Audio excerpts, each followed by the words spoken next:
easy as goblin. You know what? I don't know. I haven't like tested the system. If they have drow elves or half elves or actually, you know what? I do know they have half elves because I think my wife got a half elf. But I don't know if they have drow or anything like that. Let's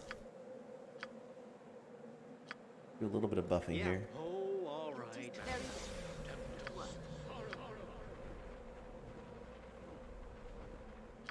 Our skin. You have my undivided attention.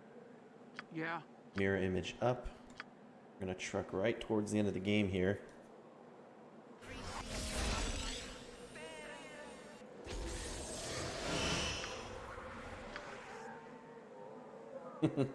Yeah, for you. I didn't think I would get what I got. Or at least the first time I took it, I didn't expect that. I thought I would get some sort of neutral wizard as well. But everyone in my family took it and got a bunch of different results. What? This was like a year or two ago. It was pretty fun. It's pretty fun. I like it.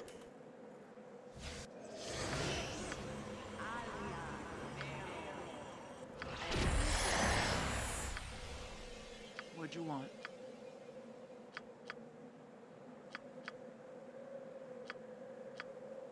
I'm here. Do that. Drop on Holy Might.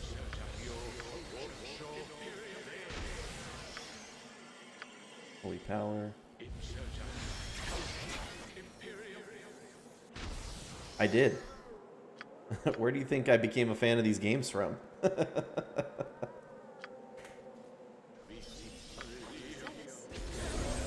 I sent it to them in like a text, and just over the course of a little bit, they all eventually filled it all out, and then we texted each other what we got. Ready.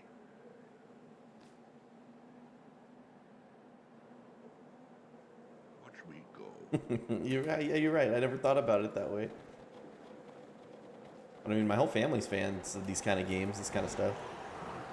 Blagma, you war party, you sent by God Sablek Tan, yes? Me Blagma, me take you to Kratuk. We are a war party, so take us to him at once. You no tell Blagma what to do. Blagma kill. Not so fast, Blagma.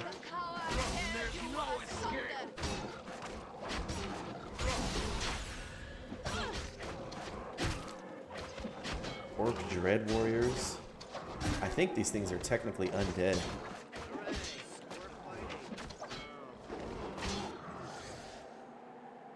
Oh yes, I'm here. Your dad, uncle, or aunt to do. Yeah, you're right. That's. I just never really thought about it because my whole family is all into these kinds of games and things like that. I never really thought about it that way.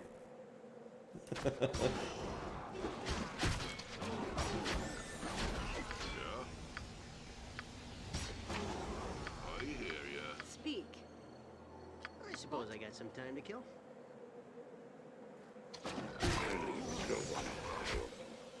What right? No one. Your desire.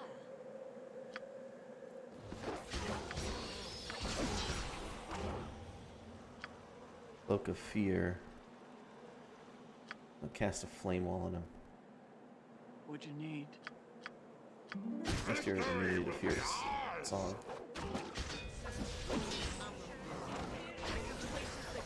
Monsters to kill. Yes, Aye. you have my What you be needing me to? Yeah, these characters have mirror images. Oh shit. What is it? My fighters here, they have a cloak Done. that fades their image or blurs their image, makes it more effective against missile weapons. Is that Oh all? shit. I will succeed. Ooh, he's berserk. Our barbarian is berserk, can you imagine that? Battle axe and an orc encampment bone key.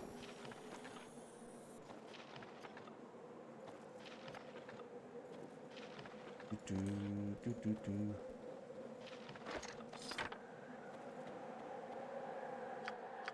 It is technically more AC. It's +4 against missile weapons and +2 bonus to fortitude and reflex saving throws.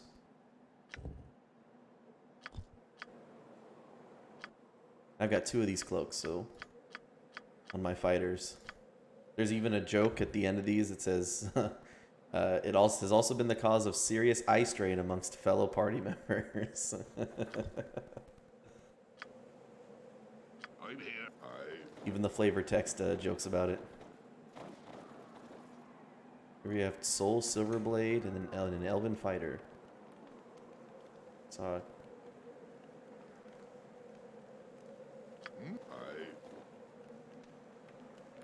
I saw a question mark to read.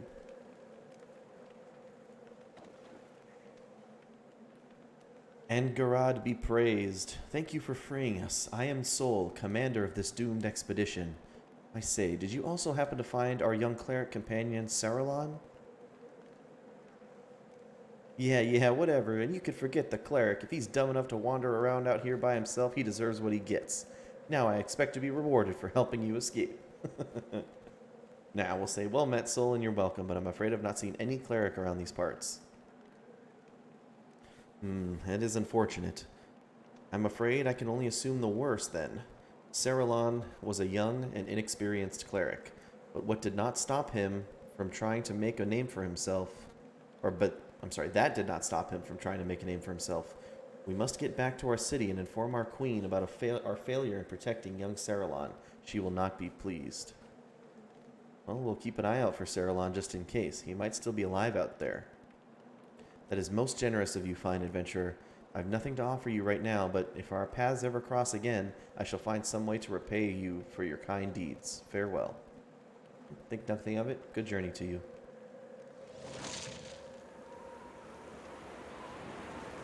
Ready.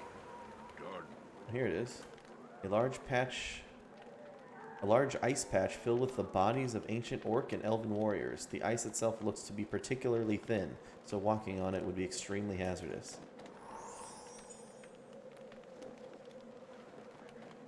Oh yeah, it ranks your questions down below. 13 on human, 14 on elf. That is really close. I've always wondered what you have to put in to like get dwarf and stuff like that, you know? I know there's one question about how tall you are. If you choose, I'm extremely short. Does that make you a a gnome or something? Easy as goblin pie. I am ready, Commander. Elendar. I'm ready to. Aye. I feel like I remember there being a couple big fights up here.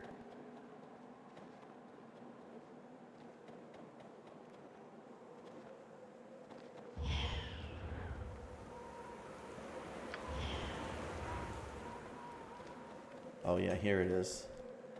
It's a huge amount of undead right here.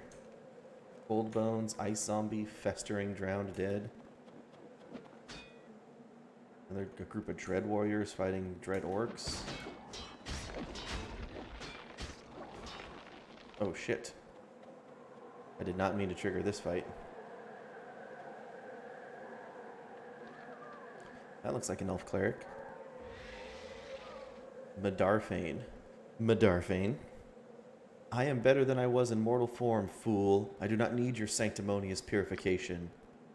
Saralon Defrain. But your spirit, this entire field, needs to be put to rest, to be purified.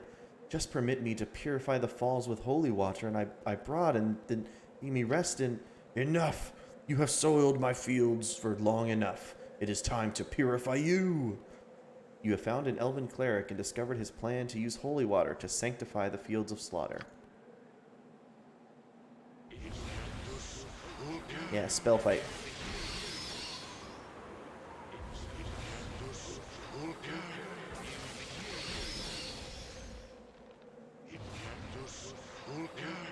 You should hit him with that sword. Okay, well, you know, sucks to suck. By the 9 hells, have you come to destroy my home as well? Well, we were just passing through, Lich. We have no quarrel with you. You are mortals passing through my home. That is enough for me to kill you. Well, we prefer not to fight, but we will if the need calls. The need definitely calls. We always hunger for fresh flesh, and there isn't enough of this little cleric here to satiate all of us. Die! Oh shit, I'm out of Oh, it teleported us all over here? Oh, man. Our whole party just, like, walked over here past all the Walking Dead. Alright. I might be able to do this. I'm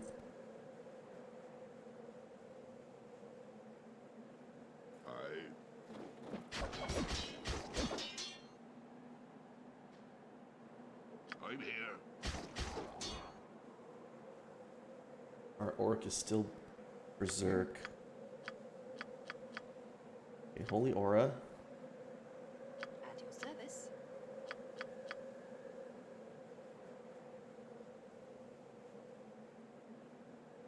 I would be surprised. I didn't know you go that far in Neverwinter Nights 1. Is the campaign in Neverwinter Nights 1 all the way to level 30?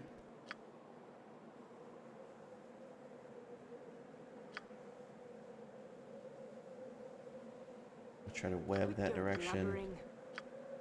Entangle that direction. Oi.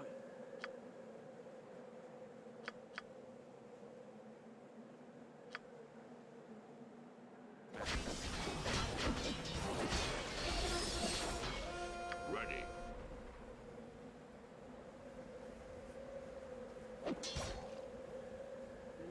Oh, What is your all right. Ista Usta Ilindith? Go on. Done. Indomitable! Yes, Shamina. Yeah? Ask politely, or you die.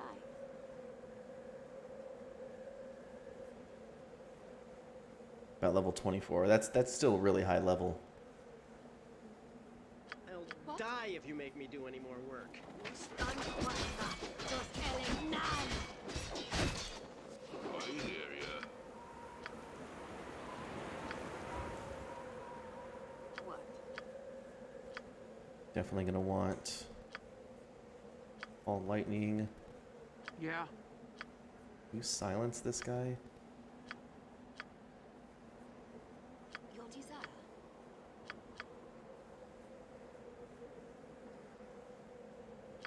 Lower resistance.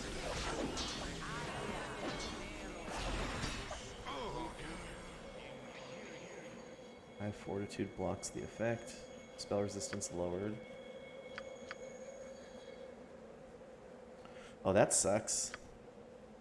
But you said the expansions were better, and it sounds like even better at dishing out the XP.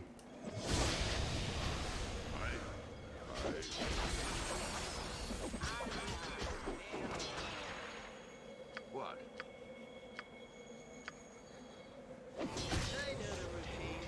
Show me a target and I'll smash it.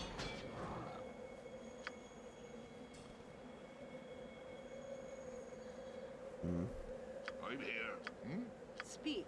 Yeah. You have my undivided attention. I'll wash me beard in your highly noble pile. Thing we're not affected by power word kill.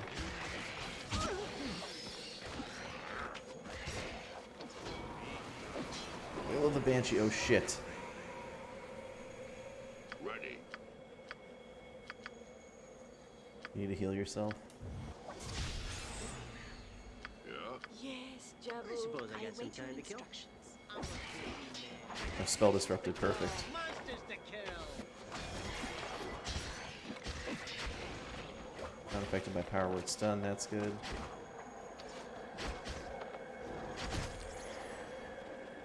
I know the routine. Show me a target and I'll smash it. At the start it gives almost nothing, oh. But at least it ramps up though, I guess. That's the bonus there. I hear ya.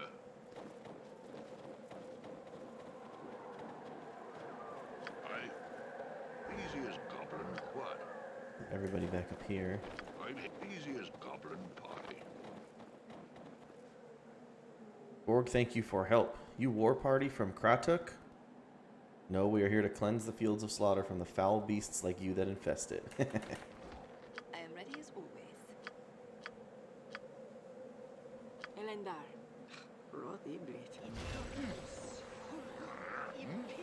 Is that all? Quit your blem shin be done. Ready?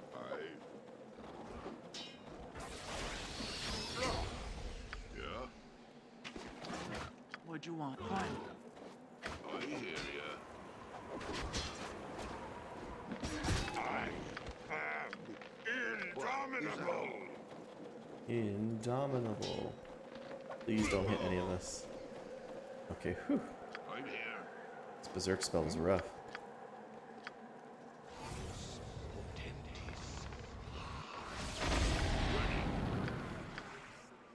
Why does he keep going berserk?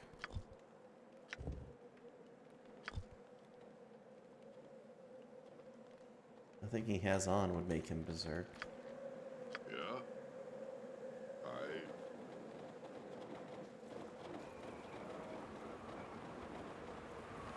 At your service. This is a stick-up. Get down on the ground now. Hey, Joffrey. Yes, it shall be done.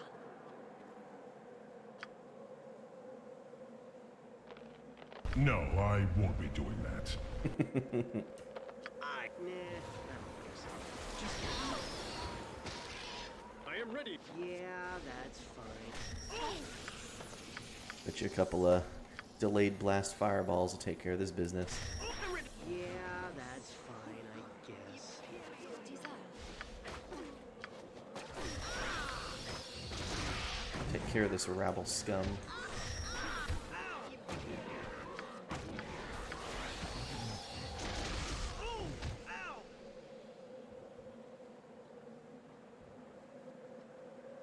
Oh, he still took fire damage.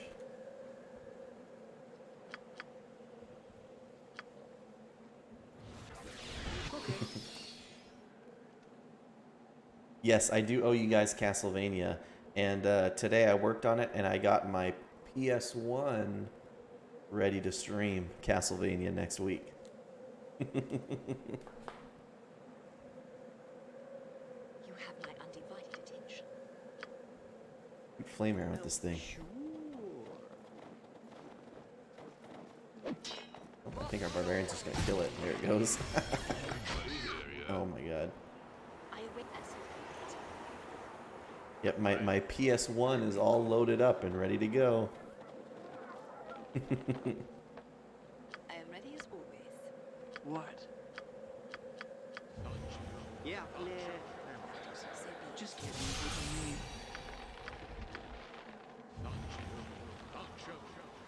A large remnant of an ancient catapult that looks like it's been through hundreds of years of fierce weather. Maybe it has. You don't know that catapult's life.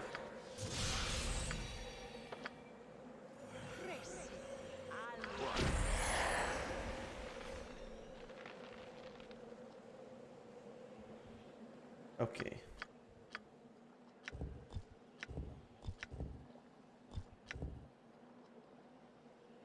We have Acts of the Souls. The origins of mystery, something something. The origins of your purpose are shrouded in mystery, that's what it says. The origins of this axe have long been forgotten because every previous owner eventually went insane. This axe has the ability to peer into the very recesses of one's mind as well as that of his enemies. Not only must the user defeat an enemy with brawn, but he also must match wits with the enemy at the same time. Whoever wins this test of wills is rewarded with the life energy of the other. Lose enough times and insanity will soon follow. This item requires a remove curse spell, so it's cursed, but you get a +1 willpower bonus, 1d4 vampiric, and a 15% chance you're going to go berserk or insane. Go far morons with that axe, yeah.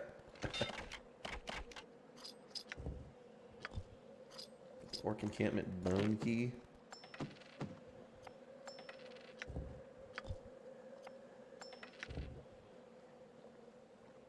This greater staff of greater spell resistance +5. I wonder if I should even actually use that on Eslif. What's her damage right now? 6 to 13 with the Morning Star plus 4. If I put this in hand. With this, it's 7 to 12. Oh, it's actually even slightly worse, but hang on. You get 3 attacks per round. This one's still 3 attacks per round. Yeah, you can have like different weapon sets. So This is a stick-up. Get down on the ground. Now. hey Terry. So like in the middle of combat, you can just equip these different sets. That's what these different slots are. Where you go to your character, you right click on the weapon, just boom, pull it out.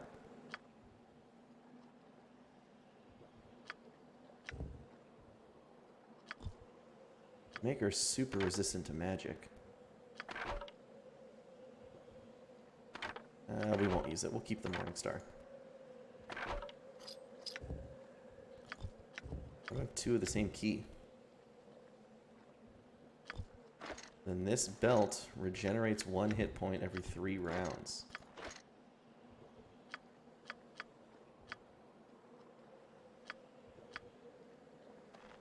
I'm gonna give that to Ezla.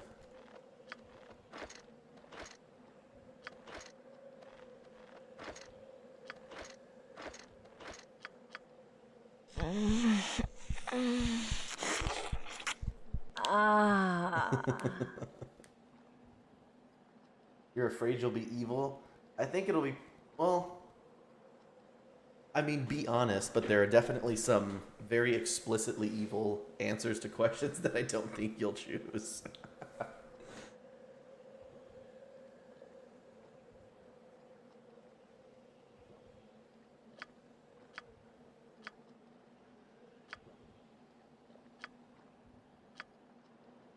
It is. There's stuff like,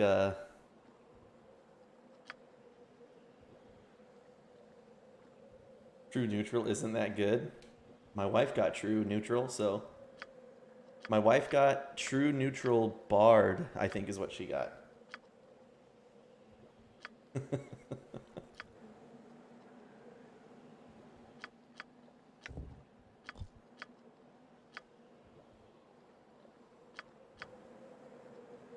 What? So be it. Let's pick up all the goodies.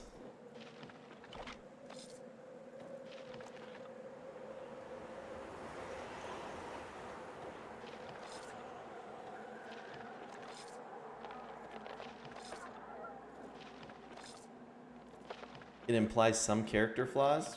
I mean, who doesn't have character flaws? Scroll case.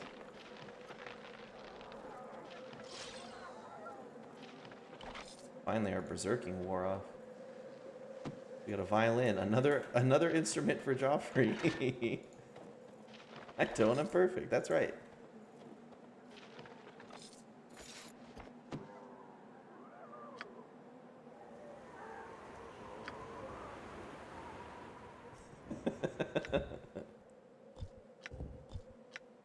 Please tell my wife I said hello.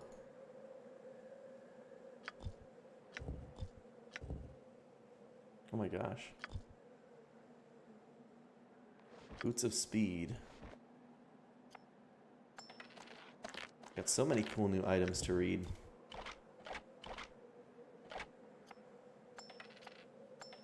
Oh, I'll link it to you, Joffrey. I linked this in my Discord. Make sure to link it to you on the stream if you guys are curious. So this is it's a website that sort of goes in depth on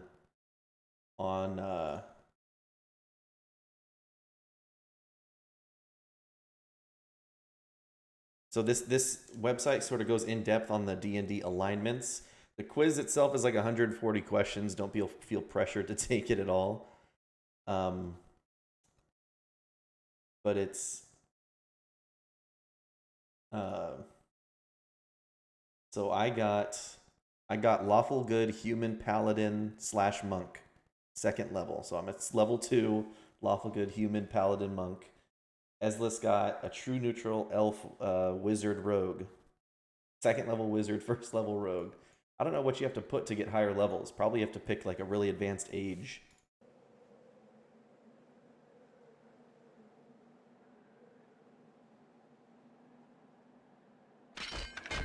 That describes my wife too. That's what she said. Why she got that? She's probably like, oh yeah, because I don't have any strong feelings one way or the other about lots of different stuff.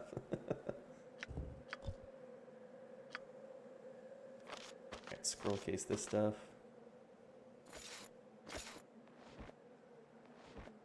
Pop these boots of speed on.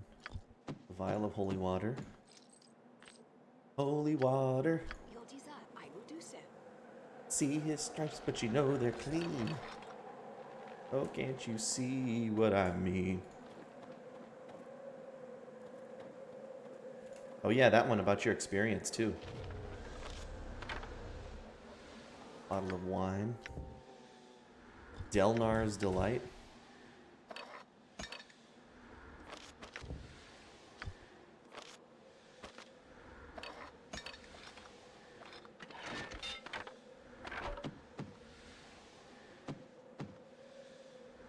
Have my undivided. Yes, it shall be done.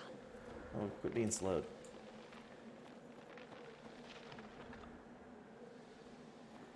Gotta get away. I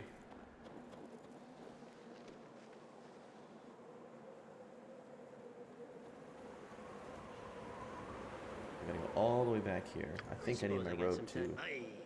Har har har. I await your Yes, it shall be done.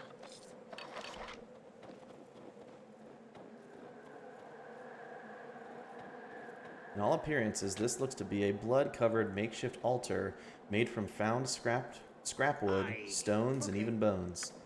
Some stoners and some bones. I am ready as always.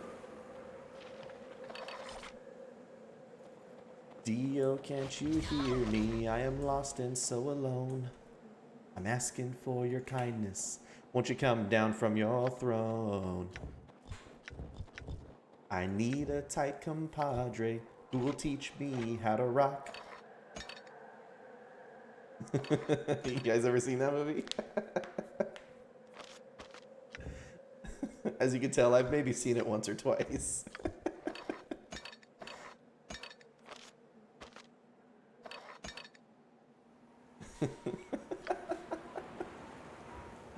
Very well. I am ready, Commander. Yes. Oh. It's magical and rad. But I'll never rock as long as I am stuck here with my dad. Dun, dun, dun, dun, dun. What? Did I already loot both of Shall these? be done.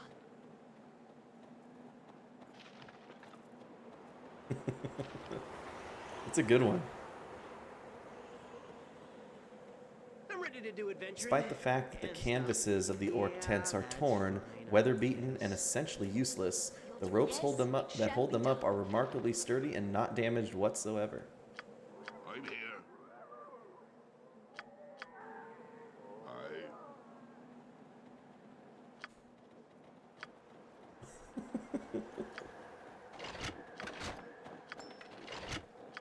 But to learn the ancient methods, sacred doors you must unlock.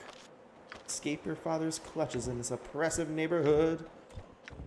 On a journey you must go to find the land of Hollywood. Can I put rings in the gem bag? Oh, you totally can. For some reason, I didn't think you could put magical rings in there. I don't know why, though. Another heavy crossbow plus 4, short bow.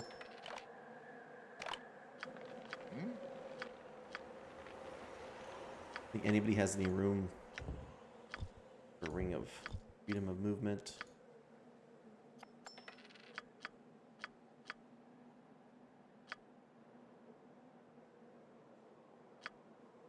About these boots. Boots of speed. Put them on Eslif. Harry can be almost immune to missile weapons at this point. Armor class versus missile weapons should be huge. Yeah, +9 versus missiles. That's nuts.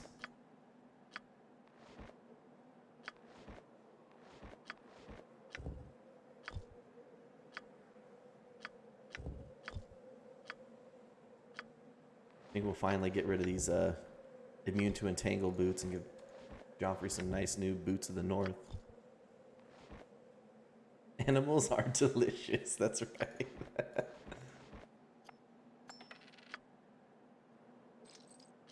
Hold on to this medallion.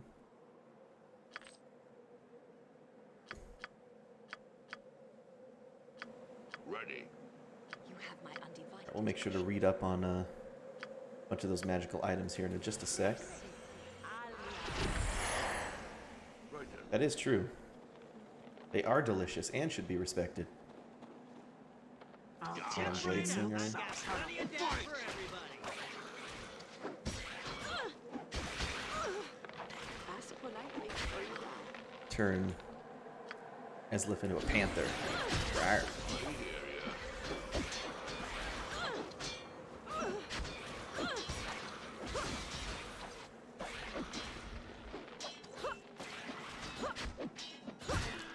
Done.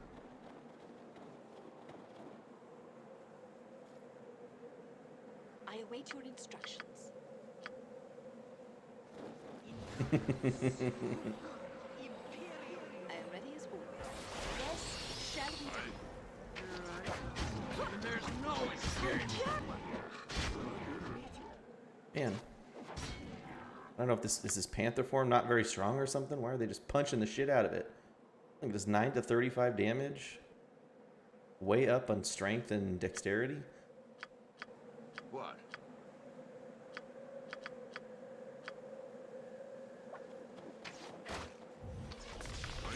Stings the nostrils.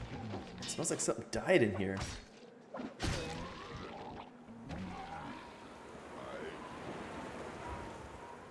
It might be Terry. Oh, okay. We need to lead this thing back to the fireball. Yeah, come back, touch this fireball, buddy. Big fatso. Looks like me walking around over there. Speak. What if we made you into a polar bear? Elem shouldn't be done. You fools are already dead. I get struck by lightning. I always forget when I had casted Call Lightning and then something just gets randomly struck by lightning.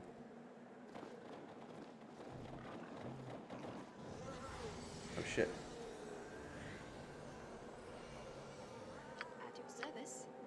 Oh, even a hasted bear doesn't even move that fast. Or even when hasted, these bears don't move that fast. What? Elendar.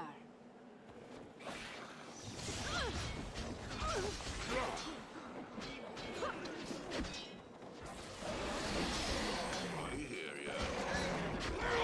Plenty of targets. I'll smash you.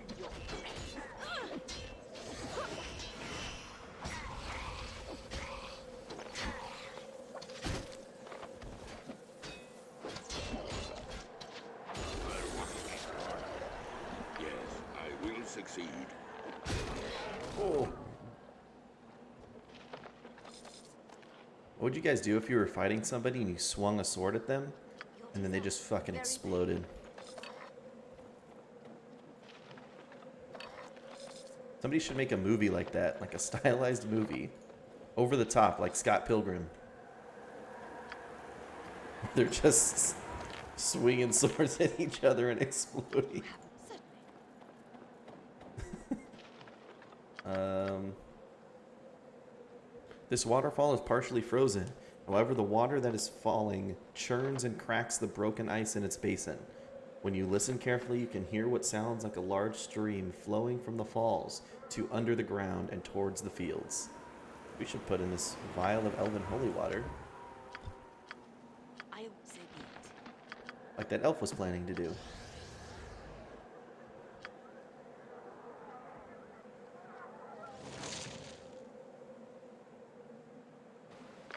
You have purified the waterfall and fields of slaughter. I am ready as always. Certainly. Cool. What if you punch someone that was just, it would hurt me instead. What? So the opposite of the monk. Easy as goblin pie.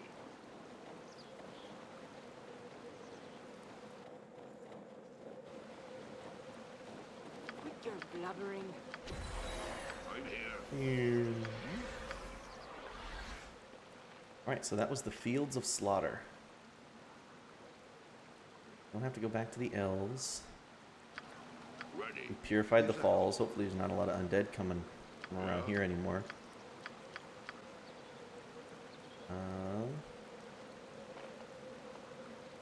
Let me heal our homie here.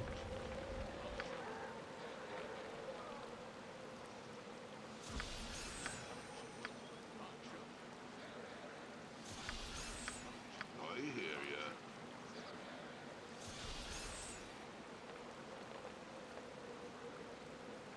I think this starts chapter 6. Oh, nope, I forgot about this fight. Oh, it's Sablectan. I totally forgot that he doesn't die in that first fight. This is where you fight him. Damn you! You have ruined what took me so long to create and nurture. Had to be done, Sablick. Your overconfidence will be your undoing, fool. This is as far as you go. Attack! It's no good. What is it? Let's try Hold Monster. Oops. Not Hold Monster. How about Infusion? Service. You're gonna want a web there. What is your errand there? Sunbeam. I Powered. Powered Blind. Yeah.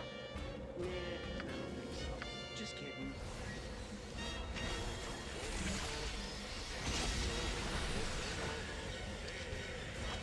Oh yes,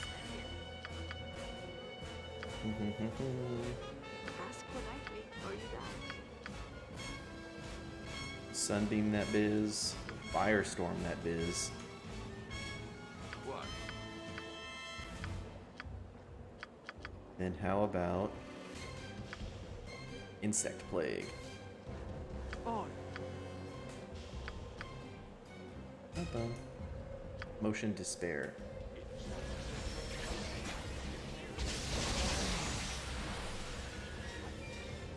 What is it? Done.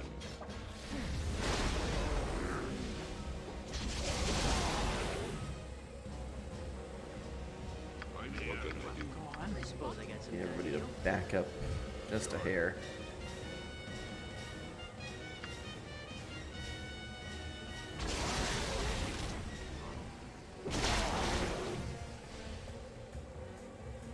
Yeah. Bum, bum, bum, bum, bum, bum, bum. Slow. Cloud kill, I guess. I'm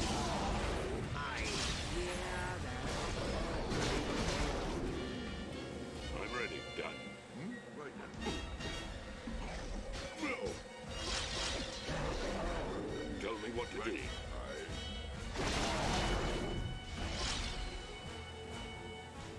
We have Wanmok, Red Wizard, Greater Fair.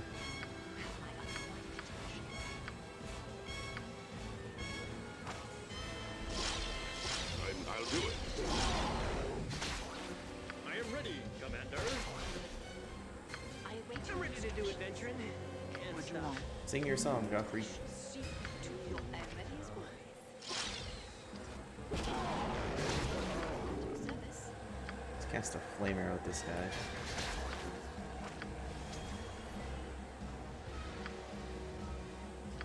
Maybe a magic missile at the fair. It's dead. Die. There's a Slayer Knight of Zvim. Neutral good halfling monk cleric. I love it. Oh yes,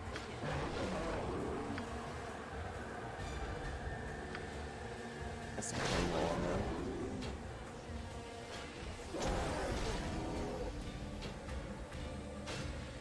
What? Speed.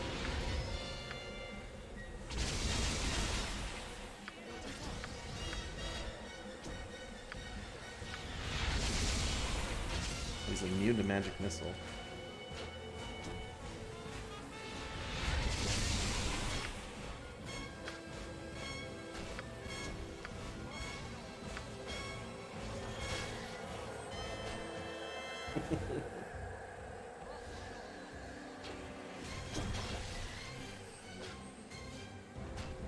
That's cool, Joffrey. That's really unique.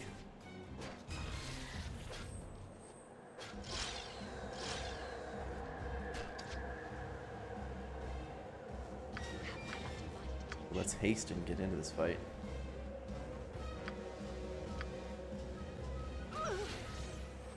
And there's no escape.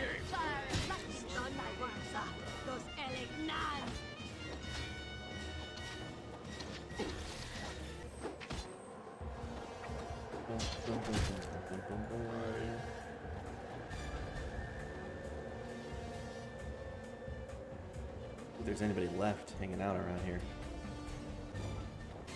Oh, whole nother contingent over here. A couple of half dragons.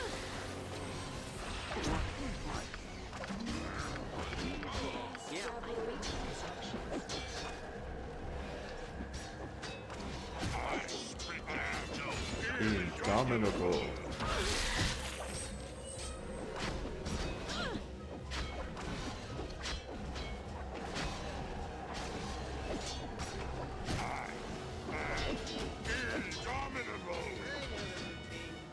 That's what I assumed as well, Joffrey, and I put a lot more as well.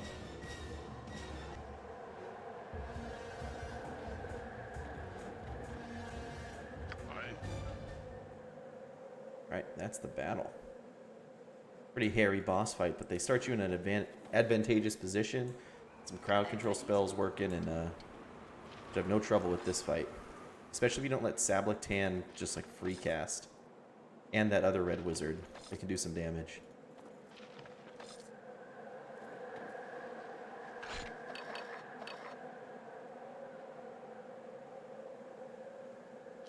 What? Easy as goblin pie. At your serve as you will it.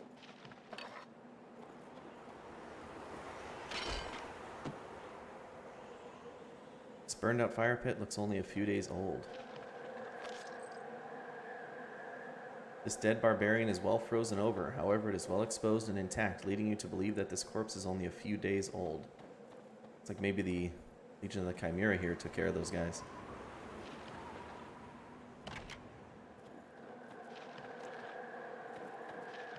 I must take my leave. Morale failure? What?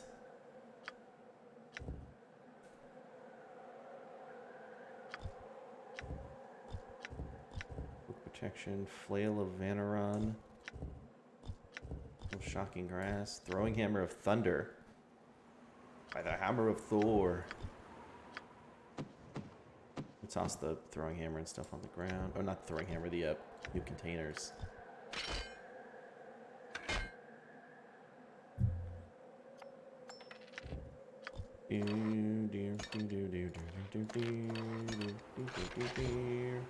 This is only usable by evil clerics, huh?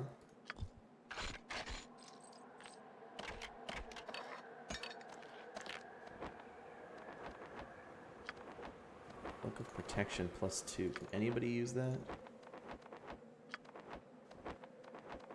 Oh, our rogue can.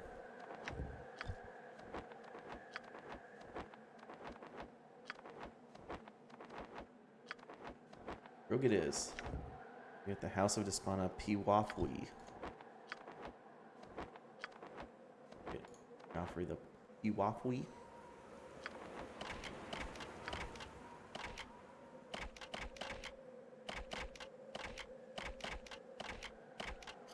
This is not going well at all. Out of Pestilence. Oh, yes, it shall be done. I took that question to mean like straight life experience.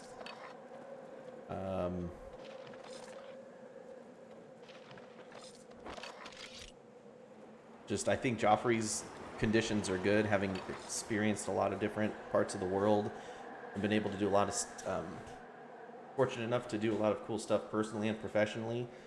I took it from my personal experience. I have a lot of experience with people. I've dealt with people from all levels of society, extensive experience with life and death because of my job, stuff like that. And that's what I took it to mean. Sort of an understanding of how the real world works.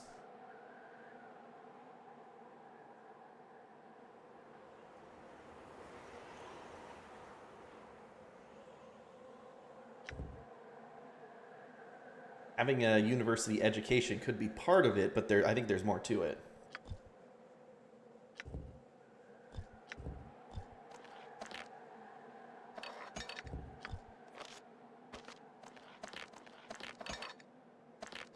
That.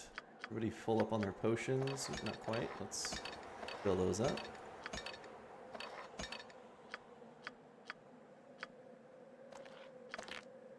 Gem in there.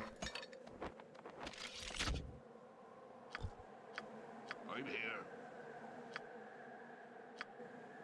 Easy as goblin pie. Okay, we won't need this wyvern poison anymore. Nor the engineering manual. No Nefarious' visions. The notes. I'm gonna hold on to this Medallion of the Lost Followers just because it's dope. I don't want to get rid of it. We won't need these keys anymore.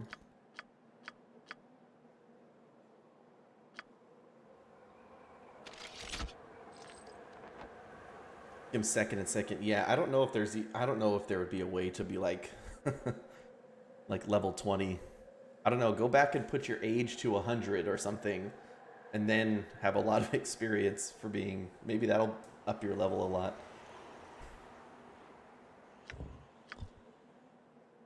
But before we go through the door, let's read Blackbiter, the Vial of Hollow Men, Vale of Rannon. I think those are the only items we need to read. So we have the Shroud of Bankau, or Banco? Bankau? Believed to be the burial shroud of a mysterious eastern warlord, the Shroud of Bankau has been worn by some of the most notorious thugs and murderers on the Sword Coast. Its coarse black fabric has grown cold and gray over many years of use. Its last known owner was Polgar Carallo, an extortionist who operated in the worst parts of Waterdeep. Polgar made his living shaking down the residents of the poor districts of the city. A priest of Bane told Polgar, that he owed the church a tribute for his success. Polgar refused the priest's offer and died at the end of the Baneites' Morning Star. I don't think we have any room for that cloak. Everybody else has really good cloaks.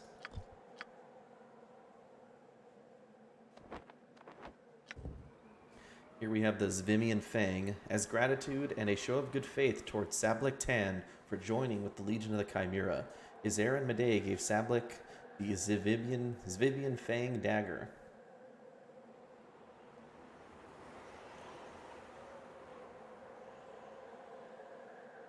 Yeah, that's true.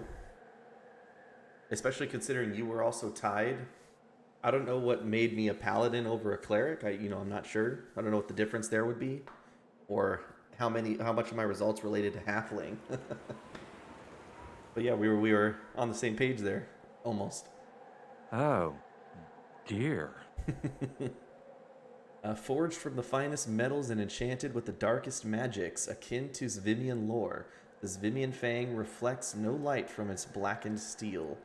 The blade is so black, in fact, that any details that usually stand out from a curved dagger blade are completely absent. It is as if the blade actually absorbs light. Sablik Tan always keeps the Zvimian Fang close, not just because the dagger has the awesome power to potentially turn individuals to stone when attacked, but because the dagger actually increases the wielder's intellect, a truly powerful weapon benefiting a powerful wizard.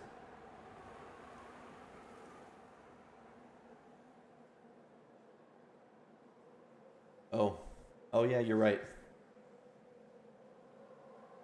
+2 to intelligence, 5% chance to cast flesh to stone on the target. This is kind of a pretty cool blade, only usable by neutral or evil.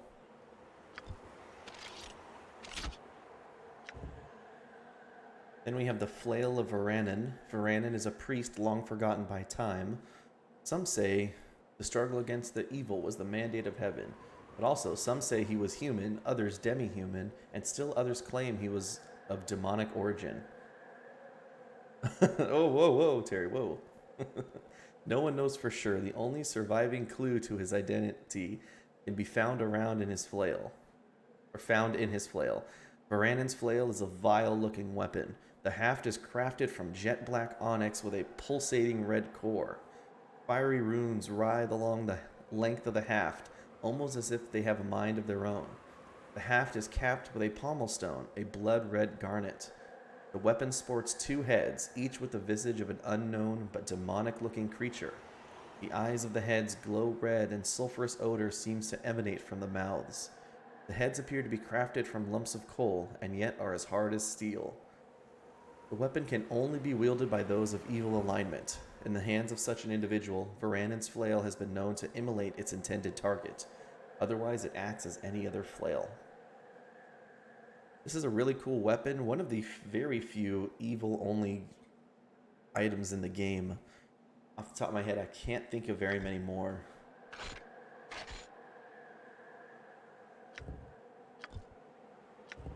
Then we have Backblighter. Is a weapon of incredible manufacturing techniques. You know what? I'm really tired. Why are my characters talking? The double-bearded blade is... I've grown tired. Oh, my characters are getting fatigued.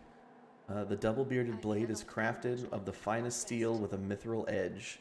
The shaft is hollowed oak with a reinforced steel center. My characters are yelling at me. Along the shaft are a series of glowing dwarven runes cast in gold. The weapon is light, fast, and deadly. I've had enough fun for one day. Time to sleep now. The weapon was also crafted with 2 special enchantments. On a successful hit, there is a chance that Backblighter will cast a fear and a slow spell upon the target, causing them to turn their back and slowly flee. This allows devastating attacks from an opponent's rear, thus the weapon's name. Backblighter was crafted by the dwarven smith Brager of Dorn's Deep.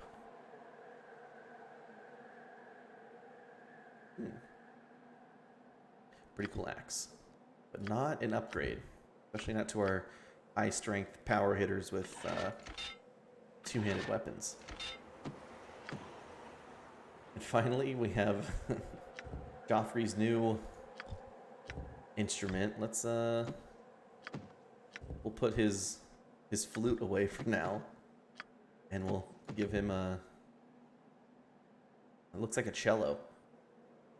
This instrument is also known as Talos violin. I guess it's a violin, but that moniker is rarely spoken among musicians, as mentioning the name of Nikolai Tallo is considered bad luck.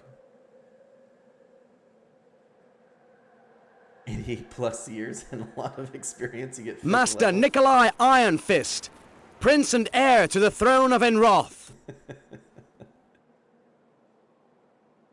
Okay, Nikolai was born in Enroth.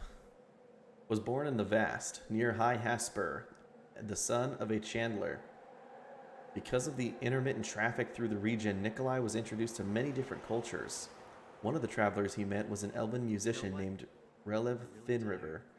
Relev introduced Nikolai to the violin and taught him for several years as he wandered through the area. Let's rest. Hey, why are they still like yelling about being tired? Go to sleep.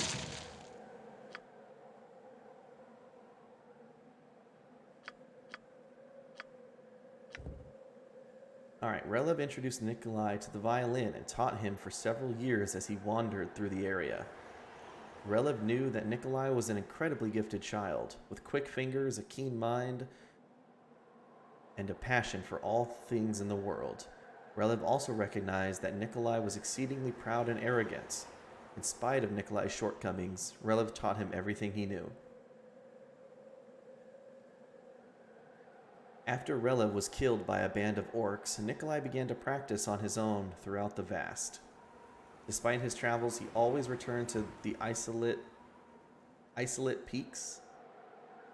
Would it be isolated peaks of his mountain birthplace?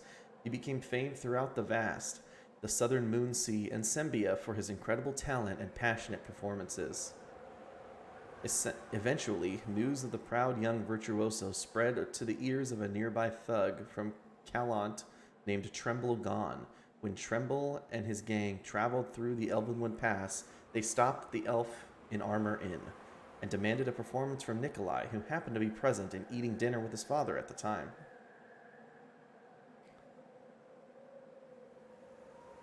Oh yeah, happy birthday on Monday.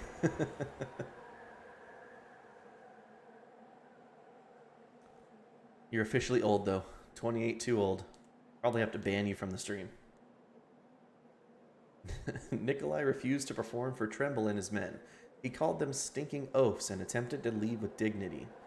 You just call them stinking oafs and try to leave with dignity? Okay. Tremble assaulted Nikolai's pride by claiming that Nikolai was afraid of performing because he'd be heckled out of the inn. You rabble scum! Oh, yep, Terry, you're out too. I saw online today, I think it was on Reddit, some girl posted a screenshot of a Tinder conversation, and the guy introduced himself by saying, "Hey, I'm so glad to match with you. I've always had a thing for older women." And the lady posting it said she was 30.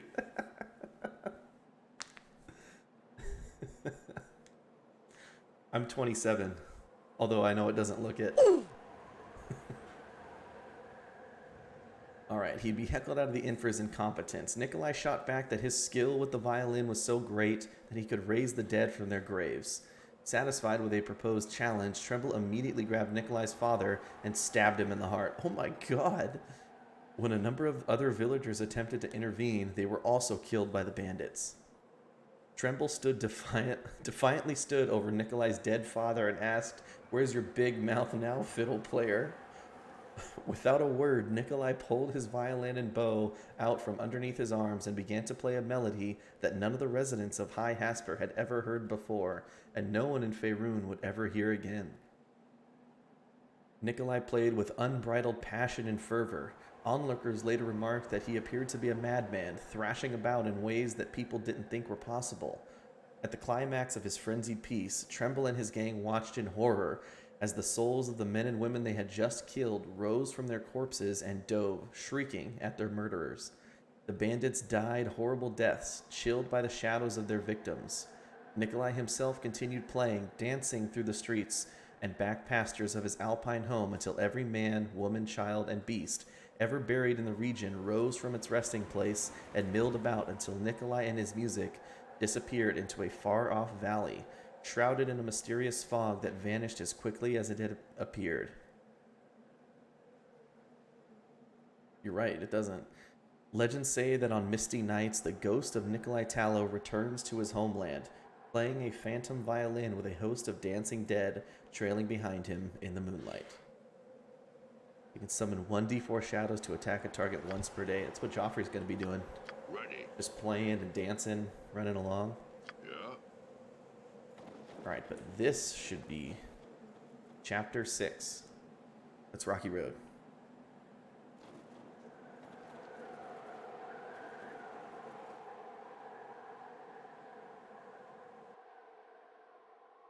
I must believe that each generation regrets the passing of centuries-old monuments and nations that expired just before their coming. To see the look in elders' eyes when they speak in reverential tones of ancient cities, terrible generals, and the change that they effected. It plants a longing in one's heart for the unattainable. For me, it was the severed hand. Isilor had walked its silent halls. Uncle Oswald had flown above its crumbling towers. Even ill-mannered Germsey had crept through the foreboding fields of slaughter. They, too, must have longed to see the hand at its height. Elven philosophers and nobles reclining in its beautiful chambers. Elven maidens dancing in the halls. But their longing, their desires, could be sated through the imagination. Where pillars fell, the mind erected a double. Where paint faded, the heart restored what the eyes could not see. Isilor told me for years that I was too young to explore what remained, that a danger remained there still. When I was 25, my curiosity was piqued. I moved down the restored mountain trails to the fields of slaughter, the fog of the valley glowing in the moonlight. As dawn approached, I awaited the silhouette of the severed hand from the rock I had perched upon. The fog lifted, the sun rose, and my heart faltered. Isilor had told the truth. Poor Merrily. But yep, severed hand, ominous in the distance, awaits us. Halt! State your name and purpose. Let's see. I am Joffrey Bieber. I have come to rid this land. I have come to rid this land of the Legion of the Chimera and all who follow its foul banner. By Yaktu's Vim, what arrogance! I suppose I should expect no less, considering all the hostility we've encountered from the neighboring lands. It's no wonder we never see very many delegates come around here. Not that our Minister of Affairs would ever issue a delegate pass to one of your obnoxious twits. Or one of you obnoxious twits. So be it. Prepare to meet whatever foul god you swear your allegiance to. Got Joffrey just standing out in front.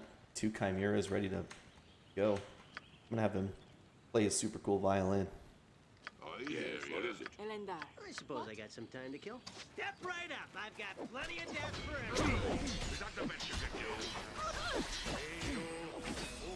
do? What Got a is red Abishai. Taking care. What can I do? Aye. What you be needing, matey? Arr. Actually, let's skull trap these guys on the bridge. They're already dead. What? I'm What ready. is your I am aim? ready, Await your Commander. instructions. Oh, good.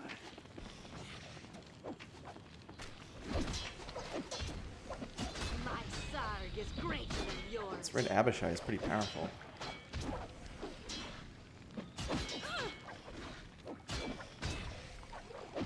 I'm here. Watch me go. I am ready as always. I am ready as always.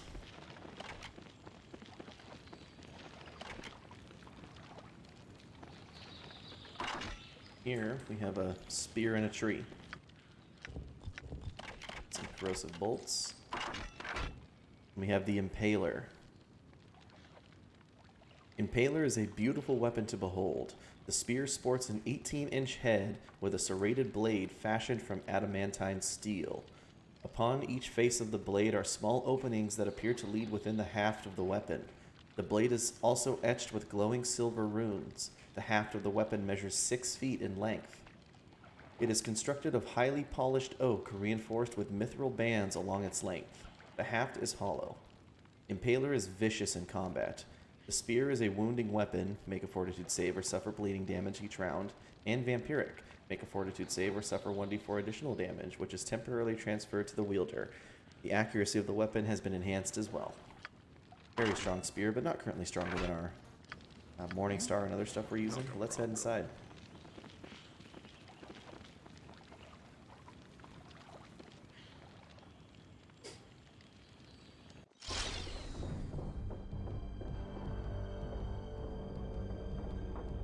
Alright, listen up. I've been informed by Captain Poodoo that a party of adventurers is on their way to the Hand. Under no circumstances are they allowed entry. After this meeting, you are to return to your units and put them on full alert.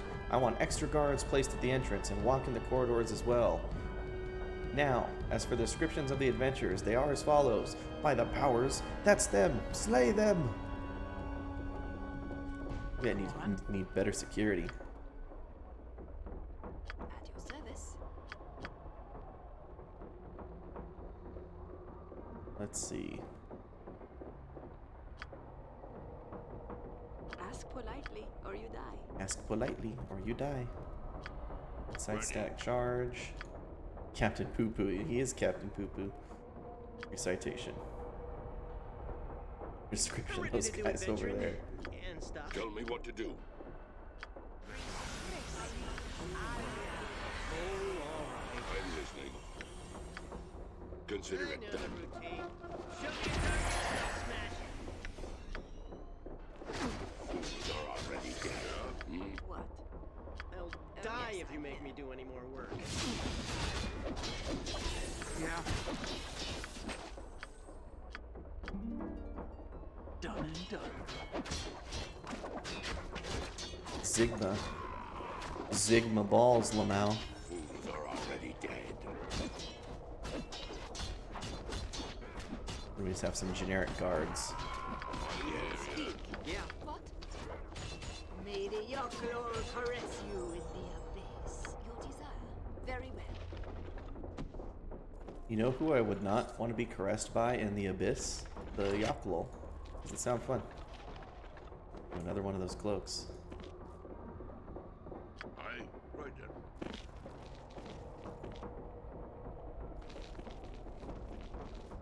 Let's go around, let's explore this first level. Certainly. You know, this last chapter is not very long, but there are tons of cool items here. I wish they spread them out better in the rest of the game. So another Cloak of Displacement, Heavy Crossbow of Accuracy, Rage of Chaos, another cursed item.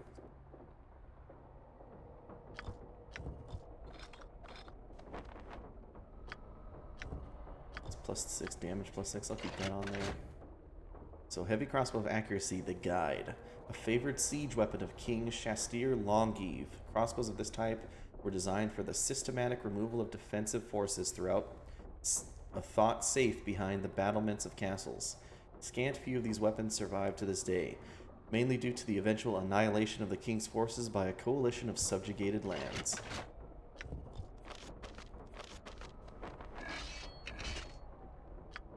Let's see, anybody want another Cloak of Displacement? Probably better than the Wee Wafwee. Let's do that. Then we have Rage of Chaos. This weapon is a sight to behold. The blade is crafted of red gold and with a silver edge. The guard is finely polished platinum, and the wire-wound hilt is crafted of black adamantine. When drawn, the blade radiates a rainbow of colors. This weapon has been considered both a curse and a blessing by those who wield it. Against lawful creatures, it does devastating damage, and attacks are made with uncanny accuracy. Rage of Chaos has been known to turn the tide in many a battle. Unfortunately, the wielder loses control of his or her faculties and flies into a berserk rage upon drawing the weapon. The blade is also believed to be cursed. Once held, it cannot be relinquished. The history of Rage of Chaos is unknown. The weapon has appeared throughout the realms in various battles over the centuries, only to be lost once again. Pretty cool item, but not one we need to read. Then we have this note from that captain of the guard over there. Or not captain, but probably like a leader. It's a handwritten note in a flowing freehand script. It reads as follows. Zigma Balls Lamau, you worthless worm. Read well what I have written here. I've been approached by her ladyship and told of a group of adventurers on their way to the hand. They're not to be allowed entry under any circumstances. Understand? No one gets in under any circumstances. Furthermore, you're to call a meeting of all the lieutenants. Be sure to give them the description of the adventurers and put the fortress on alert. Oh, and while you're at it, call out all additional guards, including the reserves. 50 soldiers should be able to handle a group of wannabe heroes. You screw this up, worm, and it's your arse, not mine. I'll personally hand you to her ladyship on a platter. You got that? From Poodoo, captain of the guard. Well, sucks to suck, because that did not happen. We got here just in time to not have the entire place turned over, or have 50 guards attack us, but that actually would have been cool. Because I just would have set up web and everything. Massive What'd you want? death I'll chamber. got it.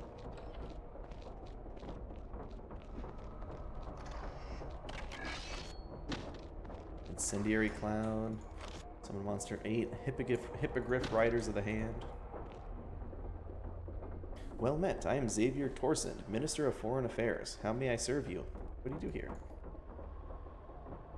My duties are limited at the moment due to the war with the 10 towns. Normally, I arrange diplomatic functions, negotiate treaties, and issue delegate passes. Well, what can you tell me about the war? A completely senseless affair, in my opinion. It could have been avoided were it not for those fools from Bryn Shander. What fools? The mayor, Betrin Weaver, and his advisor, a priest of Helm named Cardath, if memory serves me right. You learn the names of the people responsible for the war. What did they do? Well, we already know they gave food laced with holy water.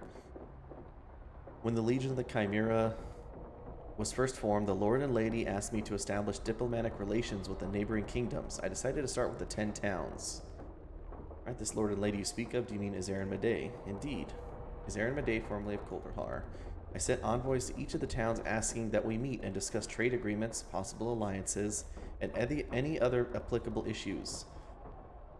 In every case, my envoy was turned away but one. Bryn Shander said they would reply with an envoy of their own. Did they do so? Yes, a 10-day later, an envoy arrived bearing gifts from Betrin Weaver.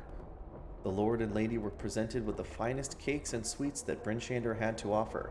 They were very pleased. They decided to honor the envoy with a banquet. The meal was exquisite, and the wine was magnificent. The chef outdid herself. Afterwards, the cakes and sweets were served, and that is when the evening turned sour. What happened? The Lord and Lady are Cambions, that is to say, demon blood flows in their veins. Well, Betrin Weaver apparently knew this and ordered the cakes made with holy water. When they ate the cakes, they were horribly burned. Well, what'd they do? They turned upon the envoy and accused him of treachery. They claimed that he knew the cakes were poison and yet did not warn them. They were livid with anger. I thought they were going to slay him. What was his fate? He is imprisoned here in one of the towers. In any case, that is how the war began. Ugh. I hate that sound. That one just really hit me.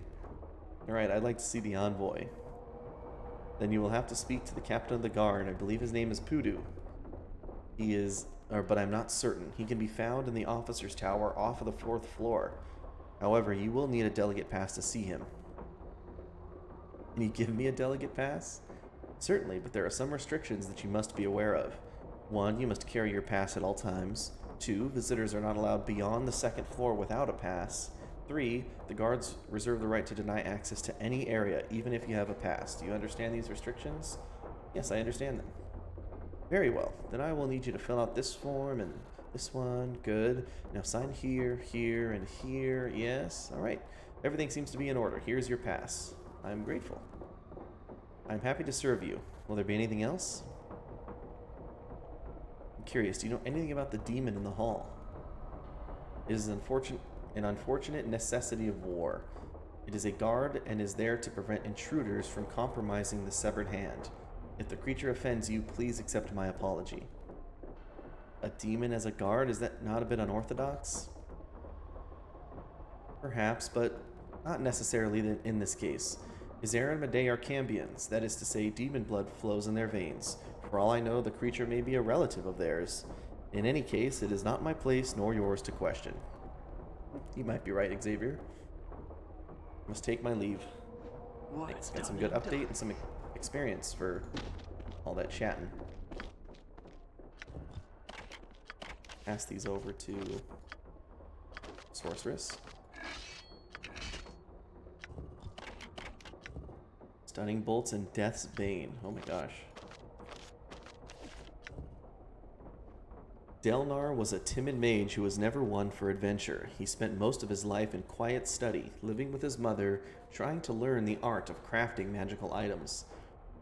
Unfortunately, his mother had a habit of interrupting him at crucial points during the enchantment process, often with disastrous results.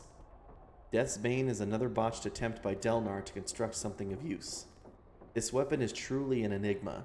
When used in battle, it does little to no damage, instead healing the intended target. However, the healing is minuscule at best and hardly worth the effort required to swing the blade. Enigma Ball. In any case, it has been given the name Death's Bane because of its inability to slay a target. What purpose Delnar originally intended this weapon to serve is unknown. There are some who argue that it functions as intended, while others laugh at the absurdity of this. So it's an attack bonus of -4, does no damage, and heals the target of 1d4 per hit. I don't know why he would use that. Maybe you could like pocket one of your party members, like mercy, like a mercy pocket, Not a problem. and heal them as they fought. But it seems weird.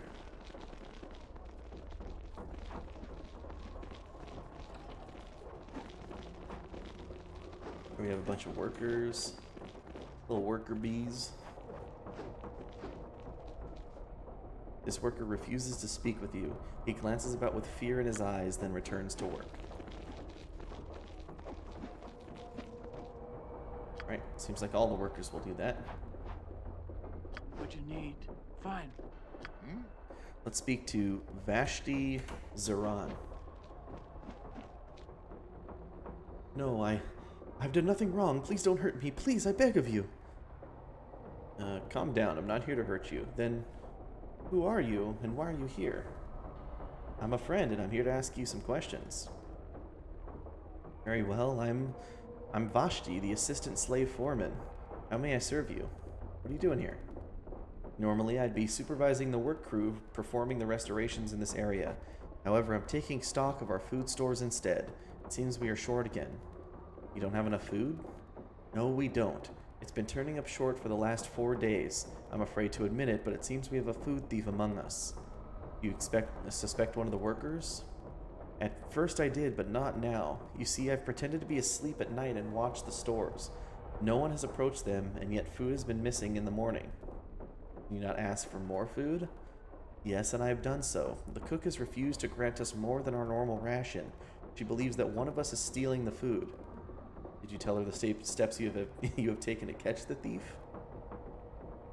Yes, she yelled at me, then struck me and called me a liar. I don't know what to do. Perhaps you could aid me in this matter? Very well, I shall do so. I am grateful. Please speak with the cook and try to reason with her. She can be found on the 4th floor in the kitchen. Done. You got it. Ready. Get rid of more kegs. Empty food kegs.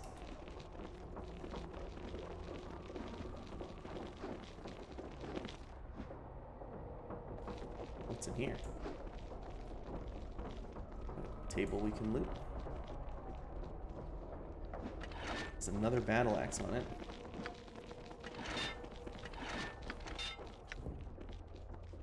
This is Spirit Caller. Can inflict critical wounds 3 times a day and shadow conjuration once a day. A Spirit Caller. Death's ally was originally crafted as a gift for a dwarven general. The weapon was given the ability to heal wounds and raise fallen soldiers on the field of battle. Unfortunately, the axe fell into the hands of the drow after an unsuccessful skirmish near the Underdark. It is unknown what was done to warp the magic of the axe, but it is not the weapon it once was. The axe can now be used to cause wounds 3 times a day and summon spirits of the dead once per day. Pretty cool weapon, but not an upgrade for us right now. A ton more workers.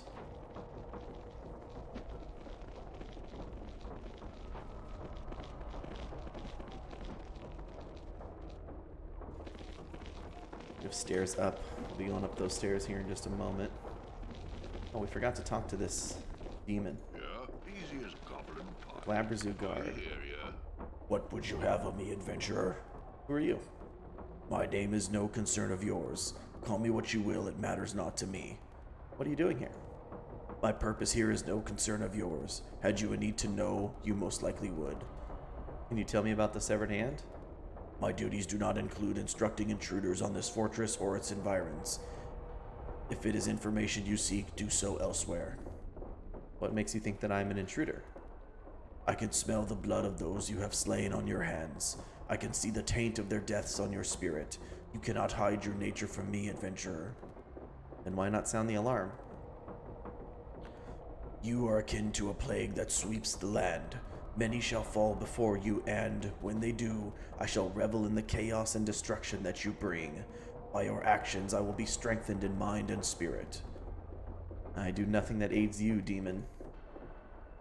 Every life you take, for good or for ill, taints your spirit and brings you one step closer to me and what I have become. There's a big difference between you and I. Yes, I do not try to justify my actions by hiding behind a moral or ethical facade. Do as thou will shall be the whole of the law, such is my credo. Must take my leave of you. Farewell. Okay. What is? I'll handle it. Here we have Jer Stowe. What is it? Consider it done. Talk to Jer in just a moment. We have one last room here.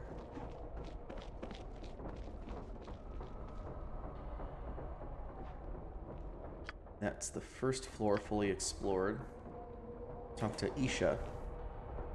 Oh, well met. I'm Isha. Is there something I can help you with? How about I can tell you're up to something. I suggest you tell me while you're still able to do so. I beg of you, do not hurt me. I was in a hurry and I fetched the wrong plans. It's not Jer's fault. I'm to blame, no one else. Stop groveling and start confessing. What did you do? I am one of the slaves working on the restorations for this fortress. It's my duty to keep track of the plans used in the repairs and see that they are delivered to the proper crew foreman. Well, I delivered the wrong plans to Jer and his crew. The repairs done in the stair room are wrong. When her ladyship Medea finds out, she will slay us all. Well, what was done wrong? According to the proper plans, there are supposed to be 2 suites on this floor between the ballroom and the stair room. The preliminary set that I delivered does not show the second suite. The stair room is much longer than need be. Why not claim the preliminary plans as the final and destroy the others? I have tried to do so, but they cannot be torn or burnt. I have tried to hide them, but they appear again each day. My last hope is to alter them in some way, but I know not how. Well, there must be a way to alter them. It's just a matter of finding it. Would you do such a thing for me? Yes, I would. I am indebted to you. Here are the plans. Please return them to me when they have been altered. Cool. These are detailed construction plans for renovations to the first floor of the Severed Hand. Get those altered here. I'm here. Shortly.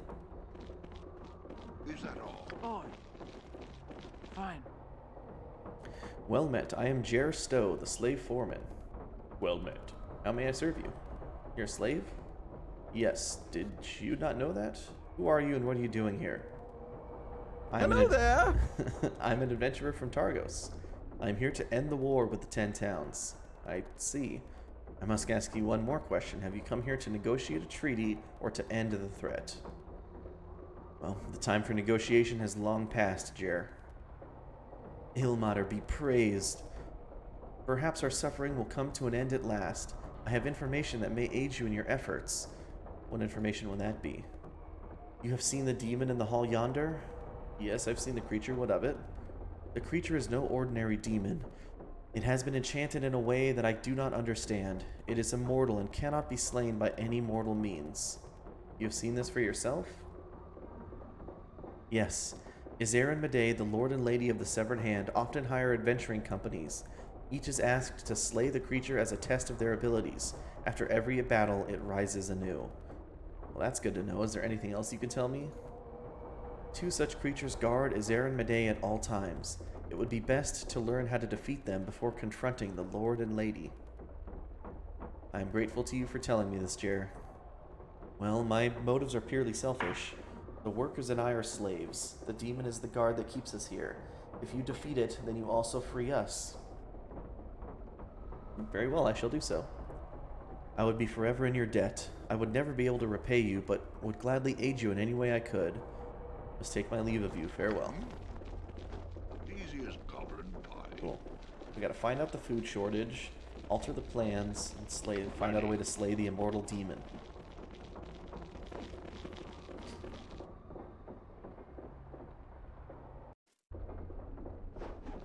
Ooh, I wonder, can I wilderness lore here? You see many tracks made by humans. They travel in every direction and crisscross many times. Any other tracks have been obscured. So humans everywhere. Speak to Roga Thul. Fine. As opposed to Razal Ghul. Roga Thulk. Oh my. Forgive me, noble one. I know that I'm behind schedule, but not far behind. We'll make up the time. The work will be completed on schedule. Calm down. I'm not who you think I am. No, then who are you? I'm a friend and not here to harm you. I see. Well met then. I am Roga Thulk, assistant slave foreman. Ask me what you will. Hey, what are you doing here? I'm repairing the floor here and building a stair to the next level. You seem to be under quite a bit of stress. Is it your work schedule? Well, yes. I'm having some problems and falling behind. I was hoping to deal with the situation on my own, but it has escalated beyond my abilities. Can you tell me what's going on? A bit of a tale. Do you have the time for it? Yes, please continue. When we first started work here, there was a lot of rubble and debris that needed to be cleared away. It was hard work and took a lot of time. Time that could be better used to make the needed repairs. So a wizard was contracted to summon a trio of earth elementals to us. Or sorry, elementals. Spoiler, they're earth elementals. Go on, it was wonderful. The elementals would swallow whatever the wizard pointed at. In a matter of days, the worst of the debris was gone. What little was left could be easily dealt with by the workers. Before he left, the wizard bound the elementals here, just in case we needed them. That's when the trouble began. How so? One of the workers, a woman named Vilu, claimed she was hearing voices in her head. She said it was the elementals calling out to her, begging her for their freedom. I didn't know what to think. I figured maybe they frightened her now that the wizard was gone and that she was imagining things. Well, what did you do? I decided to separate Vilu from the elementals. I sent them to one of the rooms down the hall. I figured if we needed to dispose of anything, we could just haul it down there. It was a small price to pay if it helped her. Also, what happened? Well, she vanished. I spent every moment I could spare trying to find her, but I never did. I finally gave her up for dead. It was not long afterwards that she showed up again. I turned around one day and there she was. She and the elementals were standing across the room staring me down. What'd she do? Well, for the longest time, nothing.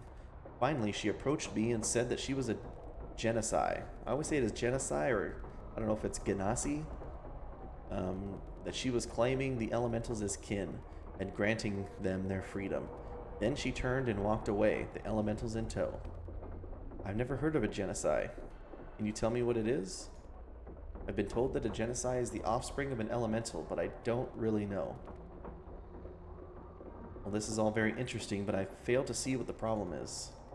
The problem is I've had tools and supplies turn up missing, or I've set a piece of work down, turned away, and when I look interesting. back, it's gone. In every case, I found the missing items days later in the elemental room. It's infuriating.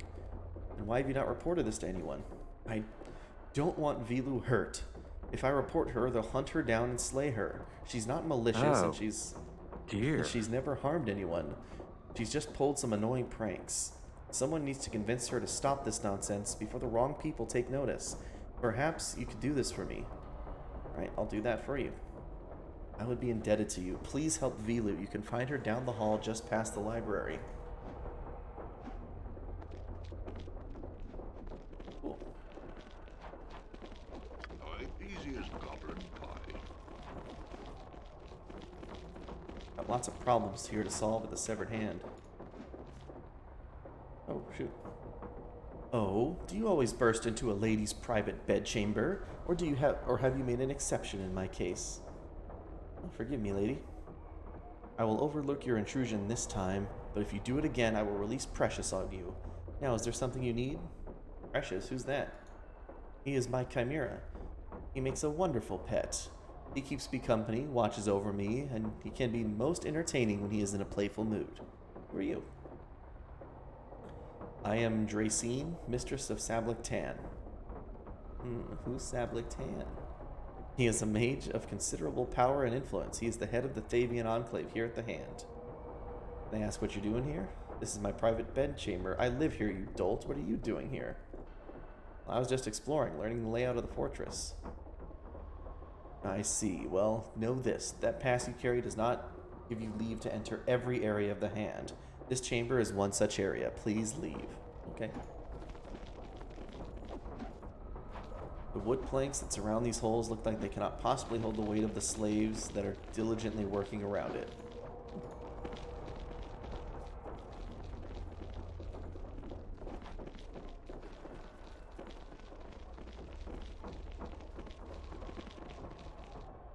Well, can I consider it done?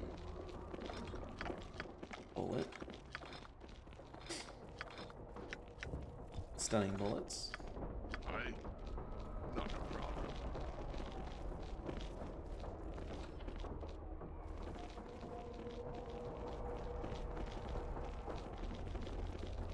Here we have Cedrin Zill.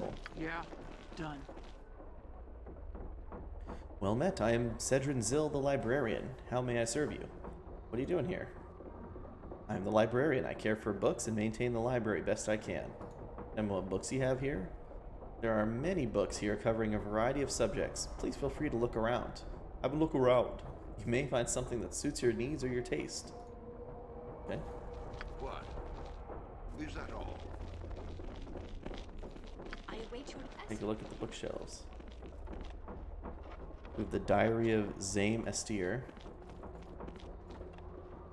The Last Alliance 3, The Darkest Hour. The Last Alliance 2, The Dwarves. The Last Alliance 4, The Dwarf Alliance. The Last Alliance 6, The Fall. We got Horrid Wilting. The Last Alliance 1, The Elves. The Last Alliance 5, Echoes of the Fall. I mean, not a problem.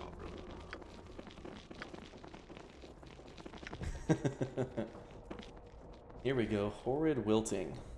Level 8 sorcerer spell. The spell evaporates moisture from the bodies of every living creature within the area, inflicting 1d8 points of damage per caster level up to 25d8. Affected creatures are allowed to make a fortitude save for half damage. Water-based creatures are especially vulnerable to this and receive a -2 penalty to their saving throws. Extremely powerful spell. I am ready In as fact, always. isn't that the one we picked up?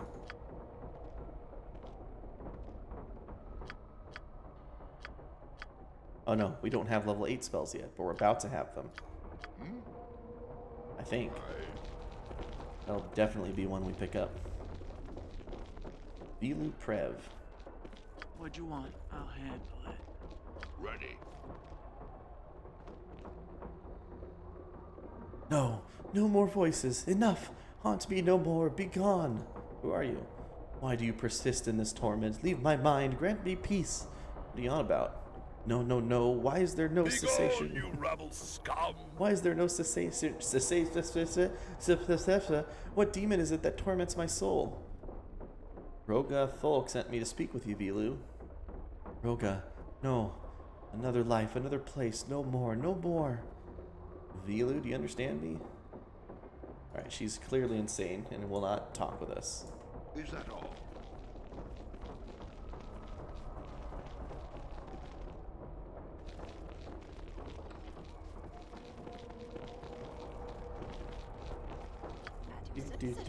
Do. Virulent Agent, Power Word Kill, Ring of Nourishment. Ooh, Glacial Darts +4. Power Word Kill kills one creature with up to 100 hit points or multiple creatures with 20 or fewer hit points up to a maximum of 200. Level 9 spell. We have the Ring of Nourishment. This ring continually provides the wearer life-sustaining nourishment. This alleviates the need for the wearer to eat or drink to remain healthy. Vilu. I've been saying it Vilu. Vilu, I guess, also works. Vilu. I want one of these for real life. Alleviate the need to eat or drink. Wyvern, Vilu. Ah, yeah, you're right. Virulent Agent. This small vial contains a reagent often used in the creation of fast-acting potions. What? Fine. Yeah? I am Cav Lathram. Is there something I can aid you with? Oh, Wyvern. Yeah. Would that make her Vilu? I think Wyvern or Wyvern are interchangeable. I'm not sure. What are you doing here, Cav? Watching the vultures at work, nothing more. Vultures? What are you talking about? Well, this was once the laboratory of my master. He died not even a 10-day ago, and already the vultures are stripping it bare. Now, perhaps it's time to let go and move on, Cav. Yes, perhaps it is. I can always find another place to work. What kind of work do you do? I restore old scrolls, books, and similar documents. It is an ability that comes in handy when researching ancient materials. Can you alter documents as well as restore them? It depends on the document. However, I feel confident that I can perform such a task. Very well, here's the document. Some sort of plans. They are enchanted. Let me see what we have here. Interesting. The work of an amateur. Well, can it be done? Certainly. The plans are protected against destruction, but not alteration. It would be a simple test of my abilities. What would you have me do? Remove this wall so that this room... It is done. Here are the altered plans. I'm grateful. Farewell, Cav. Perfect. Now we got the altered plans of the severed hand.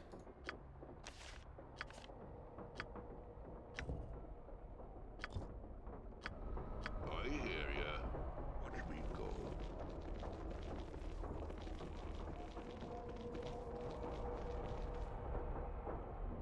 A little aid, if you please, says Finn. Fine. Oh, a demonic construct. My Sarg is greater than yours. Just kidding. What'd you need? Done. I got you. I'm ready. I am ready, Commander.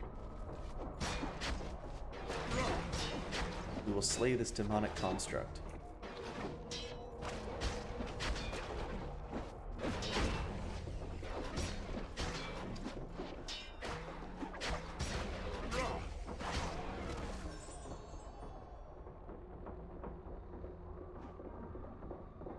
$1.5 trillion. Oh my gosh.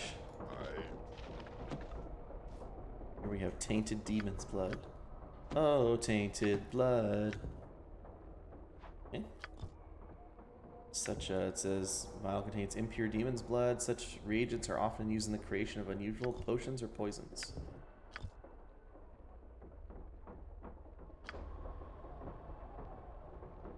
Terry, the level 3 chaotic evil druid. What is it? I've got it. Alright, let's talk to Tasha and Finn. That's right.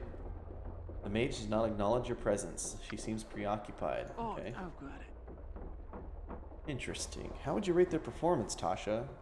Excuse me, I think they did quite well for simulacrums, Master. I did not notice any large discrepancies between them and true demons. Wait, what are you talking about? I'm not sure that I agree with you. It seems to me that their reaction time is a bit off. I do think you need to improve their motor skills somewhat. What's going on here? Of course, Master. I will make note of that and look into the matter. Is there anything else that caught your eye about their performance? Could you take a minute to... No. I think that overall you did quite well in your assignment. You are to be congratulated. What in the 9 hells that I passed? Passed what? Is this some kind of test or something? Indeed you did. I will formally be putting your name before the council as my new apprentice. I believe that a celebration of some sort is in order. Hold on a moment. I'd like to ask you... Thank you, Master. Where shall we go? You are not going anywhere until I know what has happened here. I think a little rest and relaxation... I think a little rest and relaxation on the coast would do us both good. I happen to have a private cabin in a secluded spot. Why don't I just teleport us there? Well, this turned creepy pretty quick. You two, listen to me. I see. Well, I must admit it does sound like fun. Let us be off, but what about these test subjects? Now, just 1 minute. They are of no consequence. Let us pack and then we'll be off. I cannot believe this. Very well, let us go. We got experience for being unwitting pawns in a test. And the mages are gone.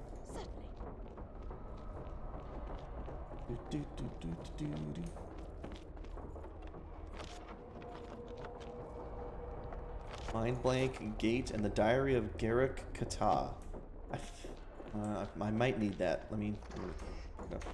Got a Wizard Robe and Meteor Swarm. That's exactly right. Hey, you passed a test, but not unless you don't come with me into my private cabin. On the Flash, Gate.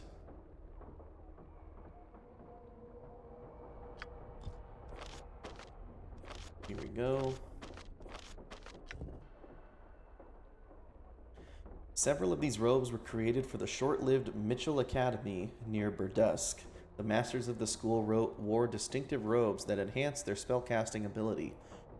Unfortunately, Mitchell and his staff were too arrogant and confrontational for a nearby Leviathan temple. The mistresses of the temple organized an attack on the school that lasted only an hour. Despite the brevity of the battle, some historians claim that the torture inflicted upon the wizards lasted for weeks. This particular robe was worn by Jamal Briars, a professor of alchemy. The Leviathans decided to make a pun of his name. They had air elementals drag the man through thorny briars until he bled to death. That's rough. Oh, my camera adjusted. There we go.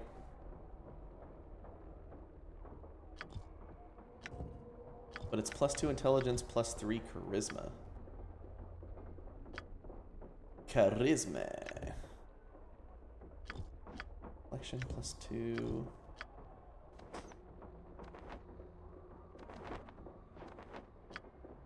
Increase her charisma to 24. We'll pass this to Joffrey. Actually.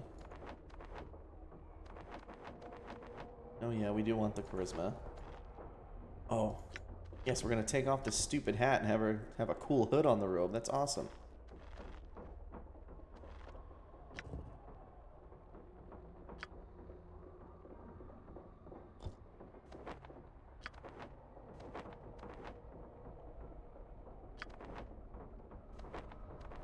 Extra thick. People who are neutral, respect to good and evil, have compunction against killing the innocent, but lack the commitment to make sacrifices to protect or help others. Neutral people are committed to others by personal relationship.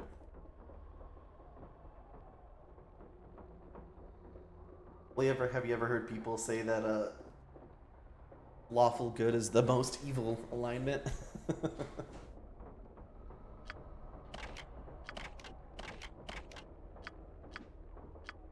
Because of concerns out of zealotry.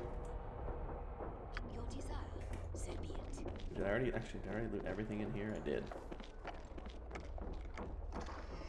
It looks like we did need this book. This is a small book filled with several handwritten pages. Most of the pages are incomprehensible since the author seems to have unusually poor penmanship. However, one passage does catch your attention. I finally got that promotion that I've worked so hard for. I'm now a Ruin Lord, and I've been placed among the guardians of the Globe of Essence, the gift of Ioctu's Vim. Of course, I had to backstab Drothin to get the promotion, but who cares? Every now and then I stroll by the infirmary, wave my new holy symbol under his nose, and watch him turn purple. Ha ha ha. Life is good. Life is good, but it can be better. Look, there's Garrett Kata. That's why we needed that, because we're taking his personal diary.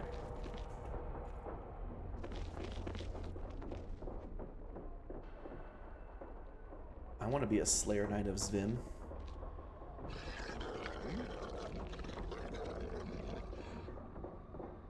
I greet you in the name of Ioctu Zvim. I am Ruin Lord Garrick Kata. What do you want? What are you doing here? I am one of the guardians at this holy shrine. What is it you're guarding? The stone that you see here is a holy artifact. It is sacred to Ioctu's Vim. That stone is fascinating. What is it? As a non-believer, you are not privy to such information. Well, I'm not familiar with Ioctu's Vim. Can you tell me about him? He is the new darkness, the godson of Bane. He delights in death and destruction, for they eliminate the weak and strengthen the unworthy. Under his guidance, one either dies or becomes stronger. Sounds like a rather severe deity. Though to those who are weak, that may be the case. However, the strong will see him as a motivating force to rally behind. Can you tell me more of him? I have not the time. I am neglecting my duties as guardian as it is. I would allow you to read of him in my journal, but I have misplaced it. I have left it in the study down the hall, to the right of here. Okay. We talk to the Globe of Essence. You feel that you are somehow being intently scrutinized, but receive no other response from the globe. And they have some half-goblins guarding them. What's going on here? We have a Thavian mage and Vesinej.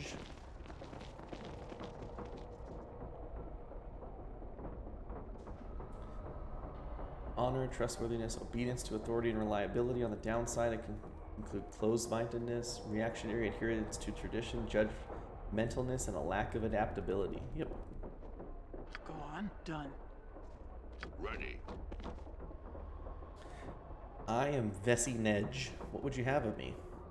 What are you doing here? My business is my own. I would remind you that you are a visitor. You have no authority to question any who reside here. Well, I'm looking for the person in charge here. Did you seek Sablik Tan? However, he is away right now, dead in the snow. In his absence, I can help you. What is it you require? I am curious about what's going on here. Can you tell me? No, I cannot. Our work is confidential Enclave business. You are not privy to such information. Unless... Unless what? Well, there's a task that you could perform for the Enclave. Were you to accomplish this, I would be willing to offer you membership. What does membership entitle me to? Well, you would be allied with a powerful magical group. You would benefit from our protection, and we from yours.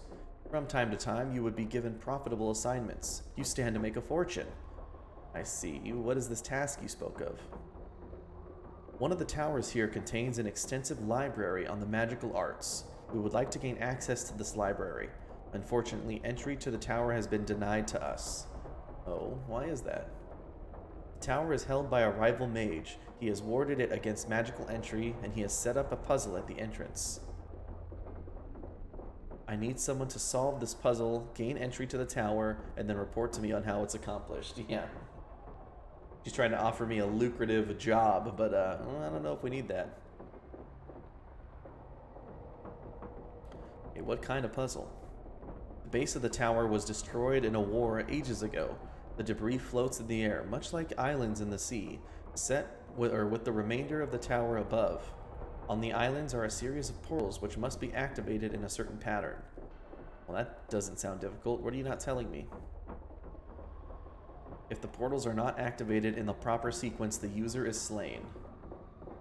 I slain? And you expect me to be able to survive? I have reason to believe that the portals are only warded against members of the Enclave. You may be able to activate them freely. Oh, what makes you think so? I tried to ascertain the pattern by using a slave. Or by using slaves. Any slave who activated one of the portals was instantly transported elsewhere. Where? I neither know nor care. My concern at this point is gaining access to the tower. Will you solve the portal puzzle or not? I'll take the matter under consideration. You would do well to ally yourself with the Enclave, friend. There is little else in this matter worthy of consideration.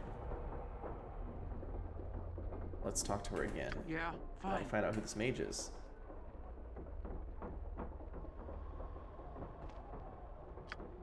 Yeah, that lady tells us to go away. How about I'll do as you ask? Excellent. The base of the tower can be reached from the 4th floor. It is there that you will encounter the puzzle. Report to me when you have solved it. Yeah. Not a problem. That might screw us up later, but we'll see.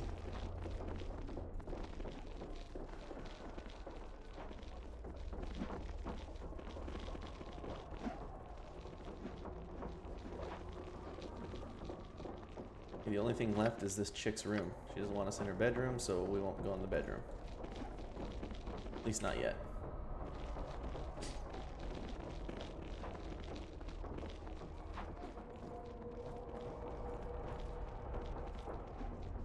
Hurry up, let's go up the tower.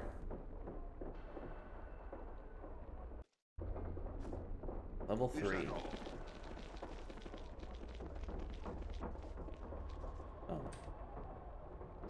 Hello there. This is my name too. Ixbaders Mutkimdu. Patience, minions, patience. Soon his Aaron Medei will bring their plans to fruition, and that is when we bring the blood war to this plane. Finnick Milinlin. Yes, great Ixbutters and Mutkimdu, it will be glorious. My talons tingle with anticipation at the prospect of tearing into Tanari flesh, though slicing into the mortals of this plane has brought me much pleasure as well.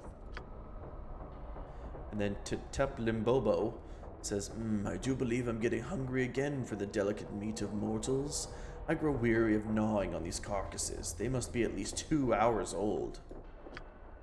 Silence, Tutup Limbobo. No one cares what you want. If you speak out of turn once more, I'll see to it that... Silence, both of you. I will consume both of you if I hear another exchange. Forgive me, great Ixbudzer Kimdu. I cower before your eminence. Mercy, O Ixbudders Kindu. I exist only to serve you. Yes, grovel at my feet, you pathetic scourge. Know that I am your master, and I revel in the fact that I control your destiny. However, I do understand your voracious appetite for these mortals. I, too, have become quite enamored with their tender flesh. Yes, I long for the day when we may roam the lands of this plane with impunity and gorge on the mortals of the land. Mortals like the ones that are eavesdropping on us right now. So, mortal, you did not think that I could not sense your approach? I could smell the blood of your kind 1,000 miles away. But that does not concern you, does it? You are unique among the mortals of this plane. Your spirit reeks of the deaths of hundreds. Very impressive. Tell me, what is your name? My name is Irina. Irina, is it? How mortally simple. Do you know what I am? Do you know where I hail from? From what I can tell, you're a Gelyagon. I believe Gelyagons come from the Abyssal Plane. Why is this relevant?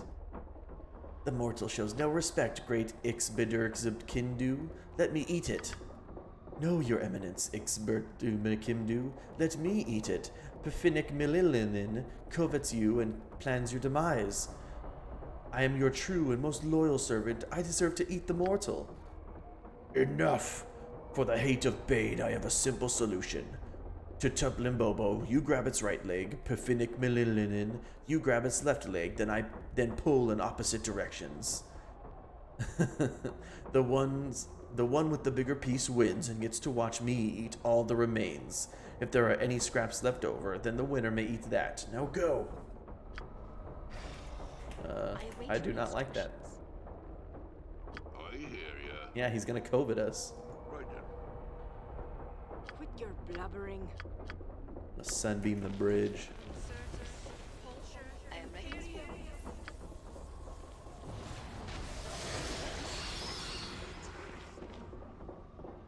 Tell me What what is to your do. We're ready to do adventuring and Would you stuff. got it? What?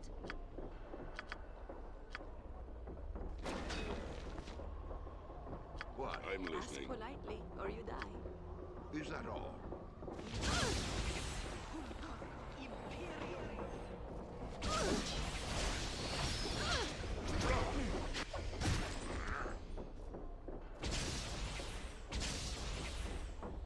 Your desire.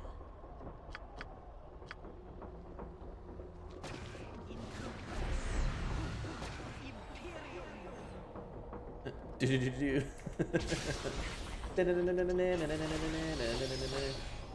Oh shit, it got stuck there.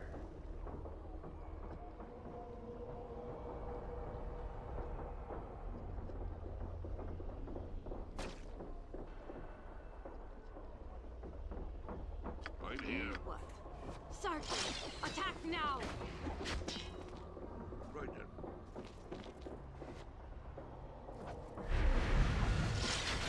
Teleport without error. What?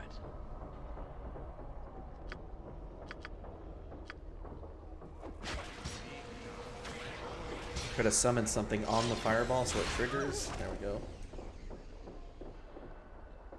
I await your instructions. Yes. 10 plus his strength. What is it? As you wish.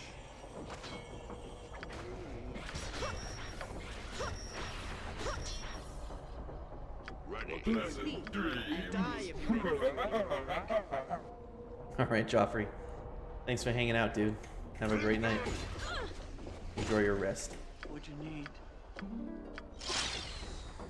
Yeah, I'm ready. Yeah. Jabu. I think I have a Immunity to Fear song.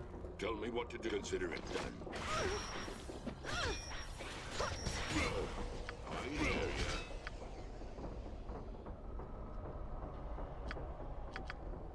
I need to heal both of my other fighters here.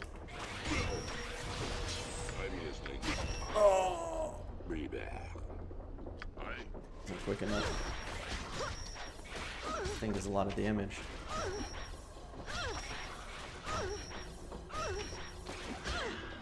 There we go.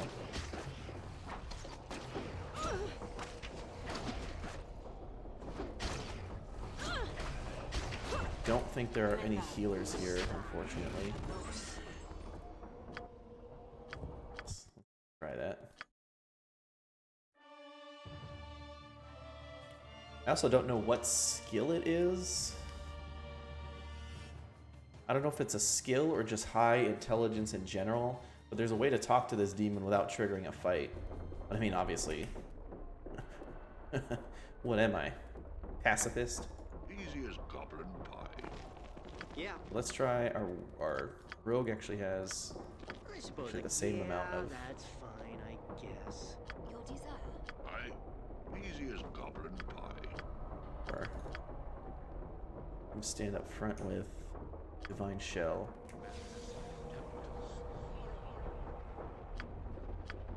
Protection from Evil is probably also not a bad cast. All Yeah, right. right. You have my so be it. I am ready, Commander. What? Iron Skins. I'm ready to do adventuring and I'm stuff. here. Oh, all right. Hey, talking about eating mortals. A third level neutral good elf monk. That's not lame, that's pretty good. That's unique as well. My name is Subtlety is OP. Hey, you're a Gelyagon. So his intelligence also not high enough. What?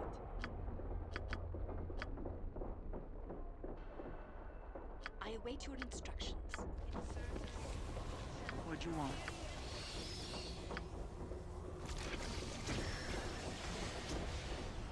I'll die if you make me do any more work. Speak. Okay, let's Firestorm.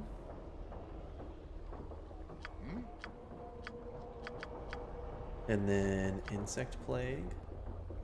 I am ready as always. And also Acid Storm. Yeah. What?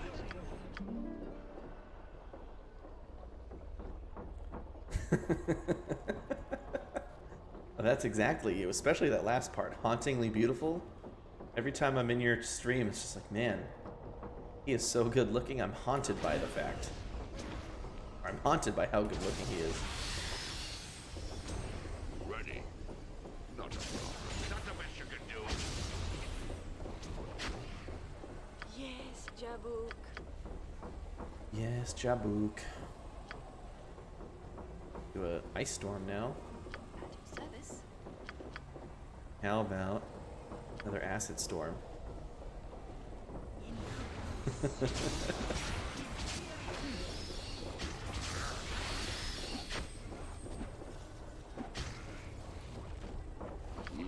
I'll leave no one alive. Not the best you can do.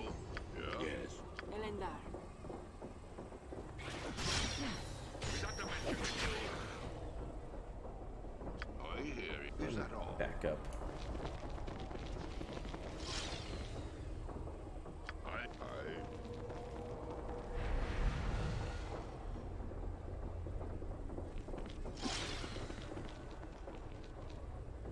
What is it? Quit your I suppose I blubbering. got some There time we to go. What'd you need? Taken care of. I'm here. What is your Aye. aim? What do you need, lady? Maybe Crush that thing, and then kill Tup and the Bobo. Down. Is that all? Your desire, as you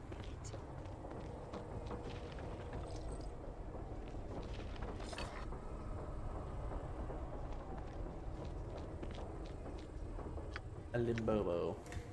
Potion of remove curse. Not a big. I feel like for killing that big old thing, not really a worthy reward. You have my undivided attention. Right then.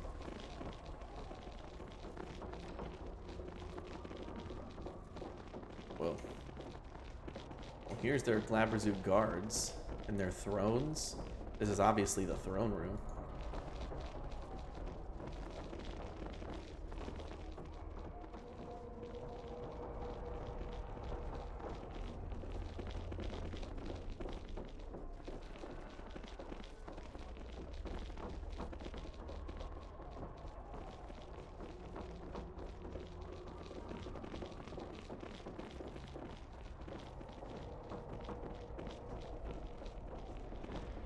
Oh shit. Got some guards who are not happy to see us. I await your instructions. Ready. I'm ready. Oh, did we just resist? Looks like forward wilting. Yeah. Tell me what to do. Easy as goblin pie. I hear ya. Maybe Yockel will caress you What in is the it? abyss. I'll handle it.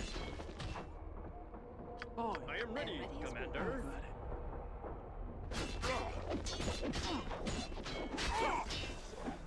No, Joffrey. I'm hurting bad. At your service. Chaos. Okay, quickly slap a heal on him, maybe. What? I'm listening. Politely, or you die.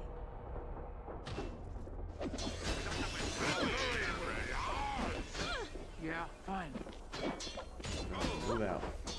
I'm here. What? I'm ready to do yes. adventuring and stuff. These Slayer Knights of What'd you Zvim are no joke either. What?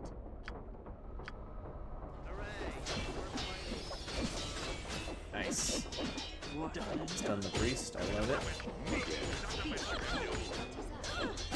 Fools are already dead.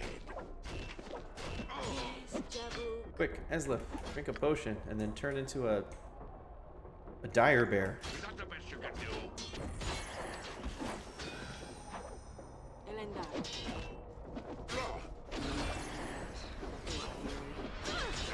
To the enemy. Dire bears have 30 strength, apparently. Holy crap.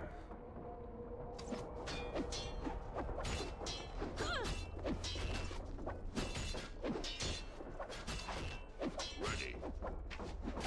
What is it? Your blubbering. Die if you make me do any more work. I'm a busy man. I got places Places to to go. go, monsters to kill. Just get mauled by a bear. What is your errand? I await your instructions as you will it.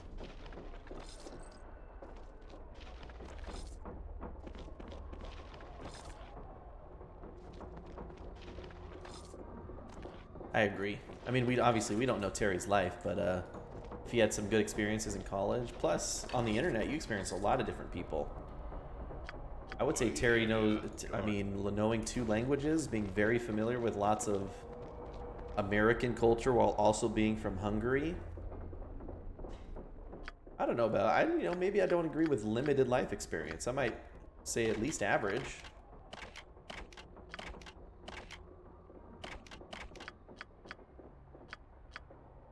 Even with being a hermit, you know.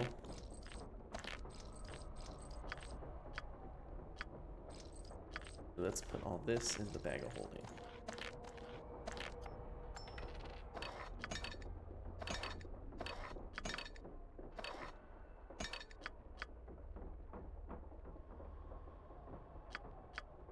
Yeah. You know, but definitely don't go over normal. Actually, you did say Burger King was better than McDonald's, so maybe you want to... If there are any questions about intelligence, you might want to dock those down one. Talking about McDonald's that way.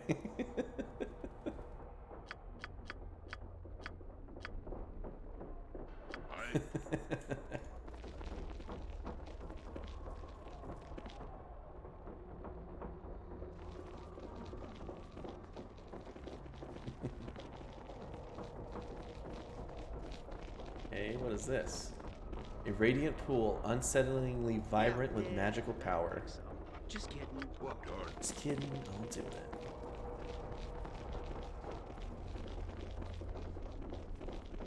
What'd you need? I'm here. Actually, let's heal up a little bit.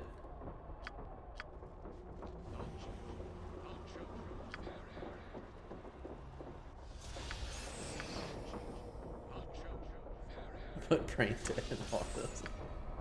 What were your stats? What did it say? Did you put it in the Discord? I'll take a look at that. Oh no, you didn't. Okay, that's fine. 'Cause I mean, I got.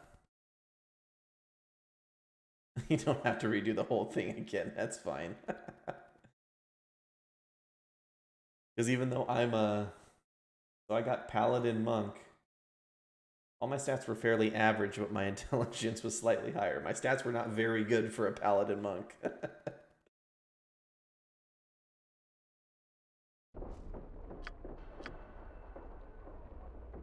And let's see, we'll do that.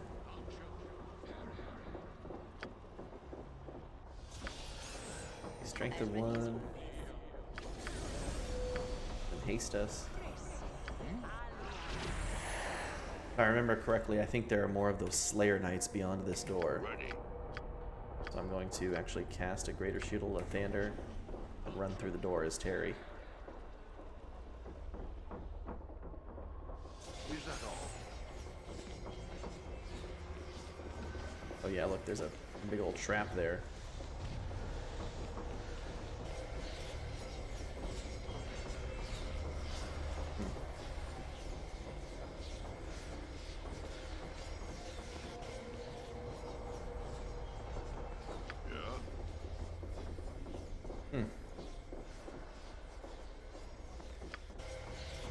Well, yeah, the Constitution was higher, but you did get 8 Strength, so maybe that question had more to do with Strength than Constitution.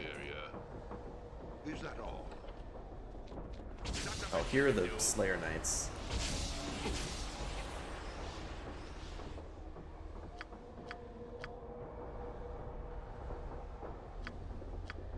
What can I do? I suppose I got some time to kill.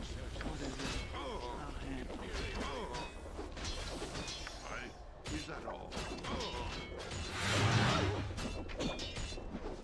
Die. You get a Swipe Wizard? A Swole? Not a problem. We've got an Ilmater Holy Symbol. I don't know if it's Ilmater or Ilmater, but we've heard it both ways. Especially in the game, actually, we've heard it as Ilmater. I'm here. Here's the big demon fight. God, I never even explored all the way over here. I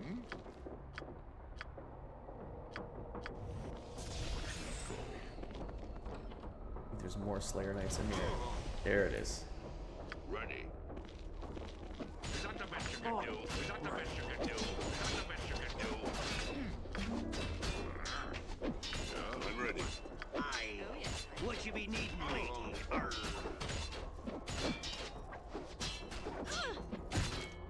Not a Baboon.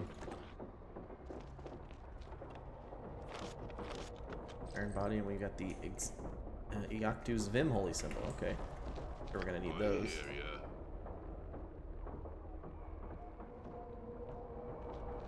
yeah.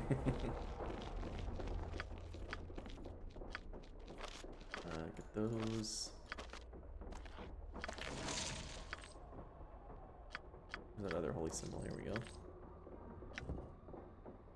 Iron Body transforms the caster's body into living iron, granting him powerful resistance and abilities. He has a 50 or to +3 damage reduction. Half damage from fire and acid, and immune to electricity. Spells that affect respiration or physiology of the caster are ignored completely, such as poison, blindness, deafness, and disease. This reminds me of is it Super Mario 64, where you can turn into Metal Mario?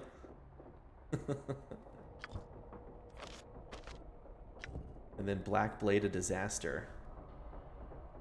Enables the caster to create a black, blade-shaped planar rift about 3 feet long. It jumps into the caster's hand and is used as a normal sword. The caster is considered to be proficient with this weapon, gains +10 attack bonus, +5 weapon, deals 2d12 damage, and the victim must make a fortitude save at +4 or be disintegrated. That's actually a really good level 9 spell. What? Aye. Easy as goblin pie. Easy as gabbling pie. We got a bonding agent. The name's Agent. Bonding agent. And I think that's level 3 Explorer. Let's go up to level 4. What?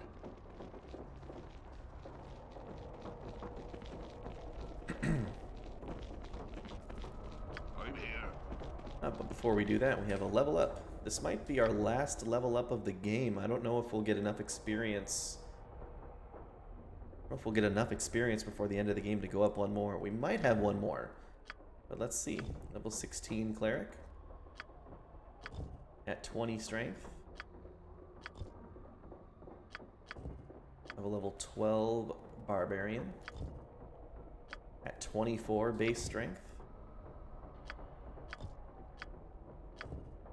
Level 15 Druid. And new feat with improved critical. Yeah, improved critical. Level 16 Bard, 22 Charisma. Charisma. New level 1 spell, wow. About Charm Person. New level 5 spell.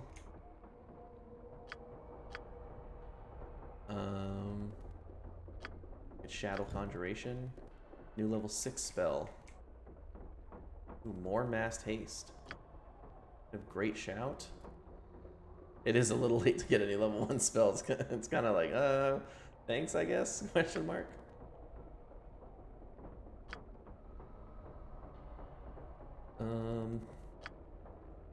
I mean, we already have Massed Haste on our Sorcerer. And she has like 5 or 6 copies of it. It's not like we need more Massed Haste. You can't really stack them.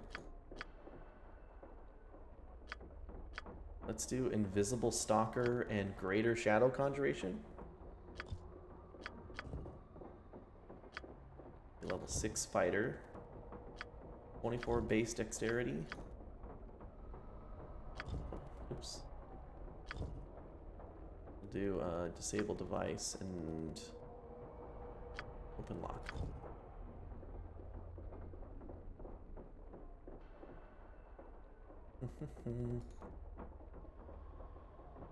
Dodge, Discipline, Expertise, Forester, Hamstring.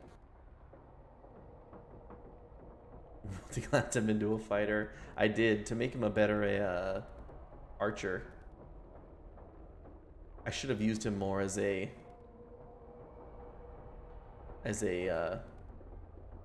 should have used him as like more of a actual subtlety fighter. Let's get lightning reflexes, make him super evasive. Level 16 sorcerer, 22 base charisma, concentration, knowledge arcana, spellcraft, and alchemy. Well, there's gonna be no more alchemy checks in the game. Here we are. We can get horrid wilting. We can get flaying. This horrid spell strips the flesh from a target. It takes 1d4 slashing damage per level. They're afflicted with magically induced bleeding. Wow, that's a terrible spell. Not terrible as in like it's terrible as in like disgusting. Like that'd be awful to have happen to you. Terrible. Symbol of death, symbol of fear, symbol of hopelessness is actually super, super good. A glyph imbued with magical power. Creatures affected will be overwhelmed by dejection and remain motionless, or will lose all hope of winning combat and flee. Symbol of pain is really good. Symbol of stunning, it's okay. Symbol of Japanese sign language. Symbol of stunning is okay. The only problem is that it has a hit point check on it. So the amount of creatures stunned cannot exceed 250 hit points. Considering we're this late in the game, I mean, that's like 2 enemies, you know? People are standing around with like, you know, 120, 150 hit points. Whereas Symbol of Hopelessness will just hit everything. And Symbol of Death, again, not as good because of the hit point check. But I'm going to get Horrid Wilting. Horrid Wilting is super good.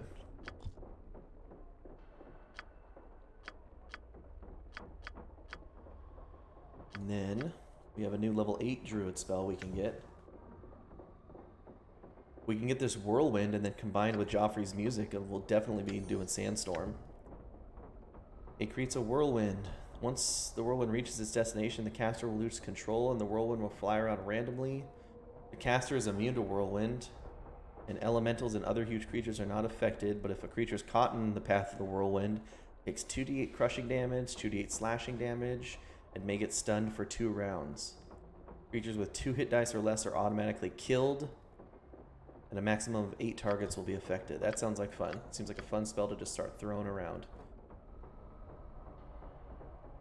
Get another static charge. I really like that spell.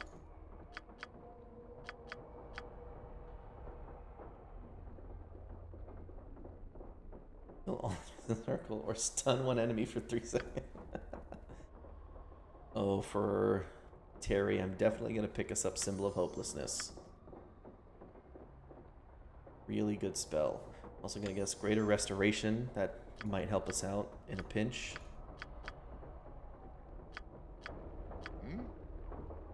And there we go. Eslef gained the special ability Timeless Body, immune to fatigue. You literally cannot be tired anymore.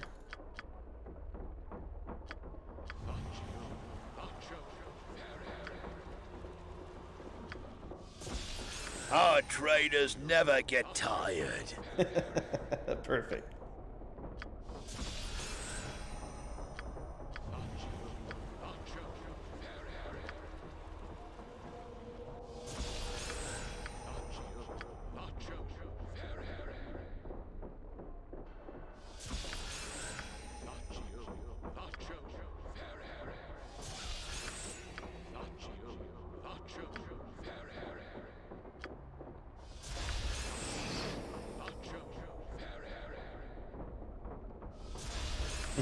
Yep. Nacho. Nacho. Nacho.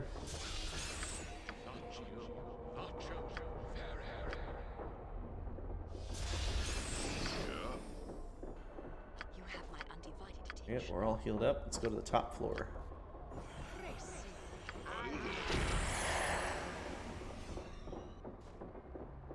Easy as goblin pie. Easy as goblin pie. Is that all? Look at this, baby. Miriam, huh? How you doing, baby?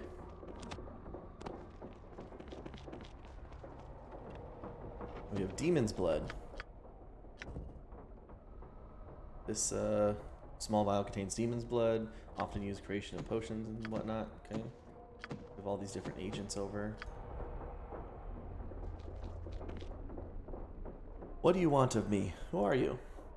Miriam is what they call me, silly as it may sound. May I ask what you're doing here? I'm the closest thing to a cook this place has. I prepare the meals for just about everyone here at the fortress. Speaking of which, I'm busy. Unless you have something of importance to talk about, leave me to my work. I seek the cook that prepares the food for the slaves. That would be me. Now that you've found me, what can I do for you? What can I do for you? Someone is stealing the slaves' food. They are going hungry. You've been talking to that Vashti girl, haven't you? Yeah, she asked me to come speak with you about this matter. Ah, figured as much. Well, I'm going to tell you the same thing I told her. I don't believe any of this nonsense about anyone stealing food. Why? What's so hard to believe? I've been feeding those same slaves for nigh on 6 years now. Nigh on, like my magic. There's never been any food thefts in the past, so why should there be now? Why would someone just up and start stealing food? You've had the same slaves for 6 years, the same exact ones, not one new slave that might be stealing food? Okay, I do not know, but the slaves are going hungry. So she says, but I don't buy it. I don't know what that girl is up to, but I'm not buying it. What if someone is stealing the food for whatever reason? Would it really hurt to give them more food? Yes, it would. I only have a fixed amount of supplies. If I start giving them more food, then someone else has got to go hungry. Why not just order more supplies or fix smaller portions for everyone to make up the extra that you give the slaves? I can't order more supplies. I have to take what's delivered here each week. As for rationing, forget it. They're only slaves. If I have to choose who doesn't get to eat, then I choose them. Wow, that's harsh. Is there anything I can do to change your mind? No. No. Smile.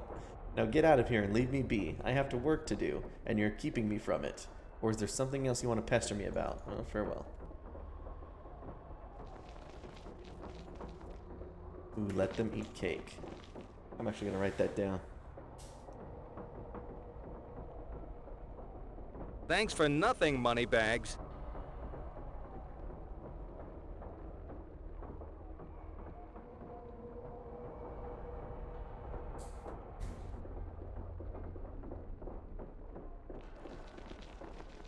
It's for nothing, moneybags.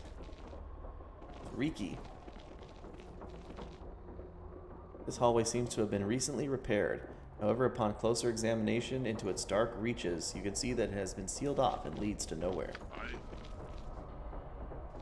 Go on, done and done. What? Well met, adventurer. I'm Riki. Riki. It's a pleasure to make your acquaintance. What are you doing here? Waiting for you, actually. I have some information that will aid you in your quest. I also have some items you may find useful. What information would that be? There is a guard barracks located on this floor. I've had a look inside, and they appear to be quite formidable. I am not certain that you're capable of defeating them. Well, Drow are not known for being forthright and helpful. Why should I believe anything you have to say, Riki? Izair and Medei are forming a nation of half-breeds and freaks, a place where any monstrosity from the four corners of the realms can find a home. So I've heard. What of it? The Drow are a pure race. We have been practicing the art of selective breeding for centuries. Our beliefs are at odds with those of Izair and Medei. Already they have touched our camps in the Underdark with their presence. Oh look, there's a typo. The air. Eventually, our two nations will come to blows, unless something can be done now to prevent it. If you wish to prevent it, why aren't the Drow taking a more active role in stopping the Legion? Why should we? You are already here dealing with the matter. It's much more efficient to simply aid you in your quest. I see. So how do you suggest I deal with these guards? Personally, I'd poison their food supply. I think that would deal with them quite nicely. Very well. Do you have such a poison? No. You're going to have to collect it. Collect the ingredients and then brew the potion yourself. For a poison potion, you'll need to find a bonding agent, a virulent agent, and demon's blood. How do I brew a potion? You'll need an alchemy laboratory. You can find one on the second floor in the Thavian Enclave. Just get their permission to use it. Very well, I shall do so. Good. Once you have the potion, just go to the kitchen and put it in the guard's food supply. When you have done so, come back and see me. I have another matter of importance for you. Another matter? What do you mean? We'll discuss it when the time is right. For now, you need to deal with the guard barracks. Okay. Not a problem. Can I talk to him? Yeah, I've not dealt with the guard barracks. Okay. Yeah. Usually you're able to talk to him and talk, or I guess I should have said I dislike using poison. You can create actually a sleeping potion instead. Let's see if I can do that. Okay.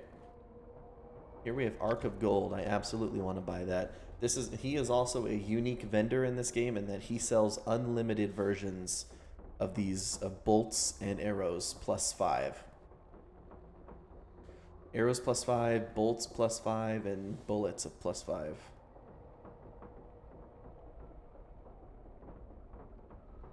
Oh, my sleep is absolute trash as well.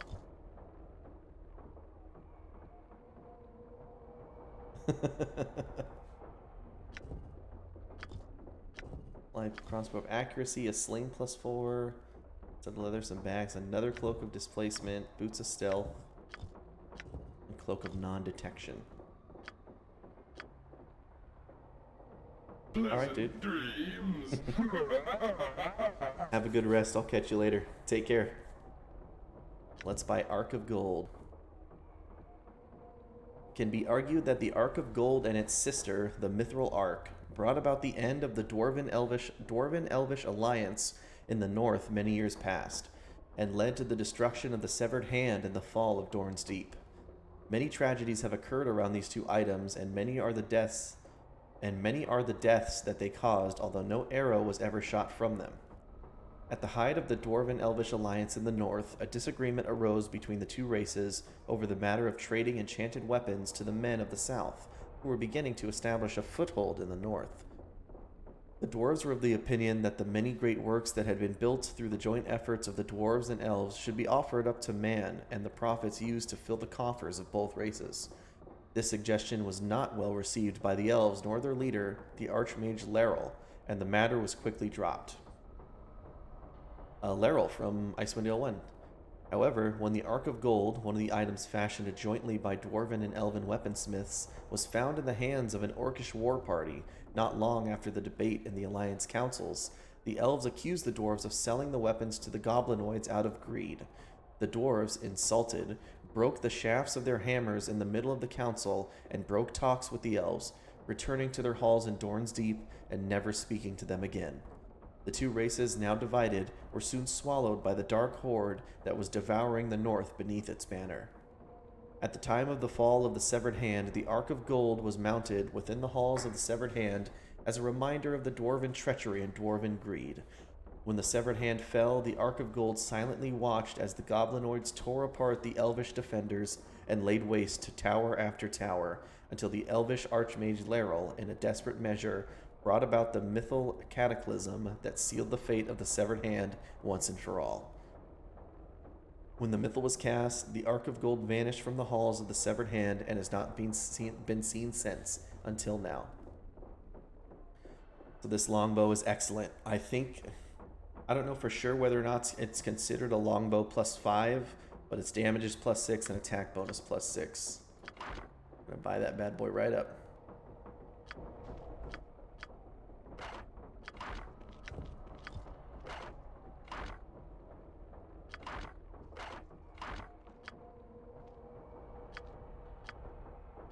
So there we go. Our boy can attack 5 times per round with an Everlast arrow. Whew. Really, really strong. But let's see here. I think this guy is the last vendor in the game. I'm here. I'll probably come back to him, but I think it's wise. We could probably spend the rest of our money just on magical ammunition. I don't think we'll run into any other vendors to, sell stuff to. What'd you want?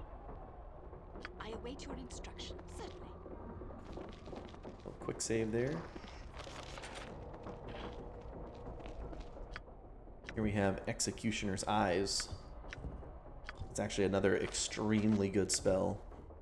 So it enhances the vision of allies. It's a level 9 spell, allowing them to see the hidden weaknesses of all creatures. The divination, it grants +4 attack bonus, +4 bonus to critical hits, and to all allies within a duration. So it's your natural roll. You're critically hit from 16 to 20. It's extremely powerful. Some of our characters are already rolling criticals on 19s, so they'll be getting criticals on 15s, which is a pretty common roll. Everything you attack will be a critical.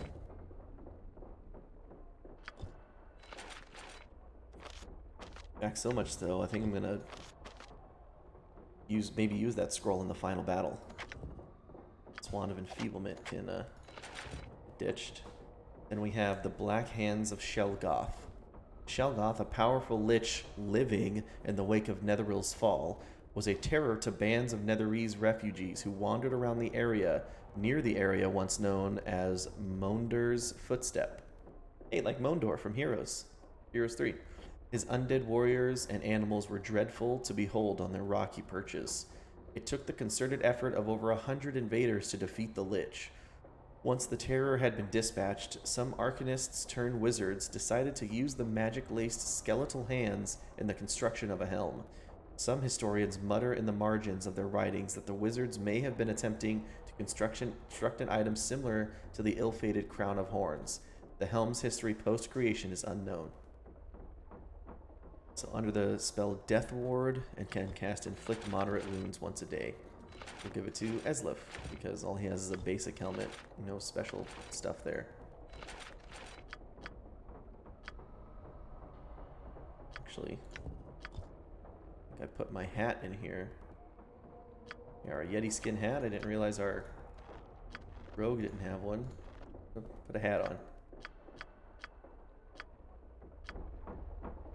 What? I'll handle it. Jabrilla. Oh, you surprised me. My mind was elsewhere. Forgive me, I am Jabrilla. May I be of service to you? You seem rather distracted. Are you well? I have not slept much of late. Someone close to me passed away, and I cannot... I'll be fine. I just need some time alone. I will leave you to mourn, Jabrilla. Farewell. Right, not a problem. Okay, here we have the War Tower.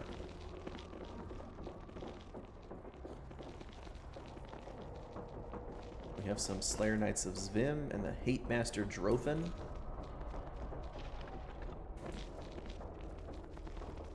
Let's talk to Hate Master Drothan. Oh, and Ruin Lord Iradru. I am Drothan, a priest. What do you want? If it is healing or some such, you must speak with Iradru. I'm upset. Is there something wrong? Yes. I am becoming disillusioned with this place and with my faith. I no longer feel a part of anything here. Why is that? My faith teaches that the strong shall prevail and the weak shall perish. It is through strife that we are made worthy of life. I fail to see my purpose here at the hand. What are the trials that I must endure to bolster my body and spirit? As I said, I am becoming disillusioned. I found the diary of a priest named Garrick. In it, he mentions being promoted over you. Yes, he makes a point to come by here every morning and wave his new holy symbol under my nose.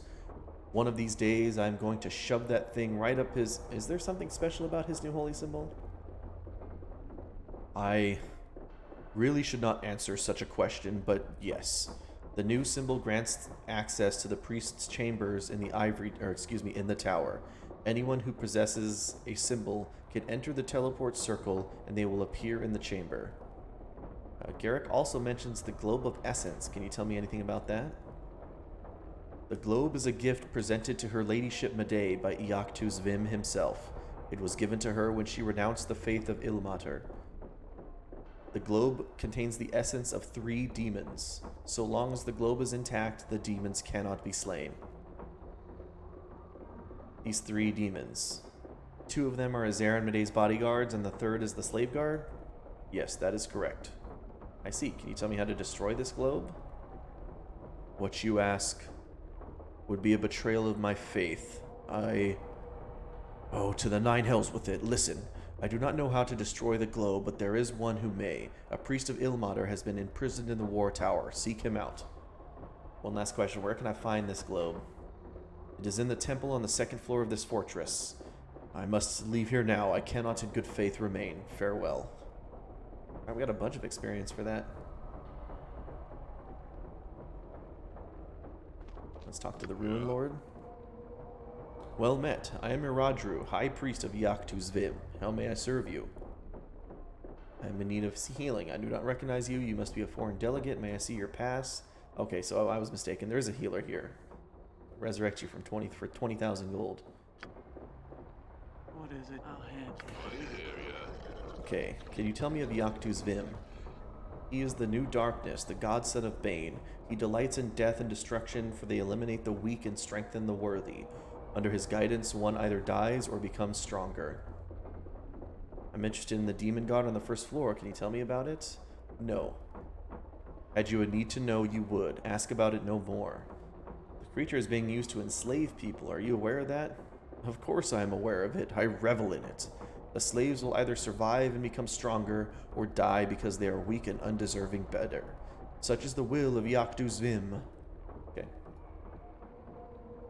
This guy has nothing to say except praise Vim and heal me. Okay. I. Right then. Okay. This hallway leads to the cleric tower.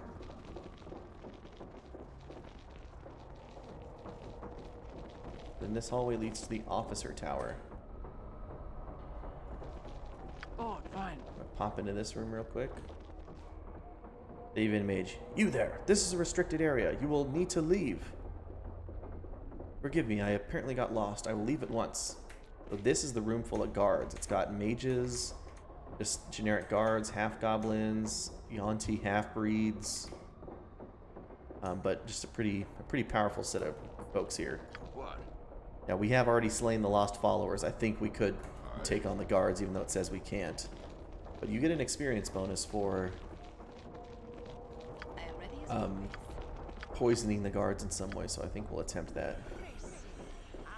I'm here. Easy as goblin pie. Let's pop in here. Gather round. Today we will learn about human anatomy and where to strike best in combat.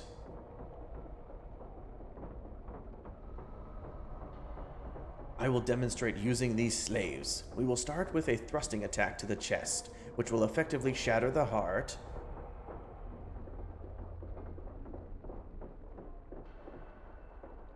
What's this? More students? No, I recognize you. Slay these intruders! Go on. I am ready, Commander. Done and done. My archers run over here.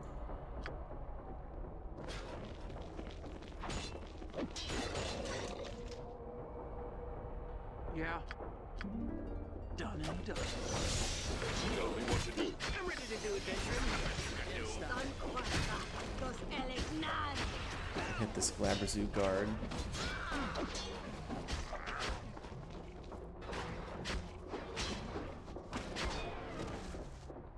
There we go. Nice. As you want. Got a cool cloak. 4 dead slaves on here. Cloak of protection +2. Not something we Ready. need. Not a problem. Some general. Nothing to loot around here. All good. And we made full circle and we're back to the wizard tower. Yeah?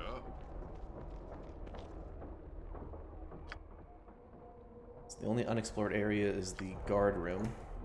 Let's go up into the wizard tower and start heading up into the towers.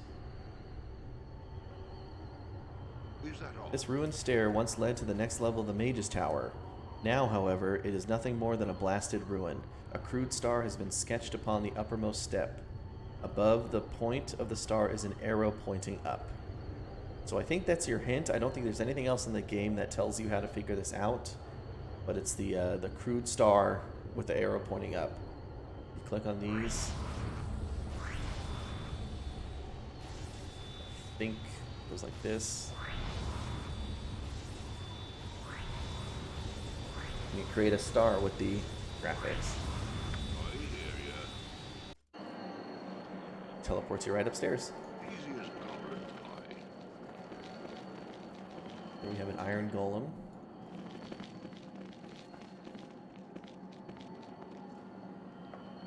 And we have Auric the Grey Spellbook. Remember Auric's tower from Kuldahar. I wonder what his spellbook's doing here. Let's Strange growth seems to be claiming this table and anything on it. Alright. This table with some strange growth on it. In here we have an apprentice.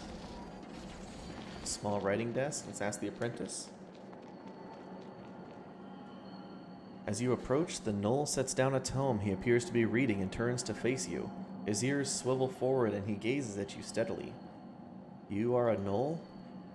He nods his head and gives you a toothy grin. You are not sure whether he is smiling or baring his fangs at you. Can you talk? He shakes his head and frowns. What are you doing here?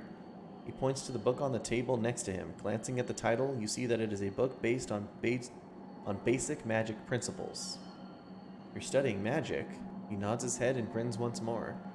I take it you are an apprentice of someone here then. He nods his head and points to the door across the hall. I seek Auric the Grey. Where can I find him? He points to a door outside the room and to the right. He makes climbing motions twice and nods up his head. Through the door and 2 flights up, he nods his head and grins. Very well.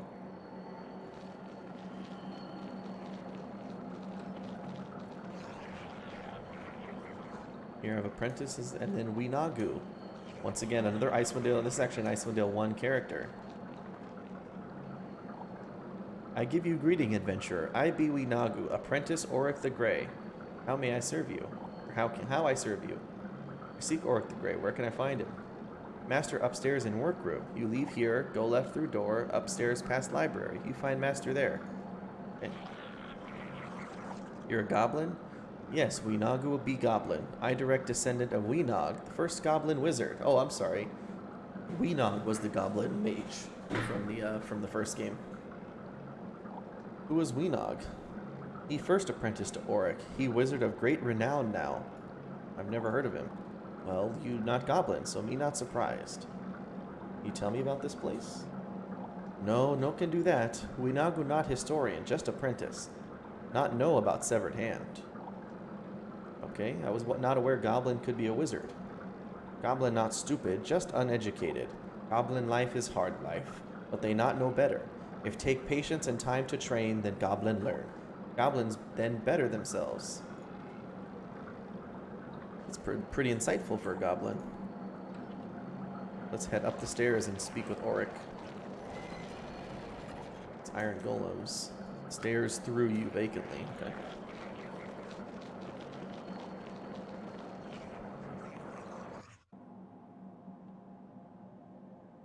Right. Here we have Daku. Well met. I am Daku, the librarian. Is there something I can help you with? What are you doing here? I'm the librarian. I help to keep books here properly organized. Mind if I look around? Not at all. Feel free. I've got a lot of work to do right now, so I'll leave you to it. Farewell. Okay. Have a look around. Alright, he doesn't have the time for idle chatter. I seek Auric the Grey. Where can I find him? Up the stairs. So not much to say on Daku's part. Search the bookshelves. The harp. Let's go up here. Auric's Book of the Mythal.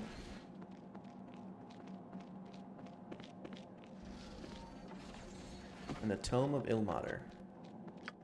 So this harp right here is the reason that so long ago, back when we were first creating Joffrey, we put his wizard to, his wisdom to 13. Because this harp specifically has a minimum wisdom of 13 required. This harp can cast the heal spell once per day, as we already know, a very powerful spell. But it can only be played by a bard of exceptional virtue, wisdom, and talent. The instrument of a beatified saint of the Church of Ilmater, this harp once belonged to Sephica of Orgulin. Sephica was a bard, but she did not worship the Lord of Songs, Melil. Instead, she devoted herself to performing ballads to the suffering throngs of Ilmatarians everywhere. She was traveling with a group of Ilmatarian pilgrims when they were attacked by bandits. The bandits killed and severely injured many of the pilgrims, and they cut the strings of Sephika's harp when she tried to soothe the injured travelers. After the bandits had left, Sephika prayed to Ilmater for help in a time of crisis. When she plucked at her harp strings, with her eyes closed in prayer, music miraculously poured forth and healed every person who heard it. The next day, the bandits arrived and killed Sephika for healing the pilgrims. Though she was killed, the pilgrims kept the memory of her miracle alive. Their community attempted to have her accepted as an Ilmatarian saint.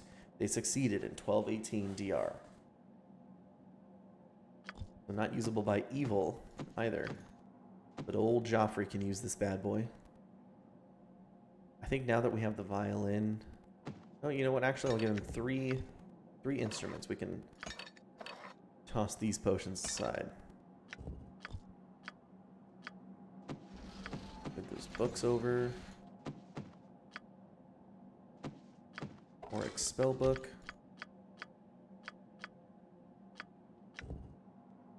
This club, it's a club +3 head knocker. 20% chance to confuse the target, 33% chance for an additional 1d6 crushing damage. Head knocker was crafted by the ogress Shavante as a gift for her husband, Grothak the Stupid. Her hope was that the club could be used to knock sense into empty head. Shavante was quite surprised to find that the weapon had the opposite effect when she brought it down upon her husband's unsuspecting head. The club was thought to have been destroyed in the battle between the two lovers after Grothak regained his senses. Obviously, this was not the case. That's really funny. Right, this huge leather-bound tome is the spellbook of Auric the Grey. Auric is best known for his research into ancient elven magics known as mythals. And then this tome is actually a collection of notes by Auric the Grey. In it are all the known details of his extensive research into mythal magic.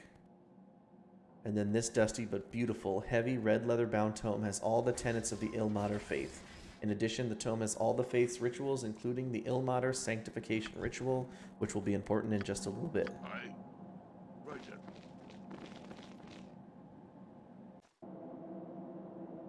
Watch me go. And here we are at the top of the tower with Auric the Grey. Kind of like Gandalf the Grey, but Auric. The purposes of this strange machine are unknown. It does, however, emit a low humming noise, and your hair stands on end as you near it.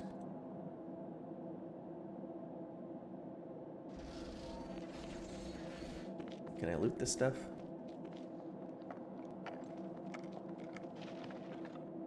I have Laryl's Bones. This is one of many control panels for the Astro Lab.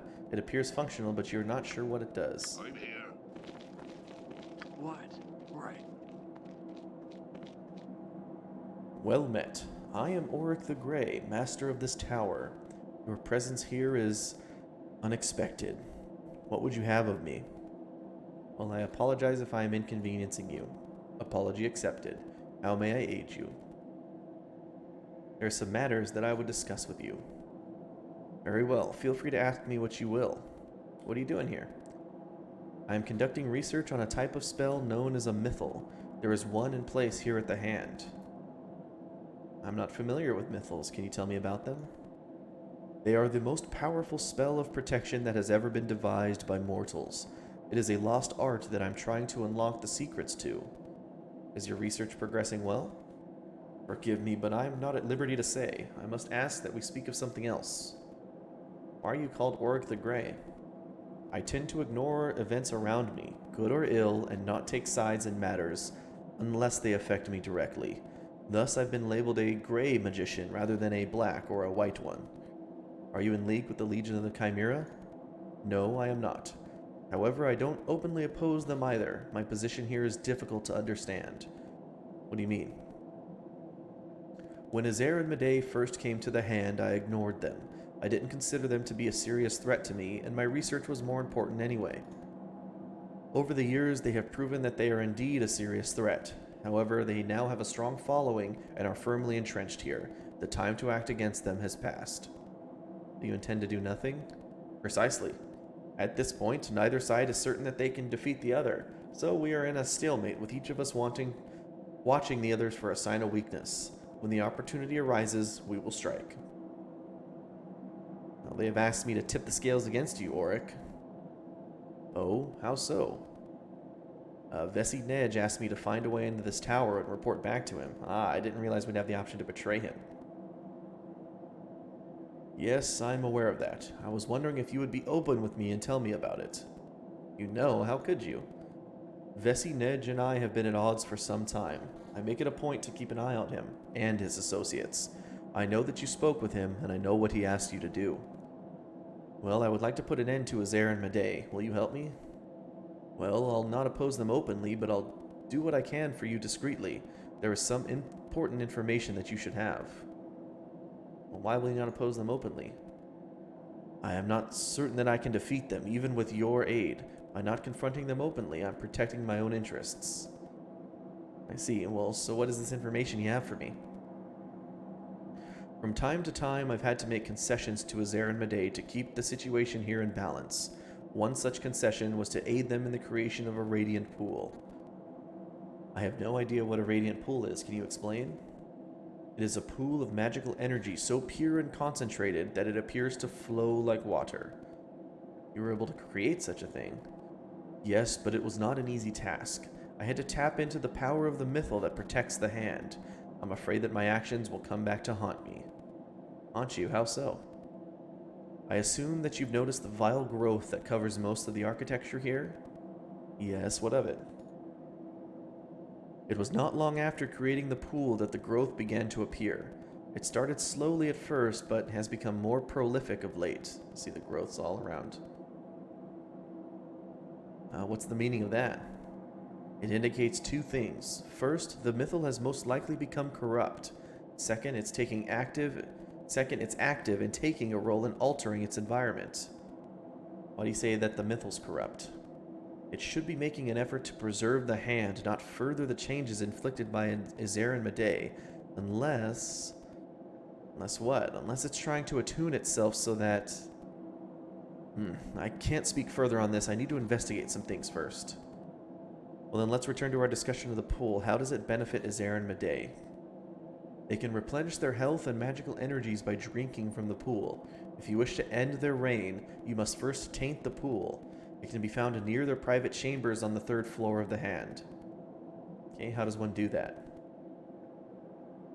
I remember when we created the pool, I was having difficulty tapping into the mythal. Medei began chanting and calling upon her deity, Iactus Vim. You suspect that divine power was used in the creation of the pool? Yes, I believe so. Perhaps one of the priests here at the hand would know how to taint the pool, but I think it unlikely that they would tell you. Still, it's worth looking into. I agree. By all means, seek out a priest. Very well, I shall do so. Okay, other matters to discuss. I've been told that many slaves have entered the portals that lead here. I see no slaves. Where are they? Over the years, many slaves have made their way here. I've returned most of them to their homes. A few are in my service, watching over properties that I own. You employ them? Yes, I do. I pay them an honest wage for the work that they do. Why not free all the slaves at the hand? I really don't care about their fate. I've provided a means for their escape, but I leave it up to them to discover it. Have you been questioned about the fate of the slaves? Yes, I have. I claim that I have no knowledge of their whereabouts. I doubt anyone believes me, but I don't care. I see. Alright. All done with that? So we can send slaves here to be freed. Easy as goblin I also need to taint the radiant pool.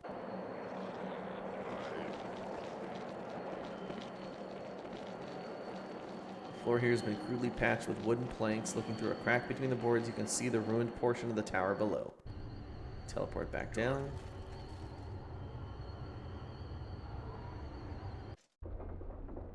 Your desire. Let's, Oh, I think I'm out of copies of haste. Oh well. ready. Let's go to the officer tower. Yeah.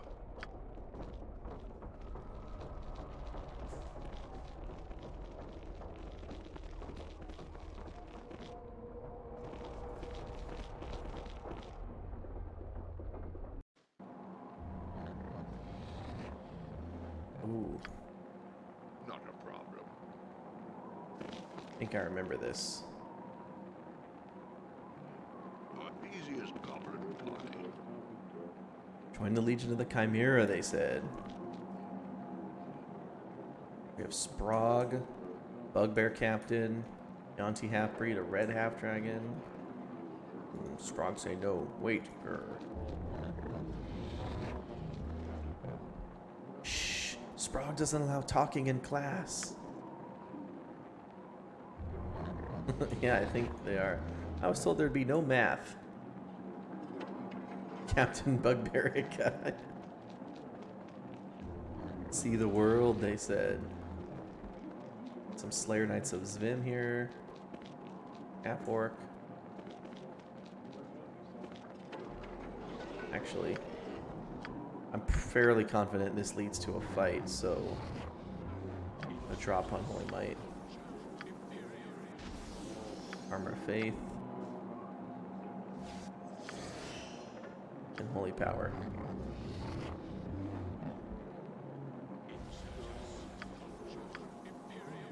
And freedom of movement.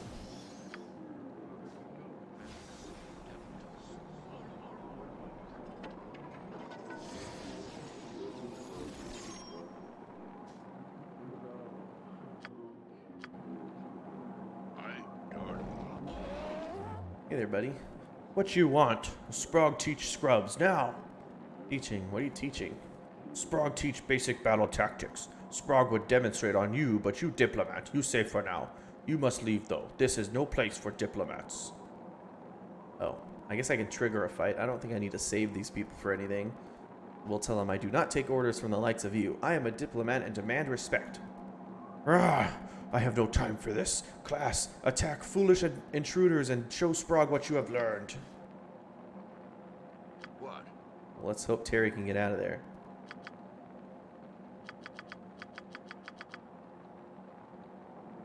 I'm listening. Consider it done. You have my undivided attention. What'd you need? Grease it. I'm here. Is that the best you can do?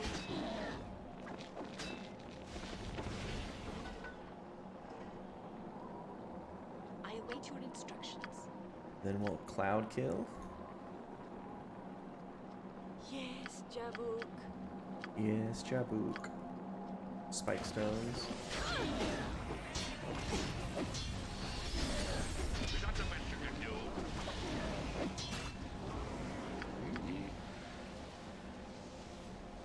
I am ready as always. Sprog's coming out. Ooh, gonna hit him with a horrid wilting.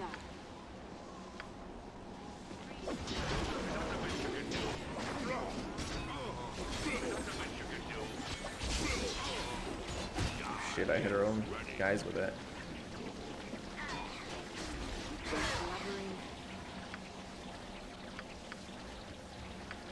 Tidal wave through the door.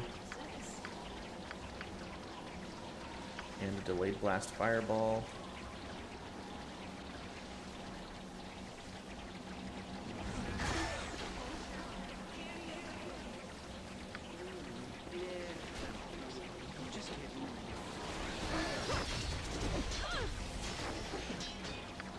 What is your end? Die if you make me do any more work. We're gonna have to be singing our song this whole time. Show me a target, I'll smash it. Protect me. Oh, I don't have heal. Oh, Joffrey casts heal.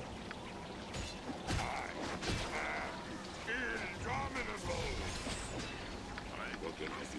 Yeah. It's on top of the Southland, that's right. Think I'm on a killing spree. Fools are already dead.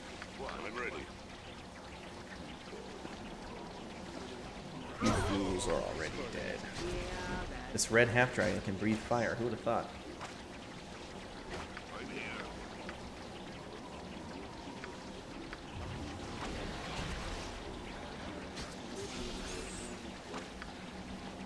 Yeah. Oh. There we go, she died. No design. Didn't even hear her talking. Tell me what to do as you wish. I'll do it. Got a hand.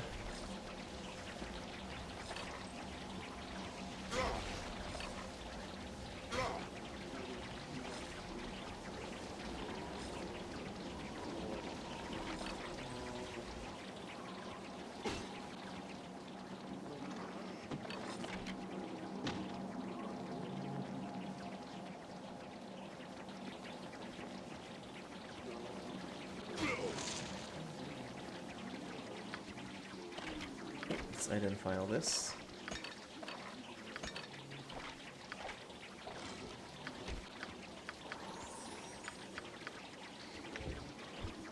Stunning arrows, potion of aid, vocalized potion.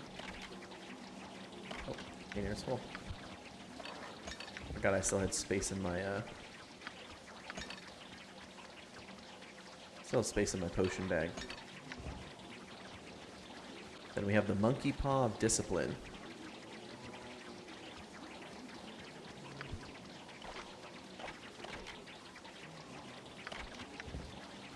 So the Monkey Paw of Discipline is the Neo-Aura Captain Sprague. Hey Sprague, is the current instructor of general battle tactics for the new Legion of the Chimera recruits.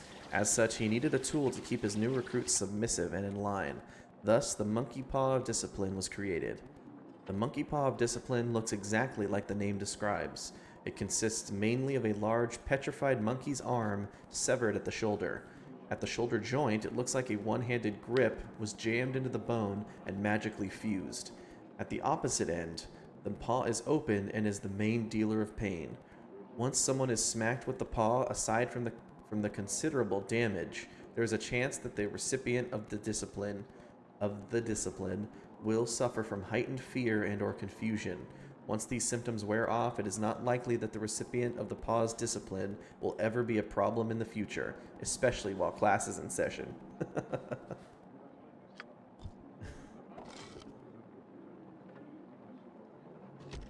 Jam to the bone. History of the Dales and the Elven Court, okay. Easy as goblin pie. Easy as goblin pie. Ready. What'd you want? Yeah. What? I hear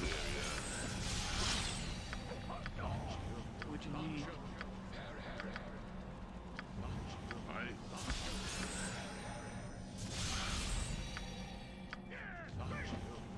Yes, Jabuk. I think that I'm gonna do another fight here. I'm gonna summon a bunch of stuff.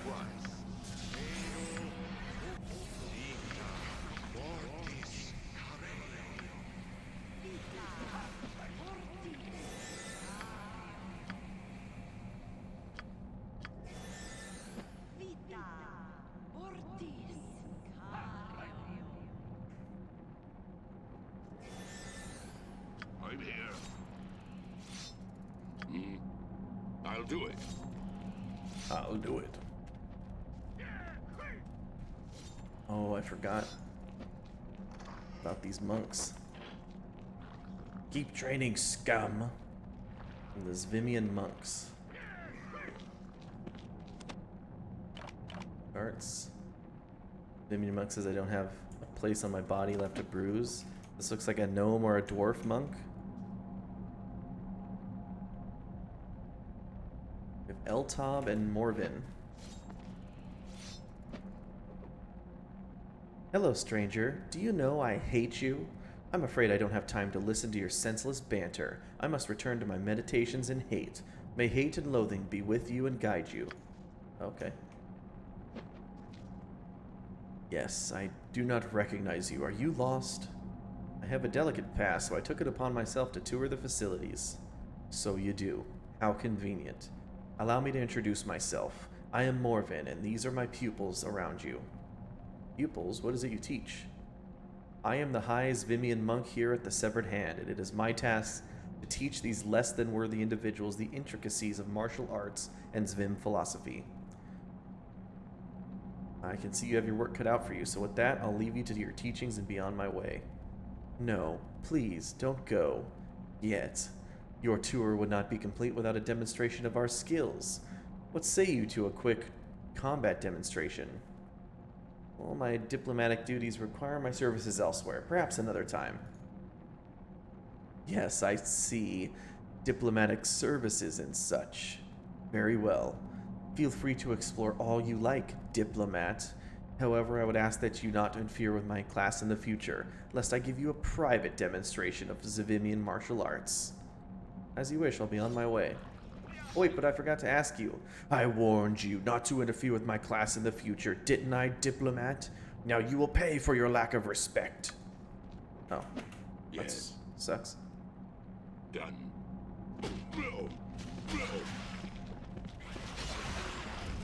I await your instructions. What is it? I'll do it. Oi. Ready. What can I do? Elendar, I Aye. am ready as always. What you be needing, matey? Arr.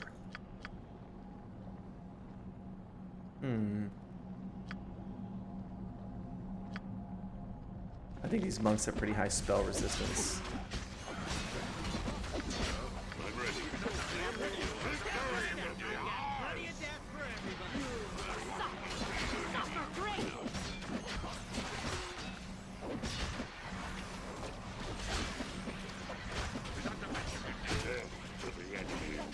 So all the trainees made it through, but Morven did not. Tell me what to do.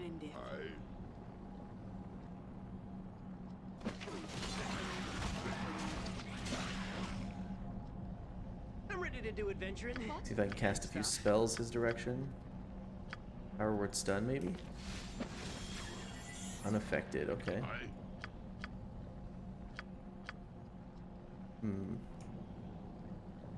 How about destruction?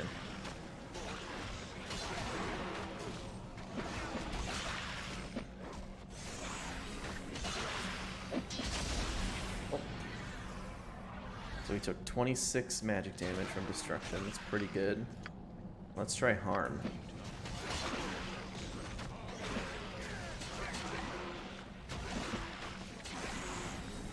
This monk is kicking our Bone Guard's ass. Oh. Orvin was immune to piercing damage. That's weird. Okay.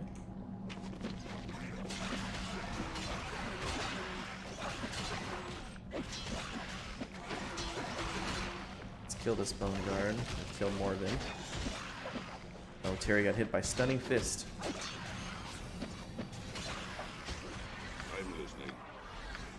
28 strength on our Barbarian. We Berserk. Don't go up any strength.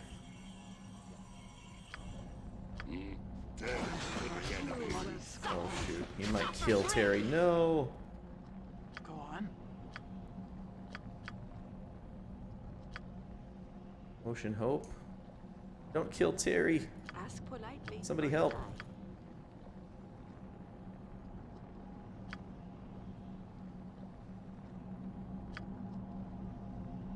Your desire. Maybe a Chromatic Orb stun? Yeah, no way. Oh, Terry, run! Make a potion. Yes. What? You got unstunned just in time. Detention. Yeah. Oh, there he goes. Exploded. And the Bone Guard's down.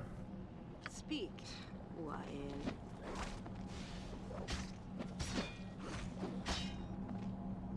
I hear ya. Yes, Job. I'll die if you make me do any more work.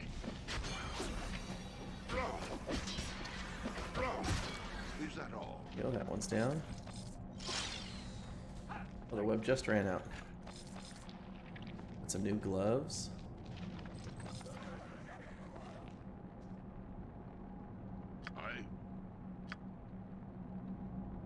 What?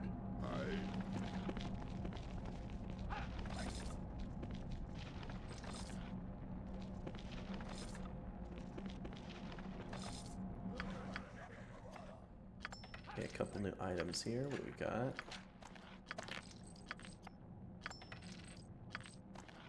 Oh, we had Laryl's bones. These are the remains of Laryl, elven mage of the Hand of the Seldarine, known as the Severed Hand. Laryl was once given the duty of protecting the hand from an invading orcish horde. In the final moments of battle, as enemy forces began to overrun the fortress, all appeared lost. Out of desperation, Laryl attempted to cast a mythal of protection. Unfortunately, the spell failed with catastrophic results. Enemy and defender alike were warped into undead, Laryl himself transforming into a Baelnorn. Eventually, Laryl and his brethren were laid to rest. Laryl was forgiven his transgression by Labelus Enereth, elven god of longevity and time, and at last received peace. As his spirit left to travel to Arvindor, his physical form crumbled to dust and bone. And that happened in Icewind Dale 1. Here we have another Every God ring. That's awesome. We'll put it on our druid immediately. Bringing her wisdom from 22 to 26. Yeah. Should give her a couple extra spell slots. So a new level 3 spell.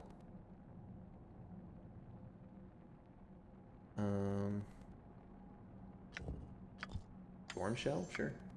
A new level 4 spell. About a Dispel Magic from you would be helpful. A new level 7 and 8 spell. Level 7, let's get you a copy of Heal.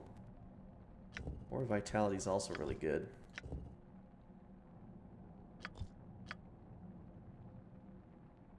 Having to level 9. And then let's try Finger of Death.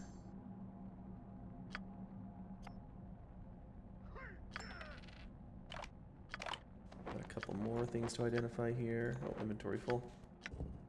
Another Robe of Infusing. Last darts. Darts of Infatuation. Attempts to charm them. That's range darts, okay. Another Cloak of Protection +2. Man, lots of those around. Forgot I was gonna have... I forgot again. I'm giving all quest items to our beef here.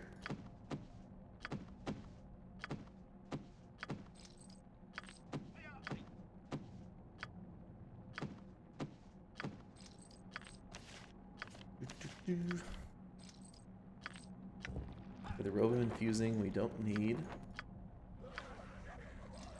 Now these last two items we definitely want. So the Gauntlets of Weapon Expertise, Legacy of the Masters. Highly sought after among novice warriors, these items were once the property of the royal family of Threskull. Imparting a portion of the prince's legendary skill, these gauntlets grant the bearer increased mastery over all forms of melee weapons. The majority of their many previous owners seems to have come to bloody ends, though. The gloves grant the ability of experience, but not the wisdom. So an attack bonus of +1 and a damage bonus of +2. Obviously, we're handing that right over to our 28 strength barbarian, who will now be dealing, looks like 23, or should be getting 23 to 33. Damage bonus +5. Maybe it doesn't stack with Emotion Hope, but it's a good bonus. With these attack bonus gloves, weapon skill to Terry.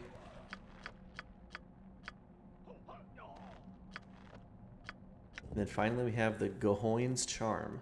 The kobold explorer Gahoin wore this lucky charm with him throughout most of his life.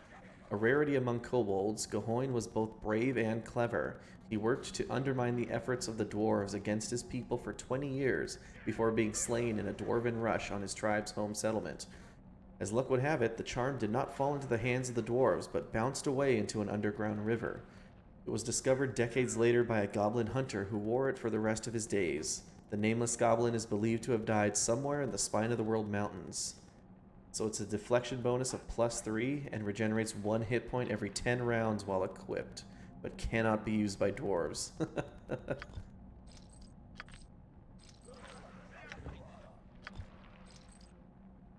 think we can give it to Eslif. And then swap this Cloak of Deflection for that. Give her the cloak. This druid stone we won't need anymore. And then this ring of protection +3.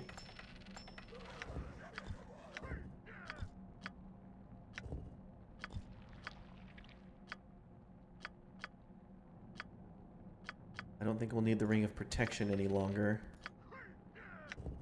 Which means we can open up this gem bag and take out the ring of freedom of movement. Hand that over to Terry.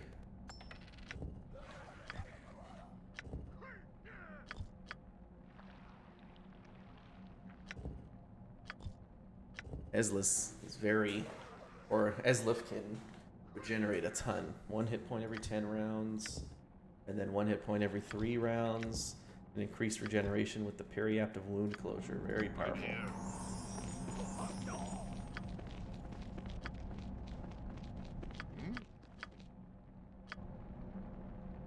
Ready. Toss a couple healing spells my way so I don't get one shot by something. Or Terry's way.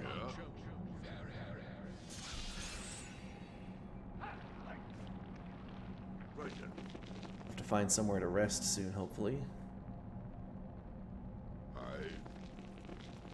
Aye. I am ready. Yes, it shall be done.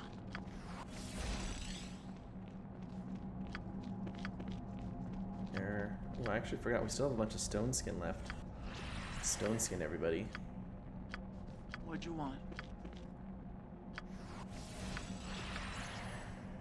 At your service.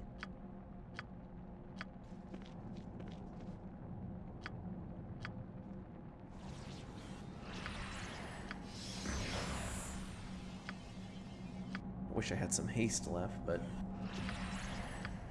no worries on that.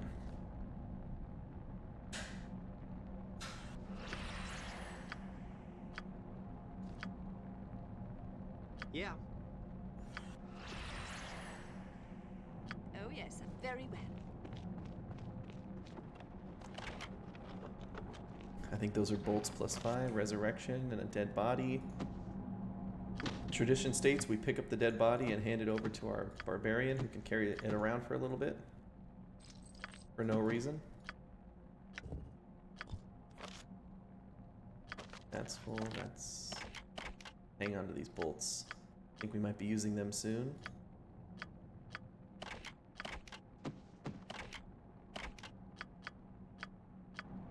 What?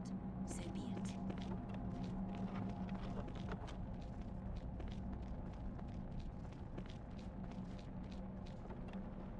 Elven healing line, banishment.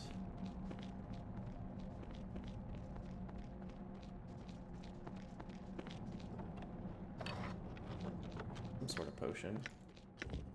Cat's Grace potion. Toss those in the potion bag.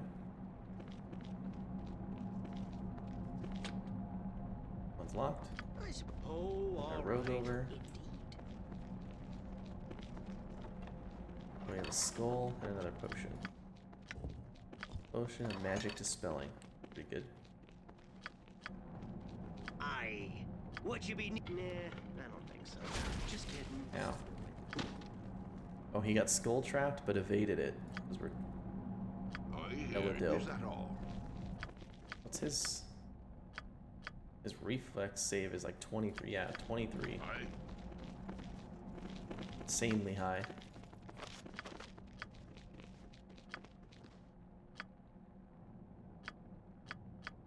Wait. Did we loot? What can I do? Consider it Was there done. nothing in it? Did I make a mistake? I guess I did. What? Watch me go.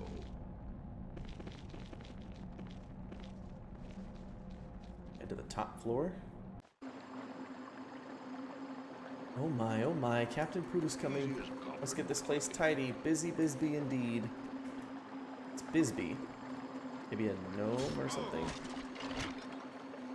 Oh, another male body. Carry around the second male body.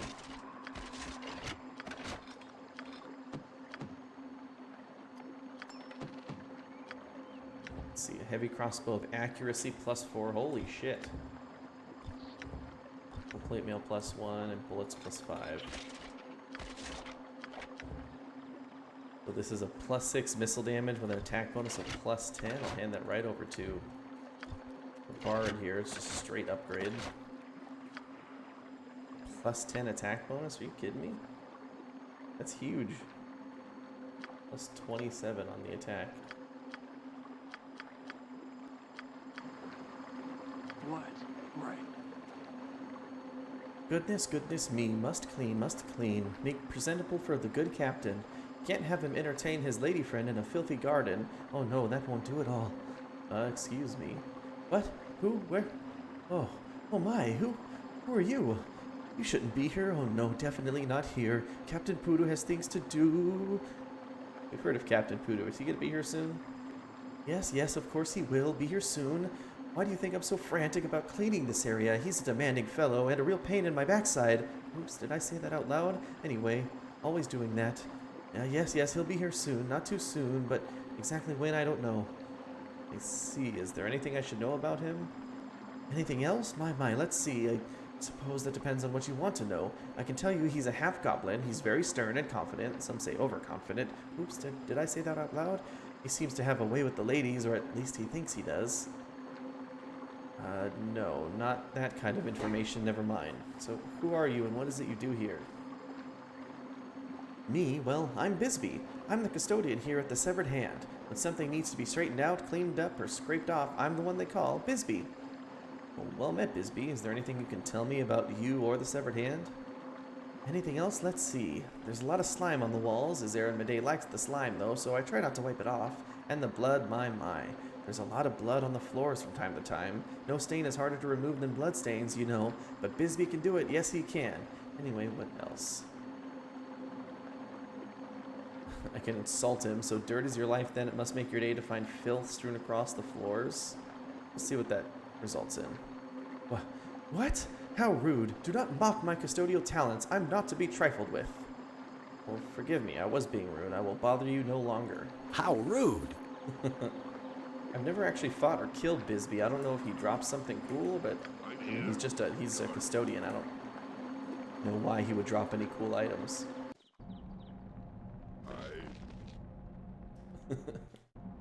How rude.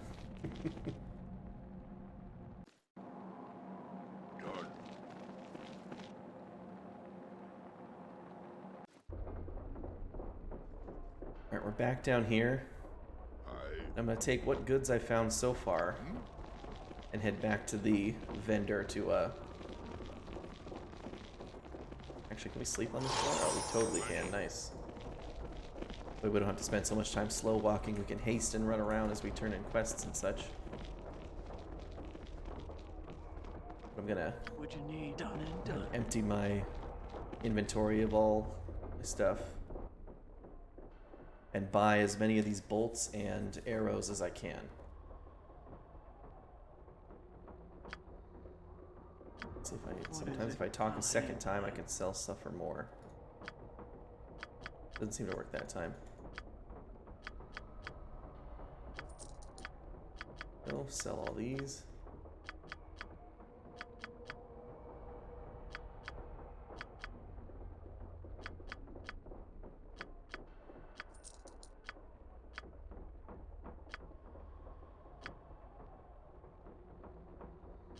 All right.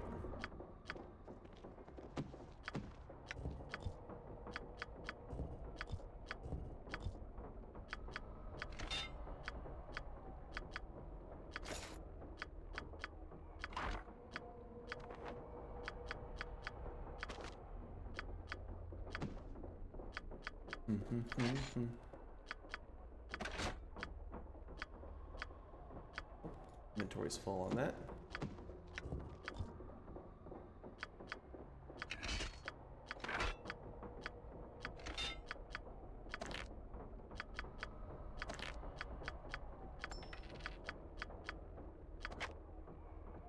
Right, just ammo left, it looks like.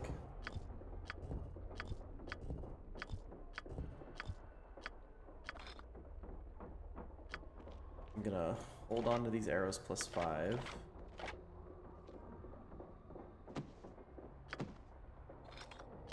We'll sell the bullets +5 because we don't need those.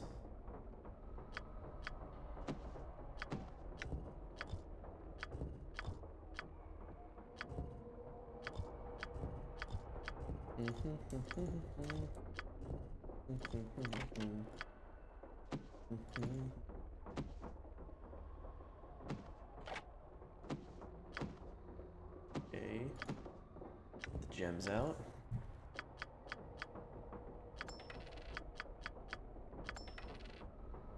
Oops.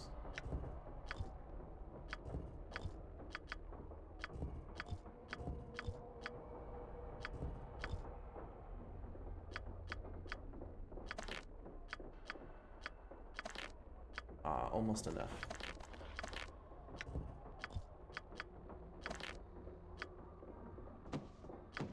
Okay, so that's all gems out. Now let's try for the scrolls.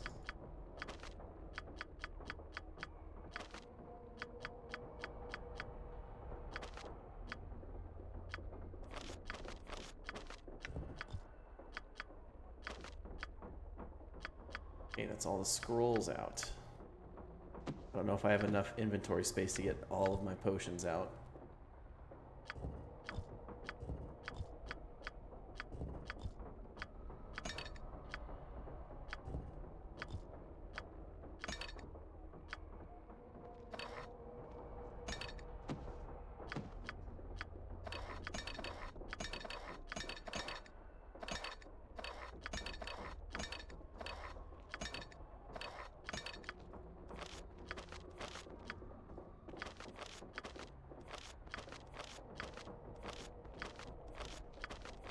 All the scrolls over here. Inventory full. Can we squeeze it out? Do we have enough?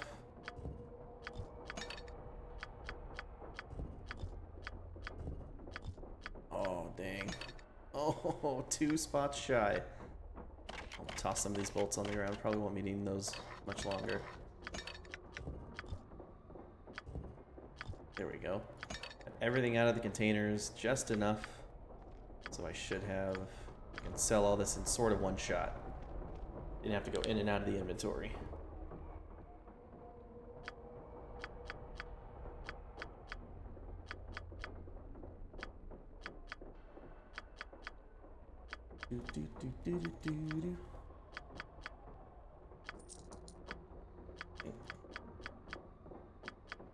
About to become millionaires.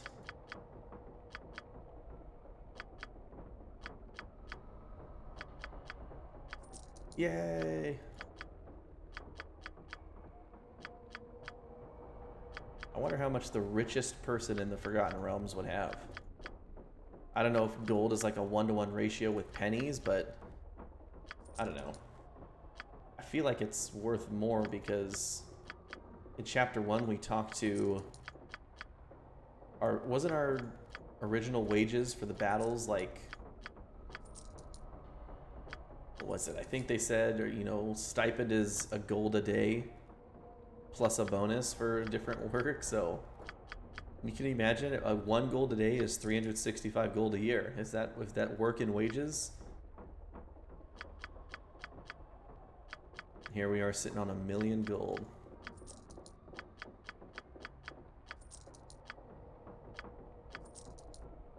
Okay, 1 million. Yeah? Oh, I will now attempt to buy a ton of arrows +5.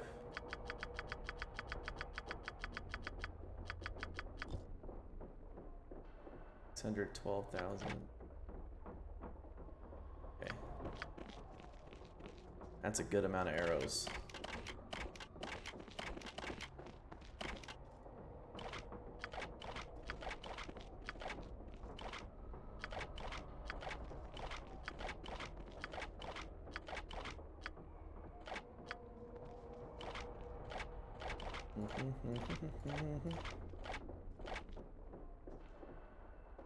I don't know if that's gonna take us through all the fights we need, but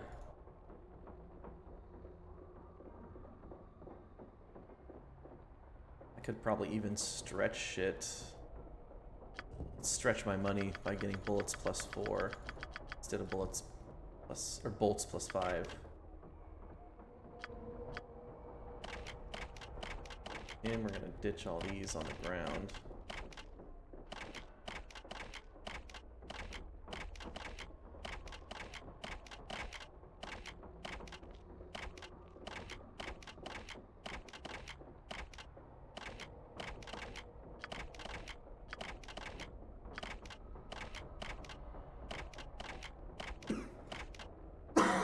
Excuse me. Ooh, it came out of nowhere.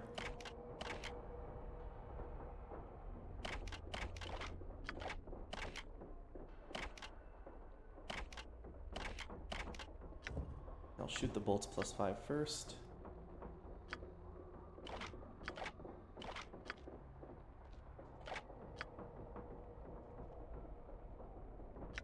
Hang on to this Everlast arrow just in case. We probably won't need it.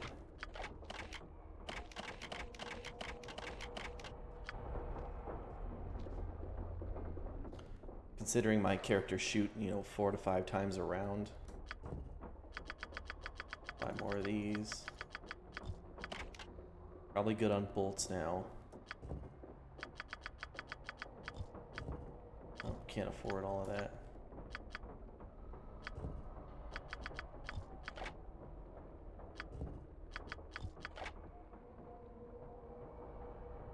Okay, there we go.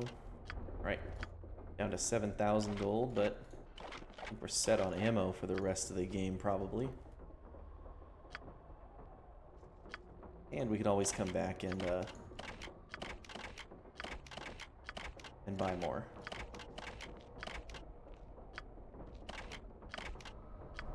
I hear ya.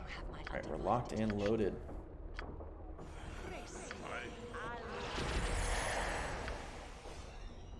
Let's go to... We went through the officer tower. Let's go to the wizard. Oh no, we already went to the wizard tower. We don't want to do the cleric tower yet. Let's go to the war tower. What?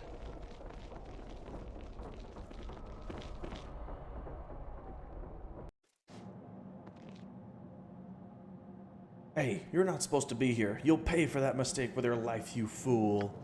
Oh, that's rude. I'm here. Yeah, symbol of hopelessness. Also... Okay, we do have a domain spell. I thought for a second we didn't get a level 8 domain spell on our cleric. Elendar. Elendar. Let's try out Tornado. See how Tornado works. I am ready, Commander. Yeah, that's fine, Yeah. I guess. And Emotion Hope. I'm ready. Consider it done. There's Symbol of Hopelessness. Stunned all of them instantly. I am indomitable. There goes the tornado too. What'd you want? Yeah. That stunned our guys too. And stuff. Also, how much damage is he doing? With those arrows +5, he does 14 to 19 damage 5 times per round. I hear What ya. is your What? game You name? need to know. Our thief does it's nearly 100 damage per combat round. Like a literal machine gun. Hooray, more fighting. I This Greater Fair says hundreds of spiders the size of your head crawl all over your body. Each one has a barbed tentacles spewing forth from their maws, slashing and cutting into your delicate mortal flesh. what? It's gross. Is that all?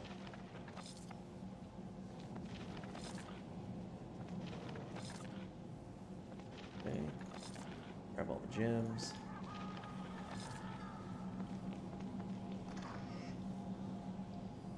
Dead Cat, History of the North, and the War Tower Prison Key. Have our barbarian carry this dead cat around too for no reason.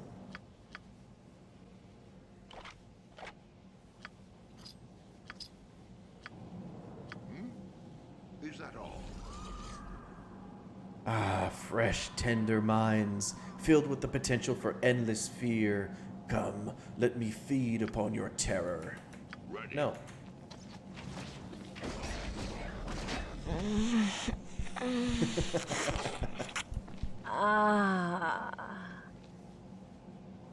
Oh, that's him feeding on our terror? Okay. Look, we have Carl. I'm a rock. Rocks don't talk. I'm a rock. Fine, be a rock. It's clear you're insane. You're the one talking to a rock. I'm a rock. But wait, oh, forget it.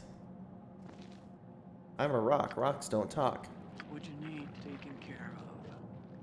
I'm a rock. Rocks don't talk. I await your. Yes, it shall be done. I'm a rock. Rocks don't talk. I think you can convince him if you have some sort of conversation skill, but we do not. Let's talk to Putty Talltail. Ah, please, please don't kill me. I have no idea what was in those gifts. Ah. Calm yourself. I have no intention of harming you. Who are you and why have you been imprisoned here? Aha! This is a trick, isn't it, you infernal beast? You won't fool me this time. The spiders are coming. The spiders are coming. Get off. Ah! Why won't you leave me alone? Breathe, gnome, breathe. The creature who tormented you is no longer. I am no illusion. I am real and I am willing to help you if you let me. You're not an illusion? You won't turn into some twisted combination of a spider, lemur, and octopus and try to consume me? No, as you can see, the beast responsible for your nightmares is quite dead. Yes, I can see it. It's true. By the tears of Ilmater, it's true. Thank you. With all the gods' blessing, I thank you. Now, what do you know about this fellow next to you, the one that thinks he's a rock? Oh, him? Yes. Well, he thinks he's a rock. I gathered that. Is there anything else you can tell me about him? He's very stiff. Forget it. Can you tell me who you are and why you're here? Oh, yes. Who am I? It's been so long. Putty Talltail? Yes, that's it. My name is Putty Talltail, and I am, was a diplomatic messenger bearing gifts from Brinchander, sent to the Severed Hand to help improve future relations with the Legion of the Chimera Kingdom. You came bearing gifts, and this is how they rewarded you? Well, little did I know that the gifts of cake and wine were made with elven holy water. Holy water has a tendency not to agree with demonkin. Azera and Medei took great exception when their mouths burned after they sampled our gifts. Sorry. Go on. At first, in their great rage, they said they were going to rip me to shreds for such an insult. Then, when they regained some of their composure, they decided to lock me up down here in the dark and torture me with illusions created by that horrible Fair. There were times where I wished they'd ripped me apart. Well, all that's behind you now, Putty. You're free to leave. My sincerest thanks. I didn't get your name, but I wouldn't last too long wandering the halls of the Severed Hand searching for an escape. And even if I did, the Dales would freeze me long before I could find my way back to Brinchander. Forgive me, my name is Terry of the Wudini. So you mean to tell me that you'd prefer to stay in this this dank prison rather than escape? Yes. Heavens no. I want to go back to Brinchander, if for nothing else than to kick the mayor in his blueberry arse for sending me on this mission. However, unless you can find a safe way to send me back, I'd be safer waiting right here. Then I shall find a safe way to send you back home. By my mother's whiskers, I sincerely hope you do. I don't want to die here. Well, be brave, Putty. I'll have you on your way home soon. I think we can go talk to Auric. Auric can probably teleport that guy back. Hey, look, here's Ormus Dohor and monks from the Black Raven Monastery. It's good that you came. I must speak with you. Indeed. First, I'm not what I seem. I was transformed into this lemur form as a punishment. Very well, I'll hear you out for now. Thank you. My name is Ormus Dohor. I am an Archimandrite from the Black Raven Monastery. I was invited to the Severed Hand to be held as a guest while a Severed Hand envoy, led by one called Dolan Dameba, stayed at Black Raven. Shortly after my arrival here, I saw firsthand the atrocities that Azer and Medei were capable of, particularly the slaves.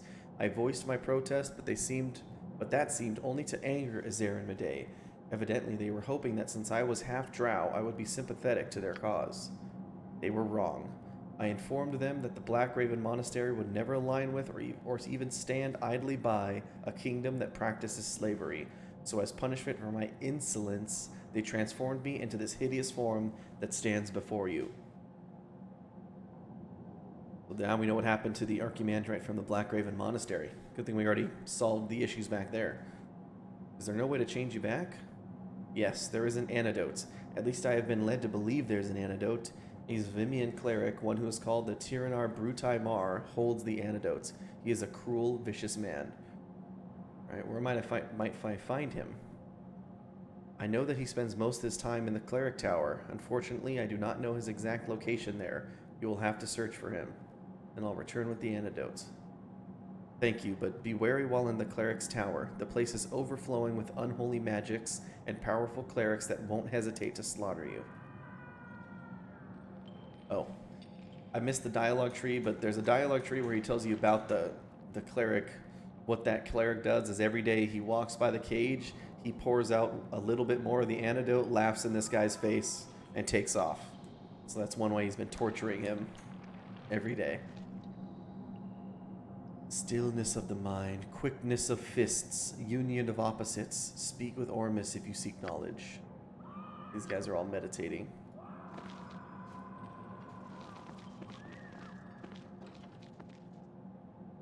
I join you, O Ilmater.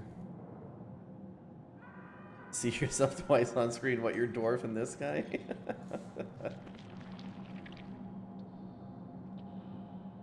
Toril Sorn. Huh? What? No. No more torturing. I beg you. Just kill me and be done with it. Old friend. I am not here to torture you. I have set you free. Free? Free, you say? I have failed in my mission. I shall never know freedom. But tell me, who is it that so boldly attempts to free the prisoners of the Severed Hand? I am Terry of the Wudini. I have come to Severed Hand to eradicate Azer and Medei and their vile kingdom. And you are? I am Toril Sorn, High Cleric of the Blessed Church of Ilmater. Well met, Terry of the Wudini. I must say your quest is most bold and risky. Yes, but one that must be carried out. I see that you're injured. May I assist you with healing? Thank you, but no. My suffering brings me closer to Ilmater. It is all that I have left, and all that I can currently do to show my devotion to his glory. I understand. However, I am curious as to why a cleric of Ilmater would be in this abyssal den. A fair enough question, though painful to recollect. Several months ago, our church received word that the Severed Hand was being taken over by a new kingdom, the Legion of the Chimera. At first we thought nothing of it. A new kingdom breathing life into this tomb-like Severed Hand could be a glorious thing. That is until we realized who the new occupants were and the atrocities they were carrying out. Well, what'd you hear? Slavery, torture, forceful interspecies breeding, and, worst of all, the worship of Iactu Zvim, the Lord of Darkness. Bringing that hateful essence into this once holy elven fortress was, and still is, unthinkable. Well, I've seen these atrocities you mentioned firsthand. Please continue. Time to take a sip of water.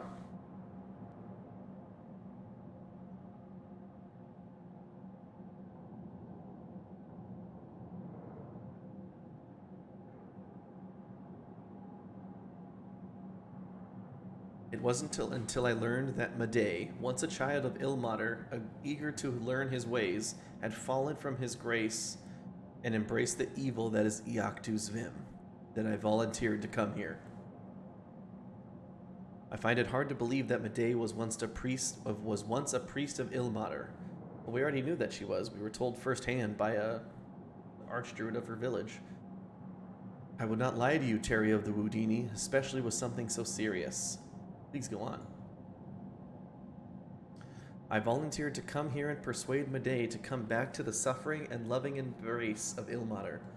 At the same time, I would sanctify anything that had been perverted by Iactu's unholy presence.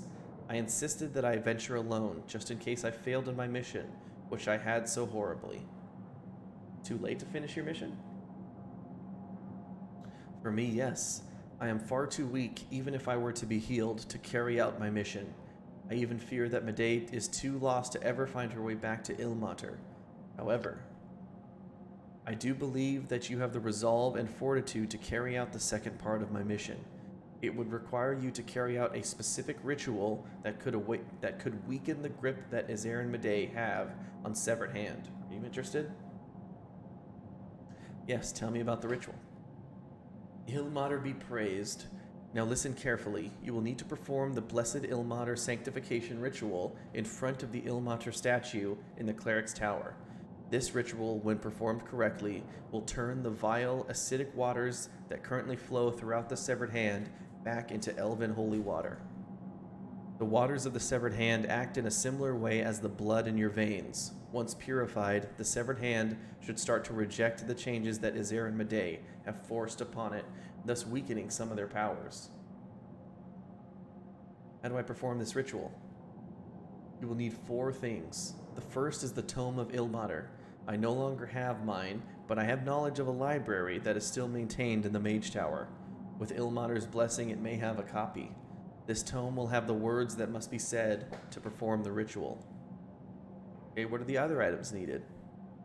Next, you must find an Ilmater holy symbol. That may prove difficult, but perhaps Medei still has her Ilmater holy symbol somewhere within the Severed Hand. Well, I'll search for it. What's next?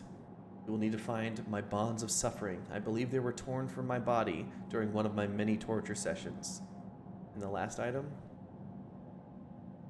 The final item you will need to complete the ritual is, quite literally, the Tears of the Suffering. Consider how many tortured slaves there are in this fortress, or considering how many tortured slaves there are, it should not be a difficult task to find some. What will I need to do once I have all these items? You will need to place the Tears of Suffering, my Ilmater bonds, the torturous, and Medei's Ilmater holy symbol at the feet of the Ilmater statue. Once placed, you will need to recite the words of the Ilmater sanctification ritual from the Tome of Ilmater. If all goes well, the waters will change and you will see a noticeable change in your surroundings.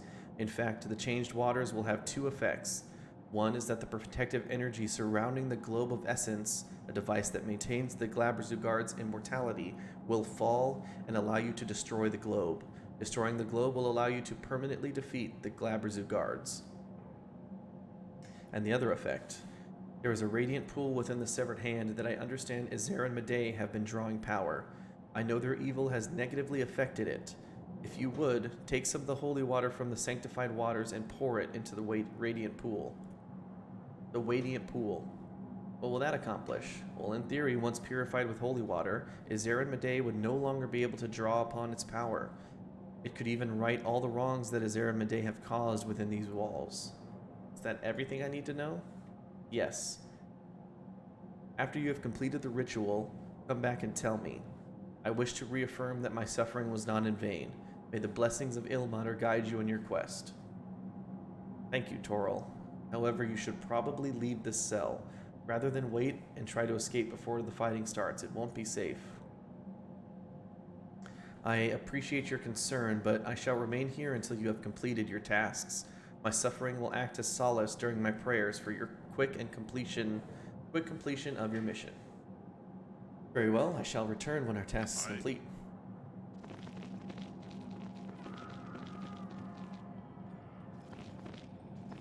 I am ready. Let's haste up. What? And protect from evil. I'm here.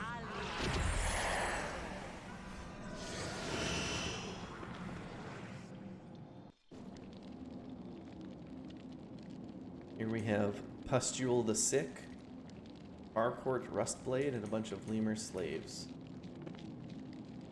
Not a problem. What you want? No bother, Pustule. Go bother Pustule's kin. Him like talk all the time. Him weird. You go now. Okay.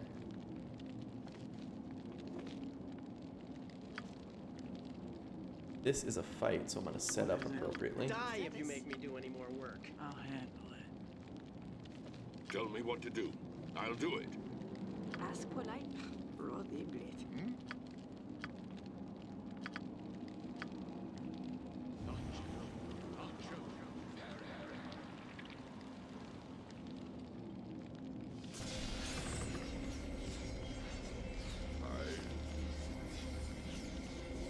say, what a strong-looking bunch of adventurers you are.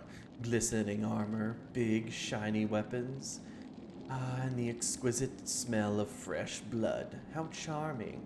Do come in, and welcome to my beloved studio. My thanks. Who are you and what is this place? Oh, how lovely your innocence is. I could just eat you up, but that will come later. I am the exquisite, dashing, beautiful, and sumptuously artistic severed hand torturer, Harcourt Rustblade.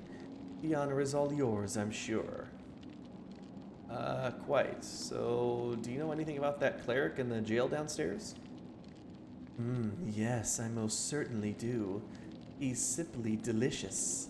Hardcore Rustblade, that's right. Oh my, please excuse my enthusiasm. I just get so tingly when I think about Mr. Sorn. Never in all my years of torture have I had a subject that suffered so fabulously. I mean, this guy doesn't have any other voice other than the one I'm doing right now. For sure. What do you mean? Simply speaking, he is my finest subject. With each slice of his flesh, with each break of his bones, with each dislocation of his joints, his suffering knows no equal. I dare say that his suffering is probably legendary in all the 9 hells itself. I am even so bold as to suggest he likes what I do to him. Oh, a bit of saliva slurping sounds? Okay. No, okay. Well, it's a 1-to-1 vote. Yes and no. I'm glad you're so delighted. However, I'm searching for his red bonds. I don't suppose you've seen them? Silly creature. All the bonds in this room eventually turn red. Blood red. In fact, I will see to it that your blood stains the bonds in this room as well. There is no way I can let such a robust subject as yourself leave without feeling the delicate and artistic mastery of my craft. Oh, my darling artisans, seize them. Actually, it goes dark red. Ready. Right then. Yeah? I'm listening. Yeah. Oh yes, I'm here. Oi, Oh yes, I'm here. fine. I hear ya. Looks like I'm gonna have to go on a killing spree.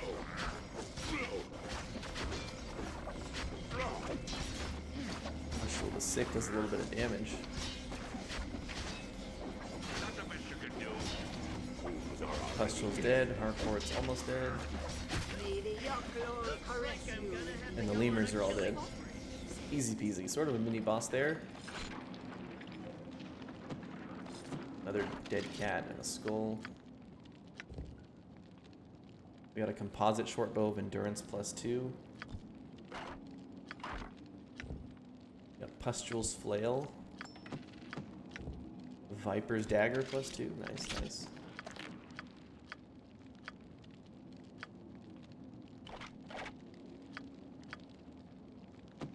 We're amassing quite a collection of dead things. And we have Pustul's flail. Pustule the Sick is one half of the duo that makes up the skilled torturers at the Severed Hand. He is a half-orc who is about as bright as a failing candle and unkempt as a homeless goblin living in an overused sewer. Ugh. Those that have met Pustule the Sick feel the unquenchable urge to immediately bathe because of his disturbingly filthy and disease-covered state. Even Pustule's weapon of choice, a large, grotesque flail, secretes filth and disease. Pustule's flail does not have a clean spot anywhere. Every square inch is covered with weeping sores and green-tinted muck. This probably explains why whenever Pustule the Sick uses his flail in battle, the disease that covers both him and his weapon transfers to the victim of the flail's impact. And if by some extraordinary reason the recipient of the flail's fury does not get diseased, then they will most surely get poisoned. Never has a weapon so perfectly matched its wielder as Pustule's flail. It's almost as if Pustule the Sick was born with it. Maybe he's born with it, maybe it's Maybelline. So it's a cursed item, you get a charisma of -5 penalty, but it's a 15% chance of casting Contagion and Venom Plus 2 points. Actually a pretty strong flail. Let's see. Oh, it's not usable by only evil, so even good player or characters can use it. Oh no, I don't know why you would. I suppose. Nah, I don't think so. Just kidding. I'll do it. You have the bonds of the faithful right there.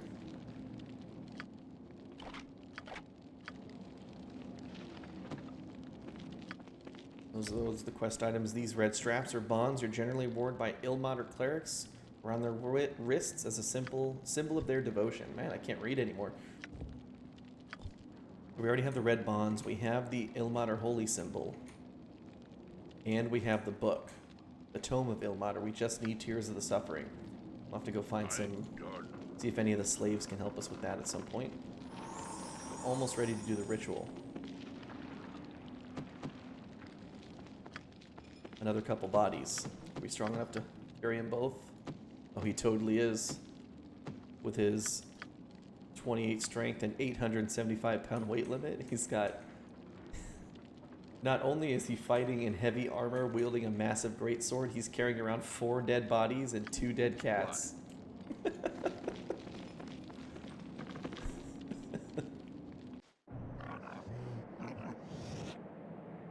Here we have Obak. Slayer Knight of Zvim. Easiest goblin party. Some bone guards. I'm here. The bodies are the armor. Yeah, he's just strapping them to his chest with rope. What? Oh, Obak Sariel. Garden Tower give Obak to creeps. If yous need to know stuff, come back later and talk to Stubnock. Him big boss guy with no stuff. Alright, we'll try to catch him later. Well, sorry, I thought he'd be here by now. Do you know when we'll get here? No, I don't knows when Stubnock come here. Obak not Stubnock's keeper.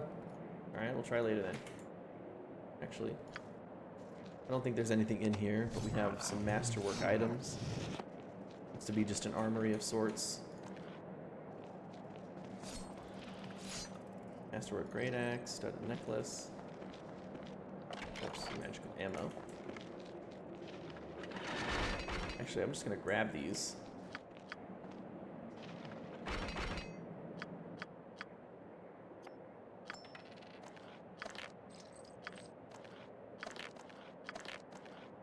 We'll go sell them and squeeze out a few more arrows.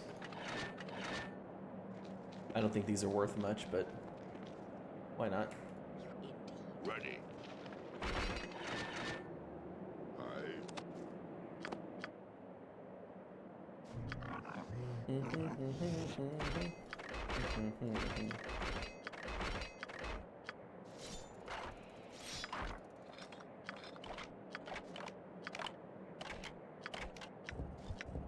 Bolts, arrow piercing, plus bullets.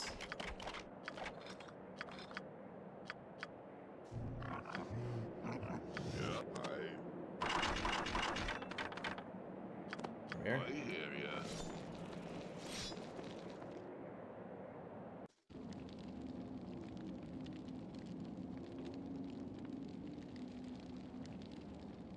Alright. Anything interesting to like... Oh, no question marks, we can see description of this place, alright?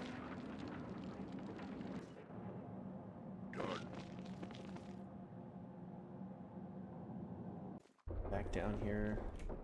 Last spot we need to go up into is the Cleric Tower.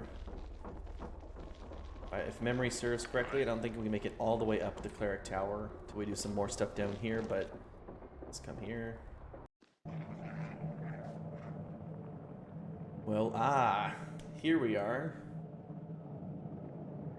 So if we remember this guy from chapter 1, this is the demon we ended up deciding not to slay back in chapter 1, but let's, what are you doing here now? Eekog, well, look what the undead cat dragged in. Hello, fleshy mortals. So good to smell you again. Eekog, what are you doing here? I thought you were still in the Goblin Warrens near the Horde Fortress. Yes, the Horde Fortress, the fortress that you so diligently destroyed. Although I do admire your skill in eliminating the entire horde.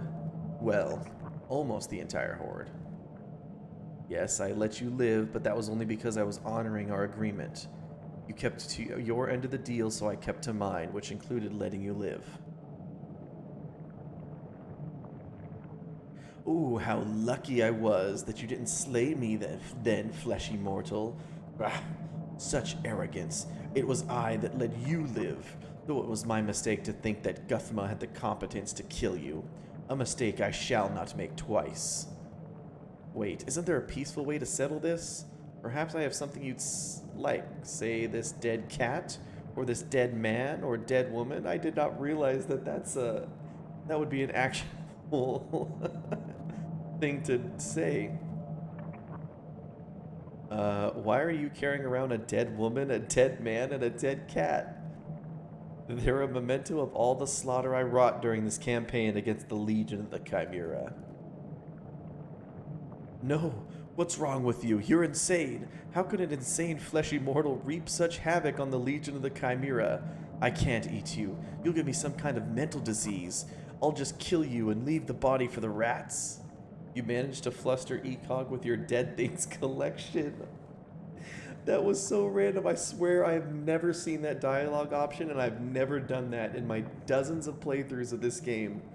I was just memeing by carrying around the dead items. I didn't realize that. That is hilarious. Oh my gosh. I await your instructions. Okay, maybe a delayed blast fireball over there. What? I do like me some recitation. Speak. How about static charge? Go on. Start playing your tunes, Joffrey. Taken care of. Aye. What you be You needing, can matey? start Arr. shooting your I arrows. gotcha.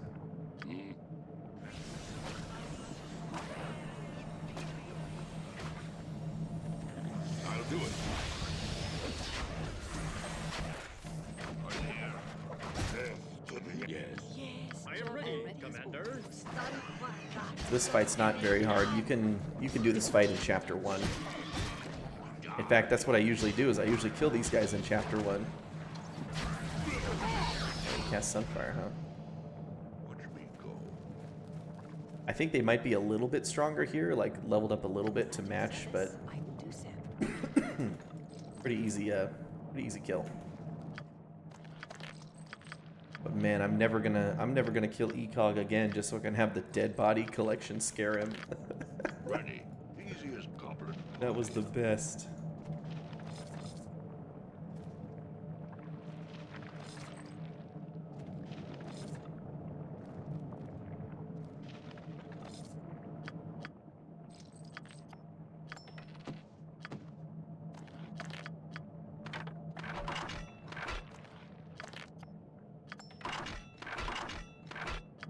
Yeah.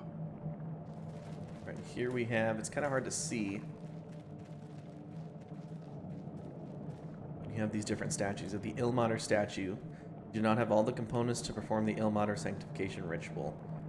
But over here, the Soon statue, you look upon the horrific visage of Soon's statue turned away in terror from the statue of Iactu's Vim. You gaze upon the statue of Iactu's Vim. His large, overwhelming presence looms over you and seems to threaten the existence of your very being. You turn away. The statue of Sylvanas looks startlingly submissive towards Iactu's Vim. It almost looks like Sylvanas is accepting his own demise. And Corellon's statue looks to be thoroughly defeated in the process of falling before Iactu's Vim. So we have all the elven gods, although I think Ilmater is a human god, I believe.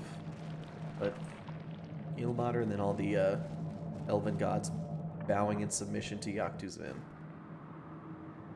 Intruders, kill them at once!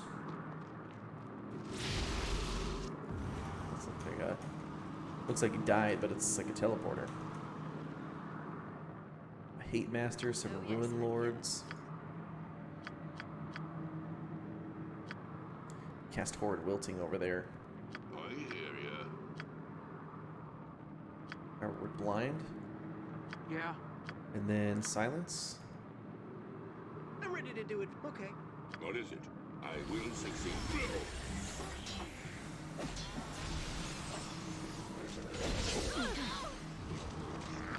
What can I do?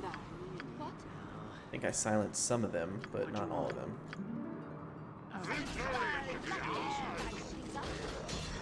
Dot. Yeah, that's fine. I guess. We cast a Blade Blast Fireball at them. Well, these guys are super hurt. This might just kill them outright. I'm ready. Easy as compliment. I'm here. Suffer! Suffer greatly! Alright, we're fighting. There we go. What? Done and done. Fortunately, I think they dispelled us.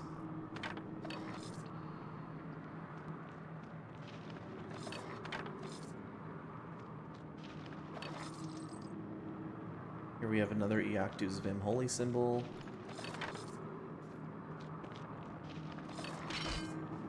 What you need, I'll handle it. Yet another Holy Symbol. I think everybody needs at least one.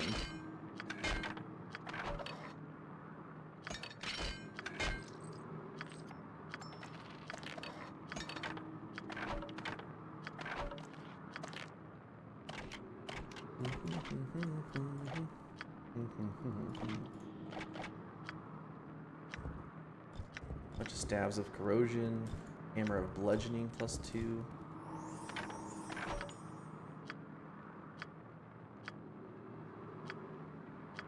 Oh, I guess I can ditch some of these dead bodies. Well, you know what? I'll ditch the lady. We'll keep the 3 guys.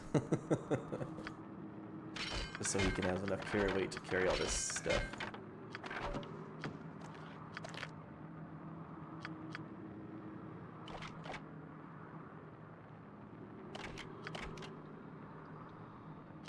What is it? Fine. Right?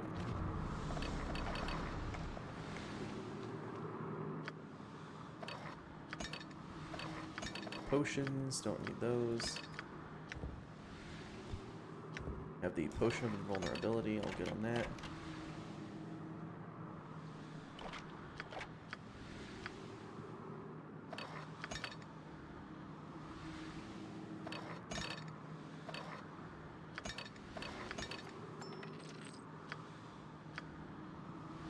So, there's 1 Holy Symbol, 2 Holy Symbol.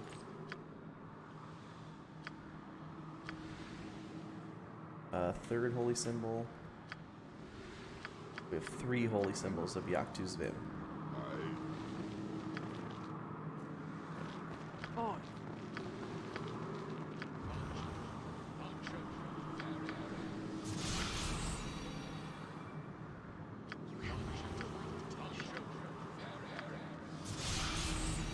Aced up yet again. Another Emotion Hope.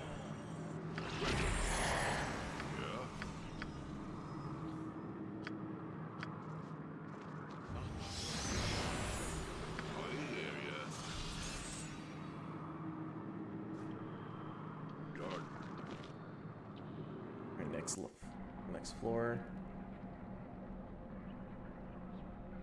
We have an entire place filled. We have Jezebel Queese, Skinny Rotten Tooth, Grossi Foul Air, Risha Nightstep. I am going to Divine Shell and then Iron Skin.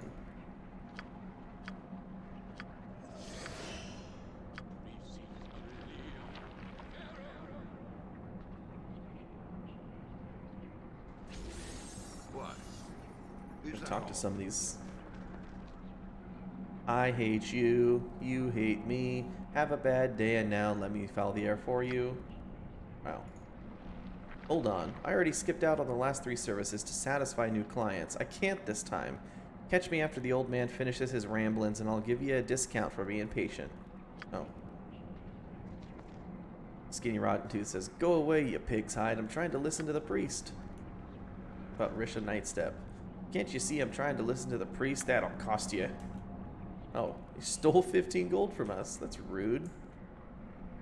Others are generic hate masters and dragons. Glory is the hate. Glory is the dark. Hate has filled my heart. Glory is the hate. We have Ruin Lord Mazam Kol. "Hate thy neighbor, for he hates you more. So saith Iactus Vim." "Blasphemers, prepare to be cast into the void of darkness and despair." Oh. I await your instructions.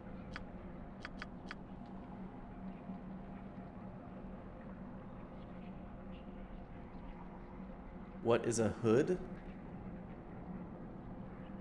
Oh.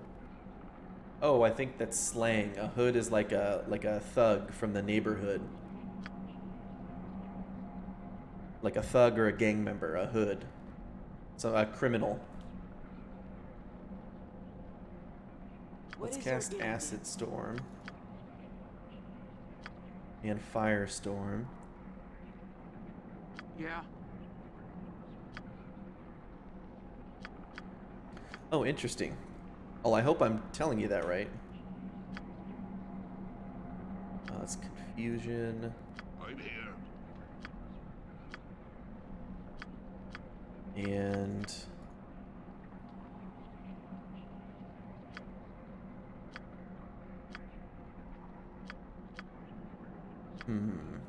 prayer. Yeah.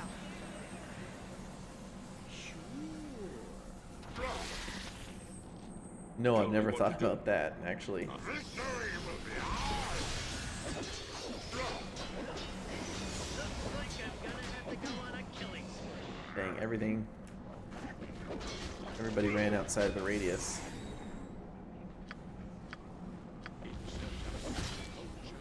Ask politely, or you die.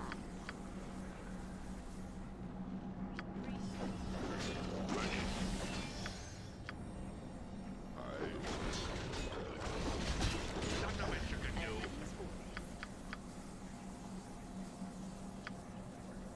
Okay, power word stun Mazon. What'd you want? Done. Suppose I can sit down and kill.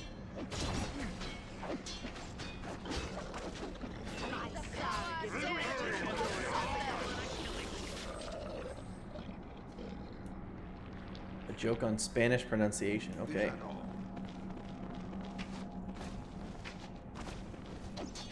hear ya.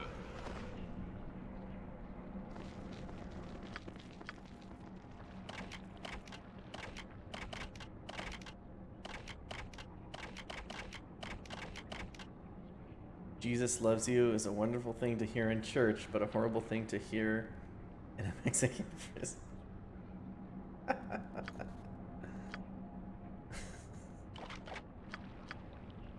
You know, it's funny. I always wondered why. Oh yes, so be it. I've always wondered why in so many places it's so common to name yourself after a prophet. So like in the Middle East, there's about 1,000 people named Muhammad. In Latin countries, there's 1,000 people named Jesus or Jesus. But no one's in English-speaking countries. You don't name your kids Jesus. You know, it's like taboo. You know, you're not supposed to take the Lord's name in vain or whatever it is.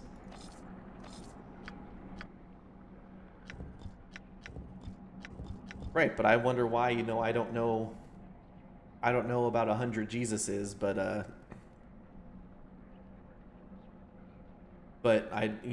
there's a million Johns, Adams. I even run into people named Job, but no Jesus.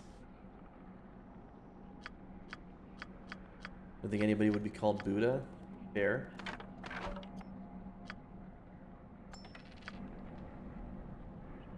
What as you will it?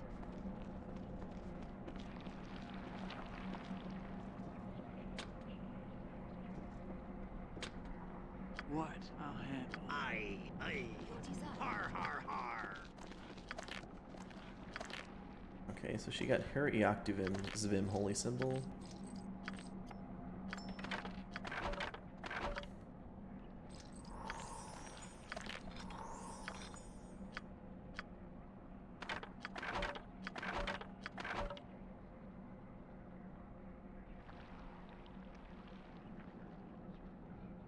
Feels like sacrilege. Right, I'm just wondering why is that...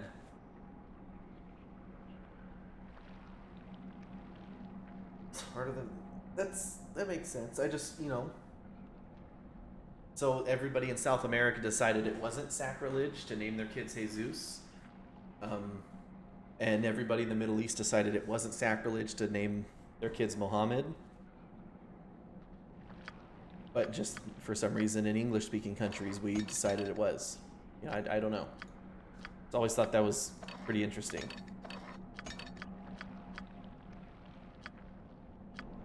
I am ready, Commander. Nah, I don't think so. Let's see, are these trapped? Oh shit, they are. Failed that one. You have so be it. I'm ready to do adventuring. Yeah. Okay, well, I'm gonna open it. I'm gonna not be able to disarm it. Not a problem.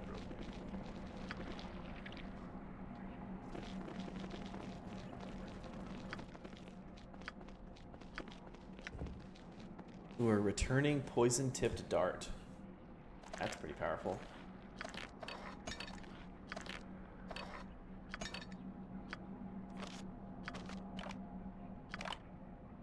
It's 1, 2.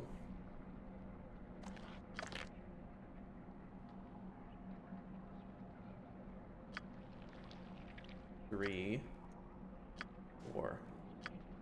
I have 4 Eoctus Vim holy symbols. What? I need 2 more.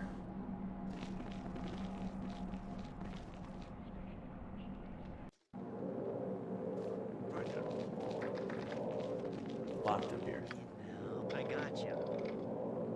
I'm here. I am ready as well. Can't get through that door. So I'm pretty certain we have to go through that teleporter down there. If I understand correctly, we need 6 Eoctus Vim holy symbols to get through it. Done. Oops, I actually missed looting one. There's 5, so I just need 1 more.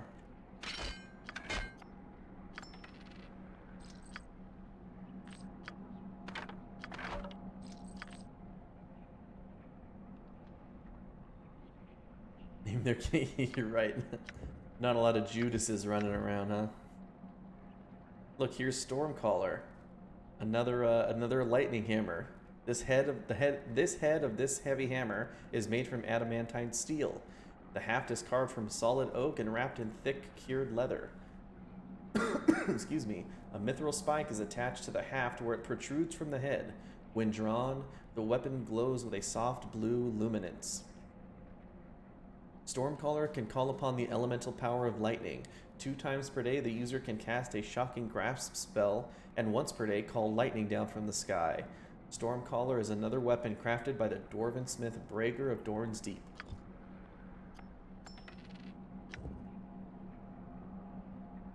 And the Eremite ring. These silver and ebony rings were worn by followers of a charismatic wizard named Eremite of the Northern Wind. Hundreds of years ago, Eremites started a cult that revered the rulers of ancient Netheril. Seeking to recreate Netherese culture, Eremite and his followers attempted to overtake and excavate a large number of ruins across Faerun. Eremite successfully recovered many ancient Netherese writings and artifacts that were thought to be long lost. Rumors state that the Netherese Lich King, Larlock, eventually put an end to Eremite and his entire cult. These rings are among the only items that remain from their organization. Just a simple ring of protection +1, just dressed up with some Ready. fancy backstory. Easy as common pie. Alright, so we have most of what we need. Done. we're coming up on the end of the game here, so we're just going to sort of, in order, knock down all the quests we've accumulated so far.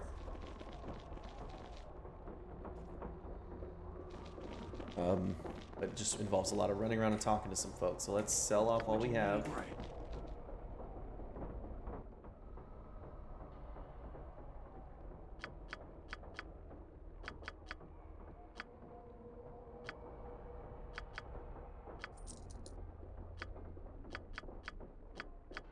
Ooh, all this stuff's worth about 100 gold a pop, not bad. 150 gold, almost.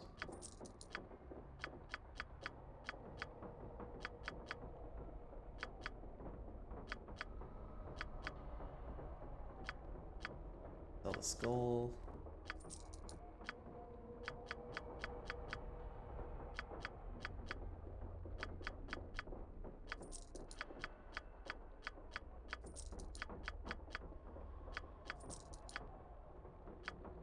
All those. Stormcaller and that. Alright. Pick up some more arrows. +5. Looks like we can get 8. At least 6.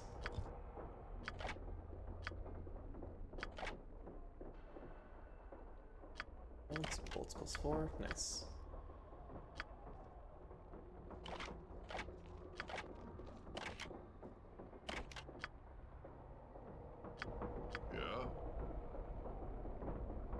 Alright, head back downstairs.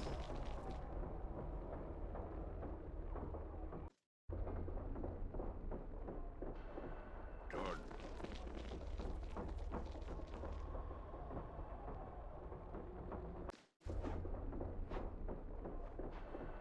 Easy as goblin pie. Excuse me. Back in here, I gotta speak with Roga Folk. I hear ya. Well, man, have you been able to help Vilu? I have tried to speak with her, but she seems confused and incoherent. The strain of so many changes in her life is in such a short period of time may have done her harm. Perhaps her mind has failed her. I would ask another task of you if you'd be so kind. What would you have of me? Please go to the infirmary on the 4th floor and speak with one of the priests there. They may know of a cure for Vilu. Will you do this for me? I'm certain that my travels will take me there. I'll see what I can do.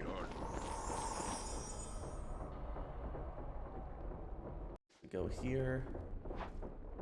Oh, taken care of. First, let's talk to Jer. Okay. When we first met, I believe I heard you mention Ilmater. Are you a follower? Yes, why do you ask? I seek the tears of suffering, Jer. Perhaps you could aid me in this. Long have I suffered, and many a tear I have shed. I can shed yet another if it aids you in your quest. Here, take this with Ilmater's blessing. I am grateful, Jer. Farewell. Go on, fine. Okay, so we get the tears of the suffering. Oh yeah, that one's way out of favor. I don't know if that was a common name, but it was a more common name way back when. Yeah, done and done. Hey, Isha, you have returned. Have you found a way to alter the plans for this fortress? Yes, here they are. I am forever in your debt. I can never repay you for your kindness. Alright, I'm glad to be of service. Aye. Plans altered. Done.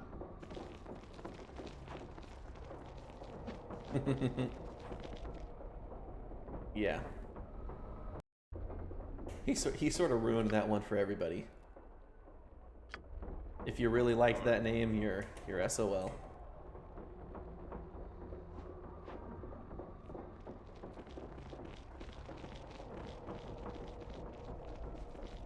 What'd you want? Die if you make me do any more Right. work. What? We're gonna go talk to these wizards. I've got it. How dare you come before me after betraying my trust in you? Leave now, you impudent dog, or suffer 1,000 deaths. Very well. Very well. What'd you I didn't mean need to talk to done him with and done? Joffrey. Well, yeah, but I think it's because he was more known by Stalin. You know? But you are right. What? Is that all? Hey, I think you're gonna be the one who dies. I'm here. Come here, you wretch. Yep, it's pretty hard to cast spells with everybody standing right next to you, Show huh? me a target and I'll smash Oh it. yes, I'm here. Done. What? Yes, it Yes, shall that be is done. true. He wasn't strong enough to put that one out of favor. Another cloak of displacement, a golden girdle, robe of the evil archmagi, first ass, boots of grounding, deflection bonus +5, 1 magic resistance +1 bonus. It can only be worn by those of evil alignment, though. Extremely good robe if you're an evil wizard. I think the robe of the good archmagi exists in this game, but it's a random drop that you can only get if you're really lucky someplace.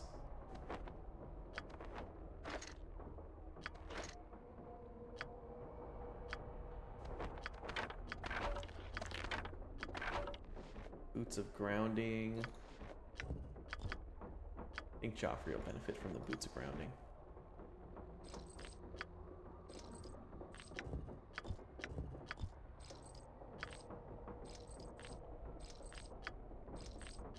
Yeah, do Zvim, put it all in the same place so I can quickly scan my eyes. Here, Tears of the Severed Hand Slaves.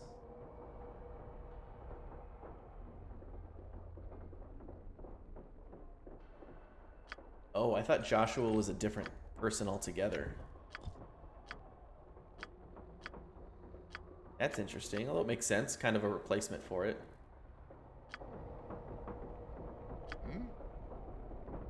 Right then.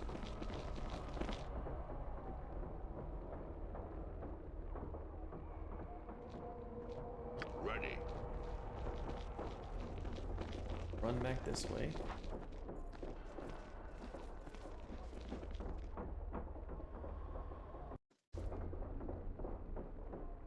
Not a problem.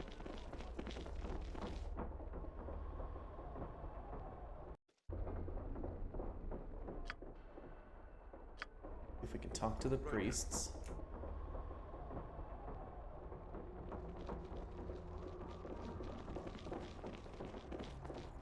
What is it? I'll handle it. So you've returned. One of the workers here is suffering some sort of mental disorder. Do you think you could aid her? Ailments of the mind require potent magic to cure. I'm not willing to waste such power on a mere slave. However, I can give you a potion that may or may not cure her. Here, take this and administer it to her. There's our... Your desire. Here. Yeah? We gather up. You have my undivided attention. And haste once again. I hear ya. Get some travel time.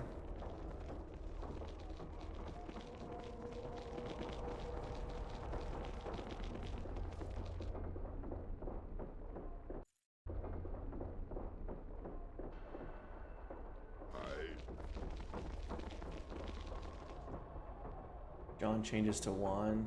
Yeah, I knew that. But that's interesting. I didn't realize that Jesus would change to that. Oi, done and done. Why is Precious attacking us? What? What? Slay this dumbass thing. I don't think we went into Dracine's room, but apparently we did. Speak, Ustan. Get a new greatsword. Greatsword +4. It's the same one we already have. Go on.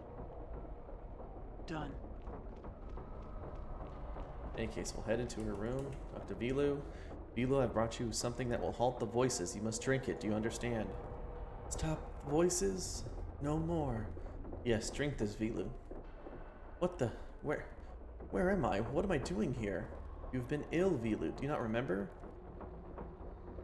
Yes, for once my mind is clear. Oh, but I've done some foolish things. Do you mind telling me why you did that? The only way I could stop the voices was by giving the elementals something to focus on. Deep inside, I Yes, I wanted to put an end to the construction, so I began to sabotage it. I see. So what do you intend to do now? I will let Roga know that I am well, but I will not return to that former life. I will stay here with my kin. Right, I'll leave you now. I'm grateful for your help, friend. Farewell to you. I'm here. Yeah. Alright, let's go tell, Roga the good I'll news. handle it. I await your instructions. I'm gonna have our wizard come over here and explore this room. What'd you want? Done. I have heard from Vilu and she seems well. I thank you for your kindness. Glad to have helped you. At your service. Gosh, we both come from Icewind. So be it. Well, thank you for letting me know. I'm learning some stuff. Here we have cool new boots. All the beakers and tubes of bubbling liquid upon his desk. Upon this desk, it's Yeah, safe to assume this is some sort of potion Oh lab. yes, I'm here. Wizard Robe, Potion of Freedom, Summon Fiend, and Mass Dominate. What indeed? Oh, all I right. think if I put Virulent Agent and Tainted Demon's Blood on here.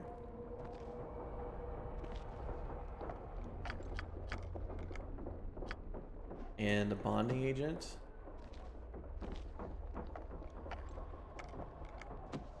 Or if I put the Demon's Blood. And it turns into Lethal Virulent Poison. Okay. My only option is to use the Virulent Poison. Because of... That's the conversation path I took. That's unfortunate.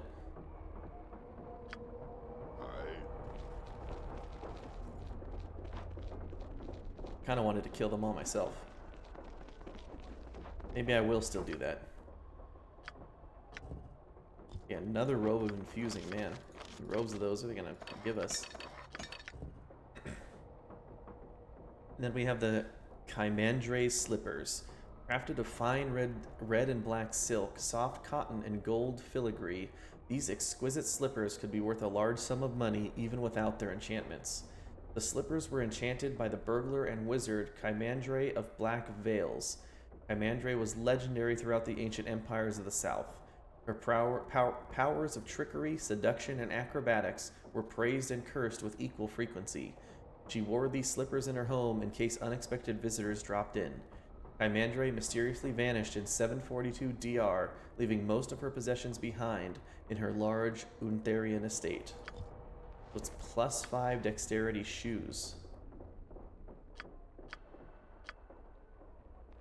I put those on.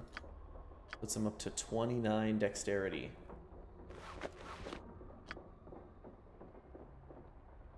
Which makes him one of the most successful or impactful archers the realms have ever seen.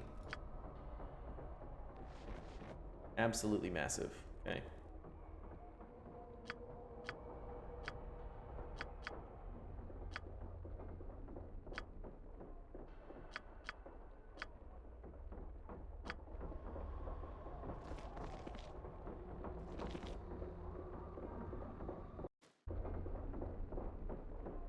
Not a problem.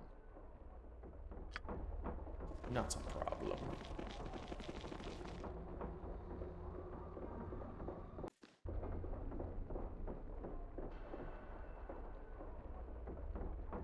Right then.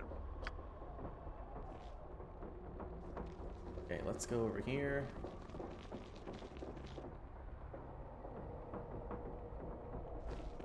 I'm just gonna charge right in. You obviously have a hearing disorder. You will now see why it is unwise to test the limits of the Legion of Chimera Guard.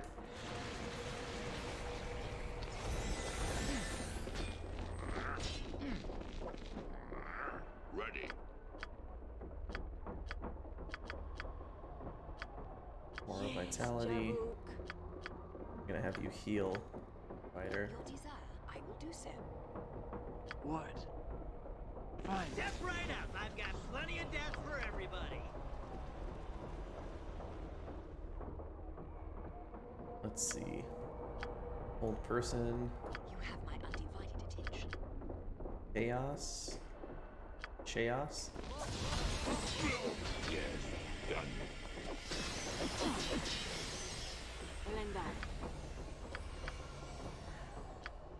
See if I can finger a death somebody. Maybe that guy.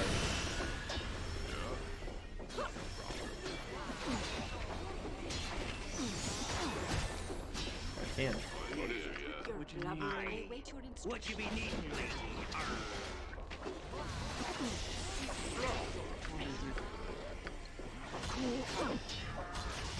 Oh my gosh. Oh, After just barely succeeded at that cast.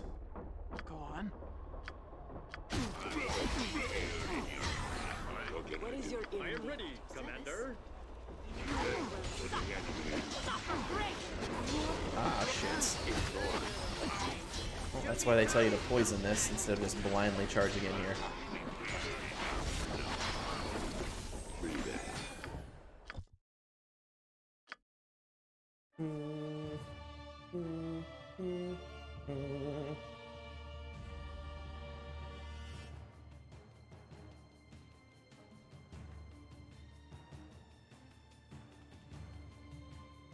I think we'll have an easier time, as always, if we put our back to the officer tower.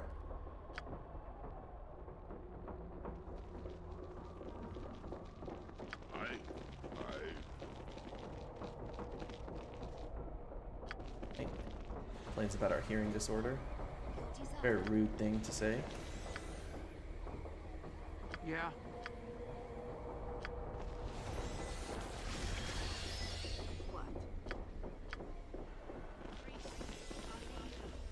What'd you want?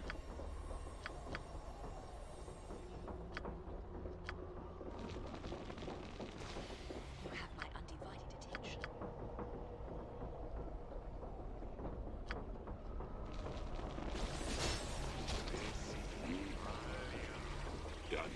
Yeah. Aye. What? Har har har.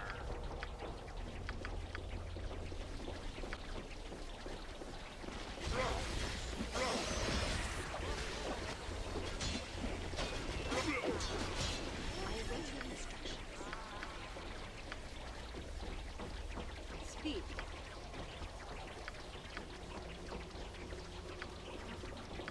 Kill them. What? Kill him.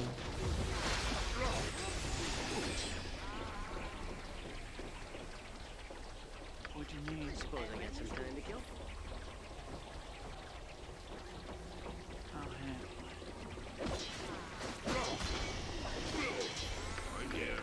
Aye. What you be needing, matey? Arr. What is it? Oh yes, thank you.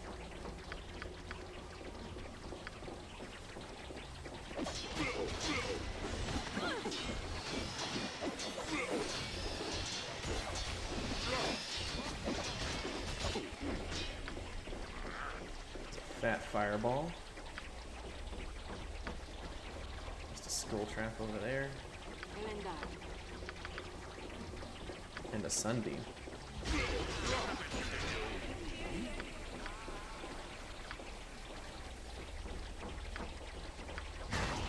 Step right up. I got plenty of death for everybody.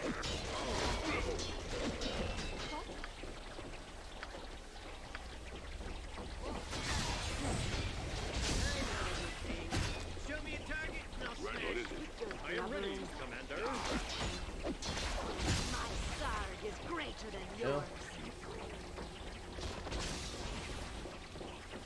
You can get more experience doing this way. Har har har. I'm gonna go try to see if I can still poison their food supply. But I don't think that's an option. But, you know, we'll give it a shot.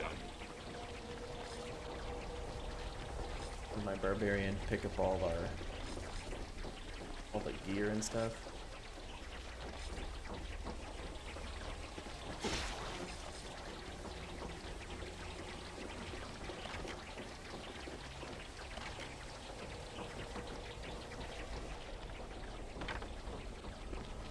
All these mages have just quarterstaffs +3. Looks like it.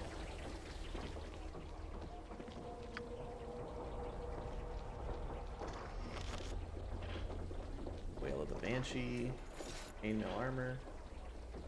Oh, that's not openable.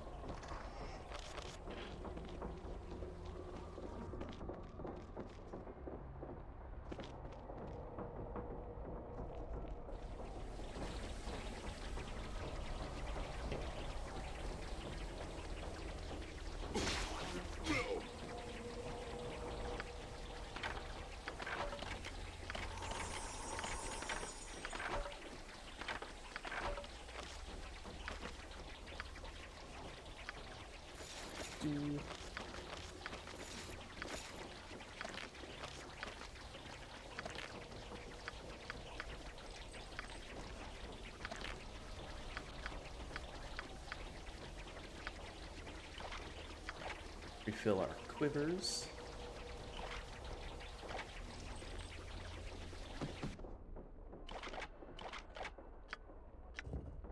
Quarterstaves +3. Corrosive bolts +1. And then we have what is maybe something of the maybe the best armor in the game. Excuse me. Dracus Ranul was an outcast moon elf with a huge chip on his shoulder. At a very young age, Dracus was kidnapped by a drow raiding party and brought up by the drow to be a pit fighter. At first, he fought his fellow kidnapped victims in the pits. However, over time, his fellow abductees died from their wounds and poor treatment, thus leaving Dracus alone to eventually fight monsters of the drow's choosing. Dracus persevered, fueled by his ever-growing hatred for his captors, the hopes of one day escaping and then taking revenge on his kidnappers. Looks like there's a typo there. One day, Dracus got his wish. He was able to escape by stealing his jail cell keys from his lazy night guard, and then stealthily slipping out into the unforgiving Underdark. He managed to steal a couple of scimitars on his way out, which he put to good use while circumventing the twisted corridors of the Underdark. That's a very familiar story. When he emerged on the surface, he immediately sought out his moon elf kin. Unfortunately, when he found his kin, they ostracized him due to his horrendous battle scars. Embittered and outcast, he made his mission in life to exact the most painful revenge possible on his kidnappers. Dracus diligently trained in the dark magics and continued his formidable weapons training as well. When he got to the point where he felt he was ready, he began to sell his services as a mercenary to earn coin and buy better equipment. One thing in particular he eventually wanted was lightweight chainmail that would not interfere with his spellcasting. Luck was with him the day he found a dwarven armorsmith who could accommodate Dracus's needs.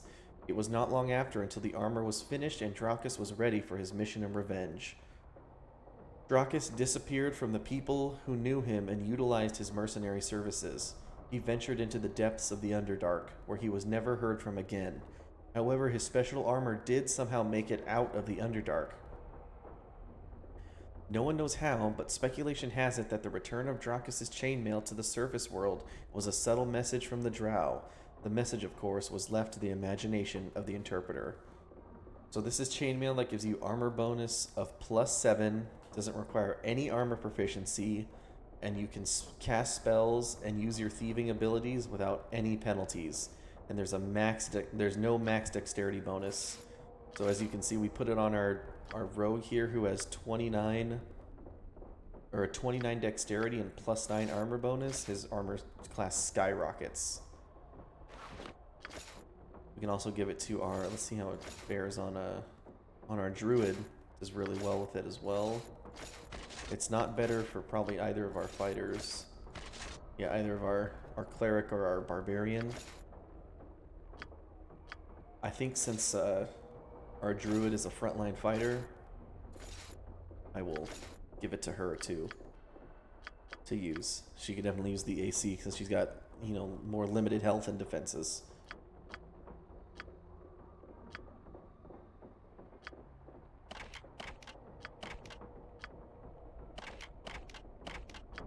Yeah? You have my undivided attention. Go. I await your Rest up. instructions. Easy as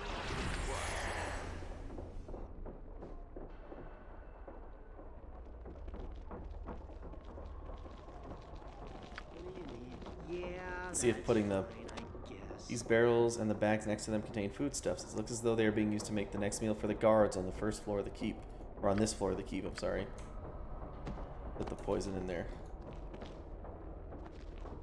Nope, it doesn't matter since we've killed all the guards. Guard.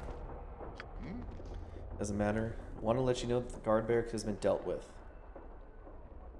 Excellent. Now there is another matter that you must deal with. If you put either of the poisons in there, all it is a cutscene of the cook walking over there saying dinner served, and then all the guards die. So I think you get a little more experience killing them yourself. Alright, what would you have of me? Izaran may have allied with a deity known as Yaktu's Vim. If you wish to succeed in your quest, you should sever their ties with him. There is a priest of Ilmater imprisoned in the War Tower. Speak with him of the purification ritual. You've already done that. He wants me to perform the ritual. It is important for you to do so. Completing the ritual will severely weaken Izaran Medei. Return to me once you've done it. Ready. Alright, the only thing we're missing is one holy symbol, and we know where to get that.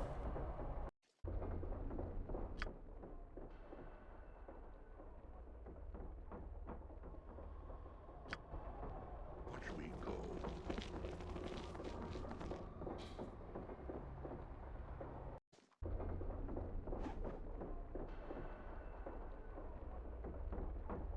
We need one last holy symbol Easy as a goblin. carried by the healer over here, or the guy, not the healer, but this ruin lord guarding the globe of essence.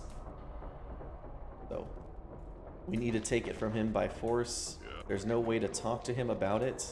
As far as I know, you just know that he's carrying it around, and he's taunting the other priest with it. The only thing left to do is attack him. I think you can pickpocket him and take it from him, but for us, I don't think we put any skills into pickpocketing, so we'll go ahead and take it from him by force. I hear ya.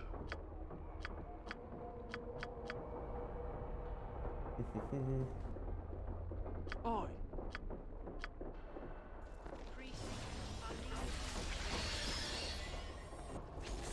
Service.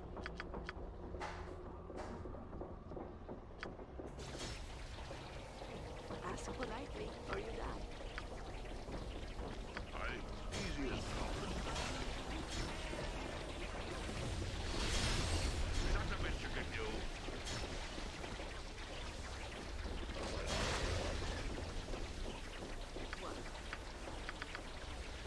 Down a sunbeam.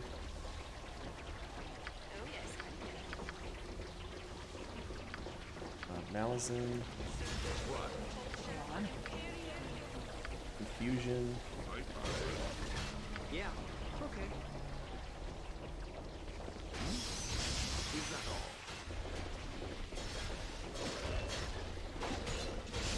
Ready, not a problem. What?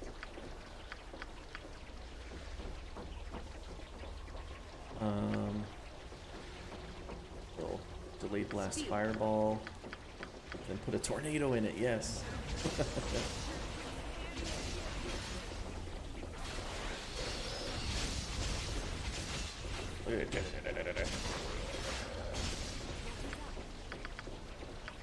And then horrid wilting.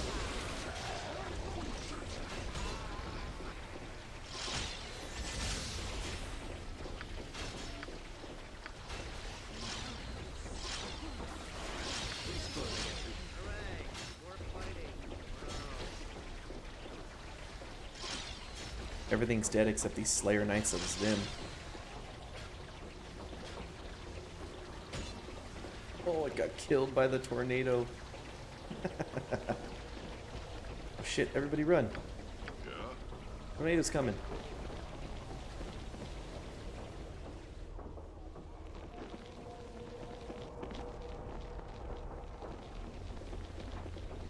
I hope the tornado doesn't come try to kill the workers. So let's see if our thief can evade the tornado. There he goes.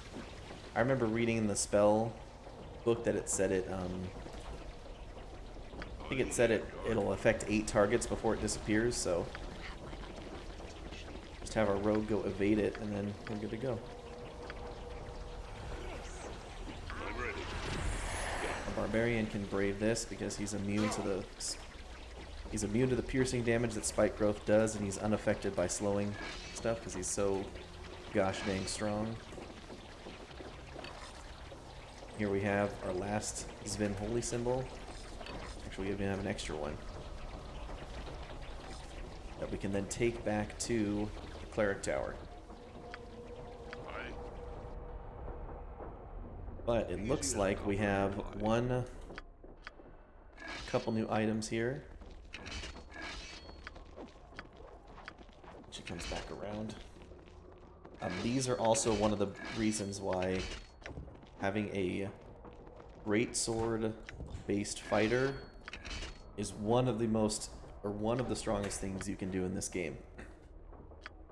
Or even two of them, because you always get at least two from that particular fight. So the Slayer Knights of Zvim are considered one of the deadliest warriors in any kingdom. One of the things that makes them so deadly, besides being demonkin, is their skill with their specially forged greatswords, the Greatsword of the Soulless. Being the common weapon of knights, the primary function of greatswords is cleaving mounted knights and breaking up pike formations. However, in the efficient hands of a Slayer Knight of Zvim, this particular greatsword will cleave through the bodies of their targets and literally suck out the target's lifeblood. The Greatsword of the Soulless is the primary weapon of the Slayer Knights of Zvim. So you don't even have to be evil to use them. In addition to that greatsword you get in Chapter 2, this is one of the best items in the game. It's a greatsword +5 that is vampiric. It'll take 2d4 hit points drained from the target and temporarily added to the wielder. So since our fighter is so powerful, he will just continuously suck life out of the targets that he's attacking, and he does 24 to 40 damage per swing.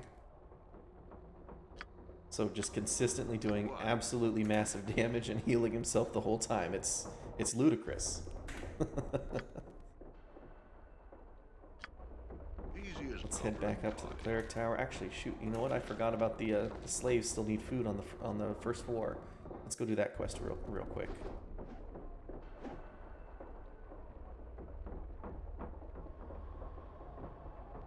Easy as goblin pie.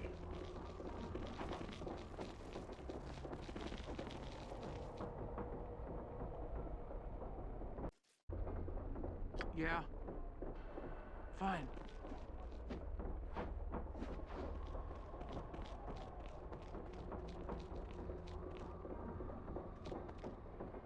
Here she is. Well met again. Have you spoken to the cook about our food shortage? I've spoken with the cook. She refuses to increase your food allowance. Then we are left with little choice. We must discover who the thief is and stop him. Well, I've started this. I might as well finish it. Forgive me. I don't mean to be such a burden, but we do need your aid. Our food is left in the hall yonder. If you were to hide in the shadow... guild of my body welcomes you. Hey, hi, enchanter. If you were to hide in the shadow of the scaffold there, perhaps you could catch the thief in the act. Right, we'll do that. Excuse me. Or if you don't like the neck popping. Alright, we're hiding in the shadows. Definitely. Come and get your food rations, you ungrateful sods. Oh, who is that? It's like a lizard man.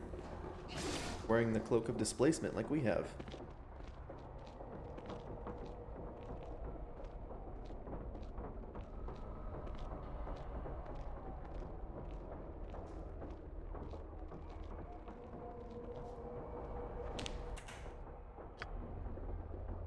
Where are you going? Zane. I mean you no harm, adventurer. I ask that you leave me be. I cannot leave just yet. I must speak with you about the food you're stealing. High five, dude. It shames me to admit it, but I did steal the food. Why? I hunger. I have no food. I did not know what else to do. You do not have access to the kitchens, do you? You don't belong here. No, I am hiding in here. Or in hiding here. I see. Just who are you then? I do not know. I have no name. I have never had need of a name until now. You may call me Zame if you wish. You have no name. Why? I was not born into this world as most beings are. I was created as part of an experiment. Neutral human ranger. Nice. That's unique too. Did you hear what Terry got? I don't know if you were. I think you did. I think you were here for what Terry got. But neutral human ranger, that's cool. We almost have a full party here in the stream, a balanced one. With what purpose in mind were you created? I do not know.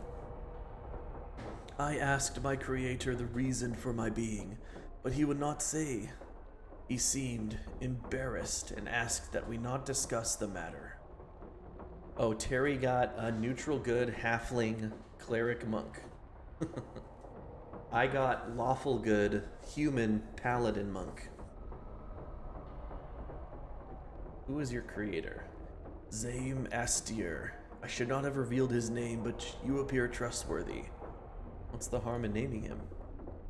He was ordered to destroy me, but he did not. Instead, he gave me my freedom, hid me here, and brought me food each day. If they find that he has done this... Who are these people you fear, Zaim? Dark men in red robes. They are weavers of magic, well, the wizards of Thay. They would be angry if they found that I was not destroyed. They might punish my creator.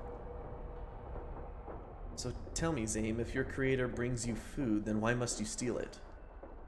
He stopped coming. I have not seen him for several days. I could not wait any longer. It shames me, but I stole the food. I must ask you to stop stealing the food, Zaim. People are going hungry. I have seen food brought to these people each day. More food will be brought to them tomorrow. Yes, but they are slaves. They are only allowed so much food. They are going hungry because of the thefts. Forgive me, I did not know. I meant no harm to anyone. I will not steal their food again. I do not know what to do, though. I hunger all the time. I must have food. Why is it you're hungry all the time? I do not understand what I am about to tell you. I am but repeating what I was told by my creator. My body has been accelerated to the point where I am beginning to phase out of reality. That's like the Flash. That is all I know. It is why I am so fast. It is why I cannot be easily seen. What were the other neutral ones that you got? Some of your answers can be really, really close on that quiz. It is also why I always hunger. I would ask that you aid me as you did the slaves. Will you find me some food? Well, I found this ring of nourishment. So long as you wear it, you will not hunger. Ah, this will do nicely. I am grateful to you. Glad to have been of aid. Farewell. You found the ring of nourishment for the starving creature.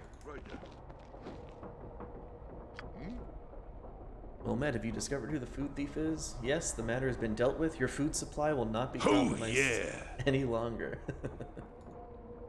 I am grateful and I am in your debt. You've secured the slave's food supply through peaceful means. Nice.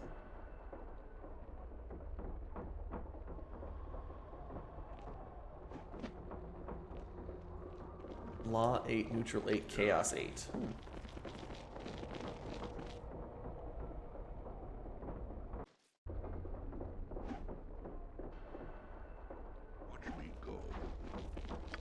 I should take that quiz again and answer every question the opposite of what I would actually do and see what I get.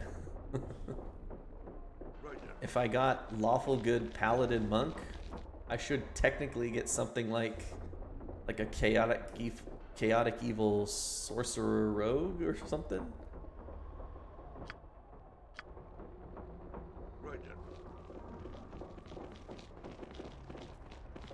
Oh, I thought you were a halfling. Maybe I was mixing you up with, you know what? Terry did get a halfling.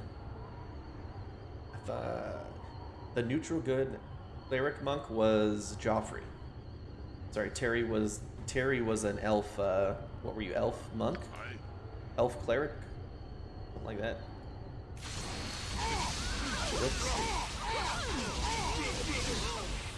Well, now we know what happens when you click the wrong button.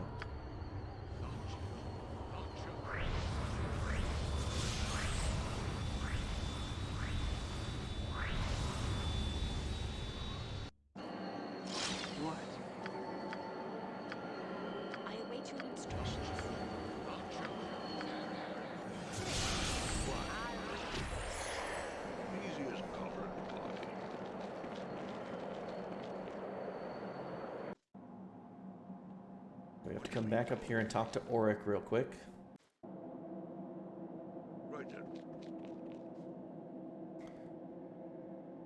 Alright. When we last spoke, you said you needed to investigate why the myth was causing the growths in the hand. Have you done so? Yes, and it does not bode well. Why? What does it mean? The mythal was originally cast by the elven mage Laryl. In creating it, he bound it in part to the outer plane known as Arvindor. This isn't surprising since that is the abode of many of the elven deities. But my investigation now shows that the mythal to be tied to the plane of Limbo. I do not understand the importance of this. Can you explain? I don't fully understand the implications of this myself. I can only guess as what is going to happen next. And your guess is? There are cases where a mythal has shifted an entire region under its protection to another plane. If I had to guess, I would say that this mythal is preparing to do the same. Are you certain? No, but I'm not going to take any chances. I must prepare for this just in case. What should I do? Well, if the mythal begins to shift, you'll know it. All hell will break loose. When you see that happening, run for the nearest exit. If you're still here when the shift is complete, you'll be trapped. Is that understood? Yes, Auric. Good. Now off with you. I have preparations to make and no time for chatter. But also, let's tell him I have freed a prisoner named Putty Talltail. He would like to return home but cannot find his way out. Can you help him? Certainly. If he can make his way to my tower, I can send him home via one of the portals, or perhaps I'll simply teleport him myself. I am grateful. I'm here. We'll be back to, do rangers use pets? Yeah, they can.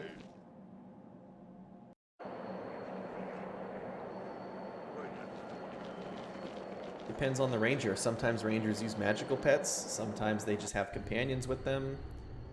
Some rangers don't use them at all and instead prefer to rely on martial skill. It's kind of... The ranger's a pretty flexible class. Let's see.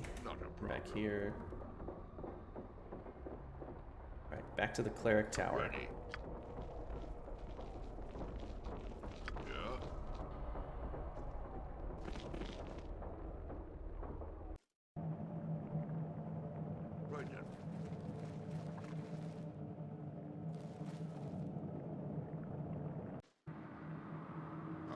Let's go all the way to the top. Oh, every party member needs an Iactuvim holy symbol to teleport. Somebody's holding one that they don't need. There we go. I mean the Texas Ranger.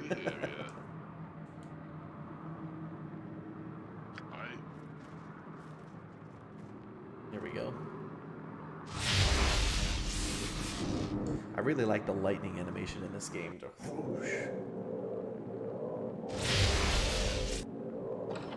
Oh, you find it weird if somebody plays a human fighter?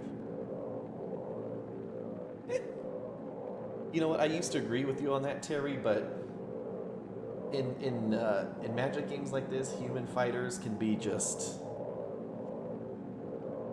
They can be just as strange or otherworldly or insane as like a dwarf fighter or an elf fighter. Not that I'd ever play a human fighter. I mean, come on. Why would you play a human when dwarves are right there? Or gnomes. Tyranar Brutai Mar. Infidels, prepare to suffer eternal torment and pain at the hands of those you've slain. That's gonna suck.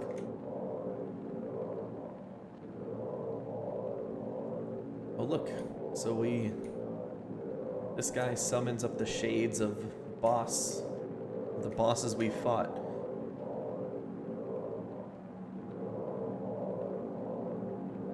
It's just there. That for some people, you know, it's their character.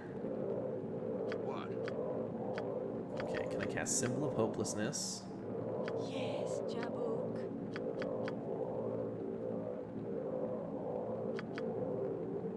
Mark Skin? What you need? Emotion Hope? I am ready, Commander. Nah. Tell me what to do. Just kidding. There we go. I'm here. Not a Let problem. me get into this room.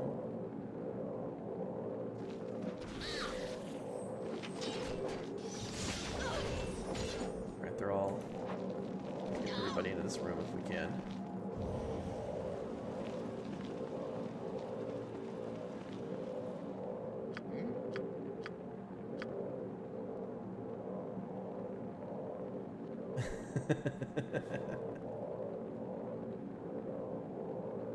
Alright, so now that our sorceress isn't going to die instantly, just getting hammered on.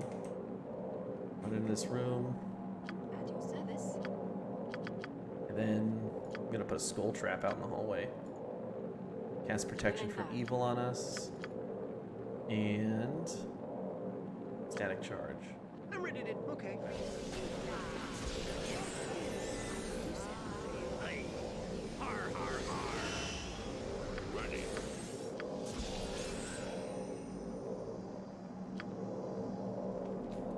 Yeah, right then. He's just going to continue casting out there. Cast recitation.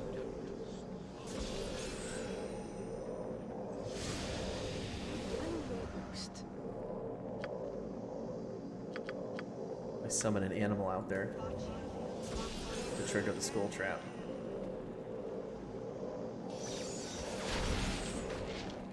There we go. When's your undead? Die if you make me do any more work. What is it? Ask what Yeah. may desire. Oh,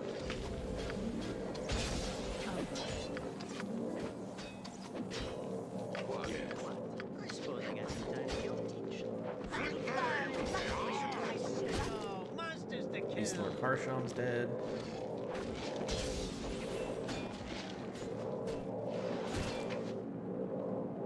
go on. Power tear you asunder. Rush all these guys. I await your instructions. Certainly. Another Zvim holy symbol. We have Tyranar's band. Previously worn by the half-drow Tyranar Brutai Mar, this thick steel ring is pockmarked and scratched in many places. Other than its brutalized appearance, it has no distinctive features. This will only buy, looks like... Ooh. Clerics, looks like? Wisdom 2, Charisma 2, but I already have a +5 Wisdom ring. Not sure I need that. Maybe Druids? Yeah. But she also has an Every God ring, so no biggie on that. We have Mithril Field Plate Armor +2.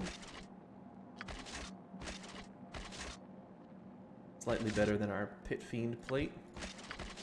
We'll put that on. We also have Brilliant Flail of Wounding. This is just a generic one. So this ignores all armor and shield bonuses, wounding, and treat it as a +5 enchantment for the purpose of hitting creatures that require magical weapons to hit. Very good flail. But even better is we have the Monk's Antidote. And finally we have Brutal Impact. One of the best warhammers in the game. As one of the perks of being the Tyranar High Cleric of the Zvimian faith within the Legion of the Chimera, Brutai Mar received the deadly warhammer Brutal Impact. This hammer sports a finely etched shaft with images of Iaktu Zvim fending off legions of paladins. Its exquisitely crafted mithril hammer is much larger than most warhammers, yet seems no heavier. Like many weapons made with the unholy enchantments of Iaktu Zvim, the metal of the hammer seems to absorb light into its unending blackness. On the few occasions that the Tyranar Brutai Mar has used his weapon on his foes, Brutai felt increased strength and improved accuracy. In addition, some of the crushing blows were accompanied by bursts of Zvimian acid, the same acid that flows through the waters within the severed hands. That's a typo.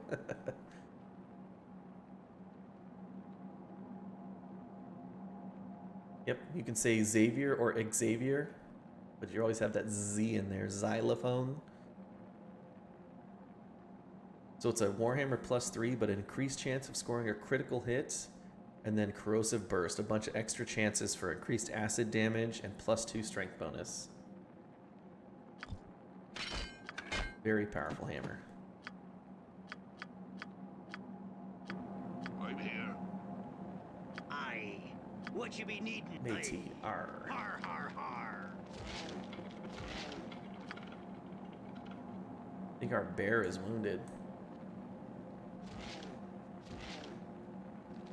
I am ready as wool. Very well.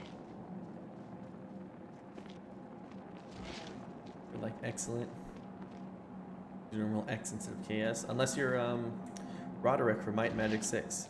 Excellent. Excellent.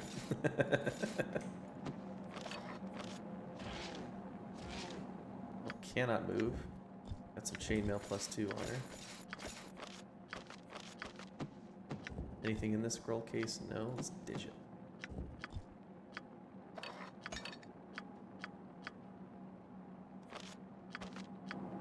At your service, I will do so.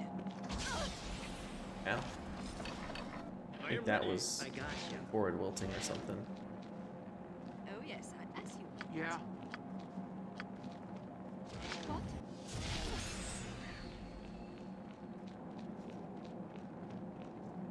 Kasirox? See, because I don't speak any other languages, so that sounds weird to me.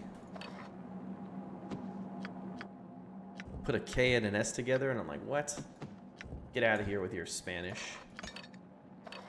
Spanish.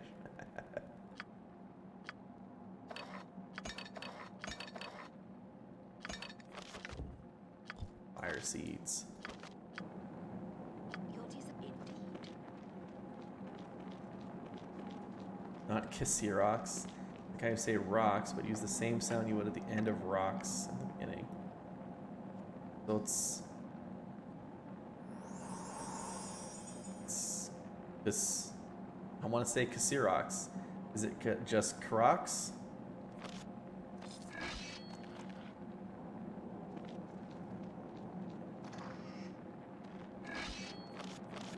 Not Karox? No?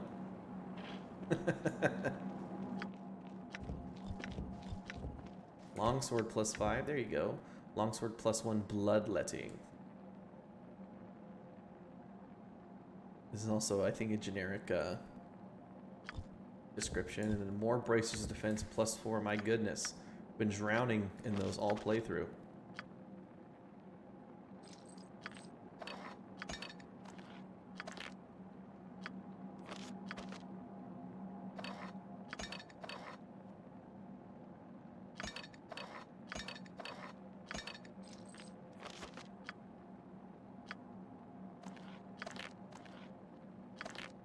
Here are the gems.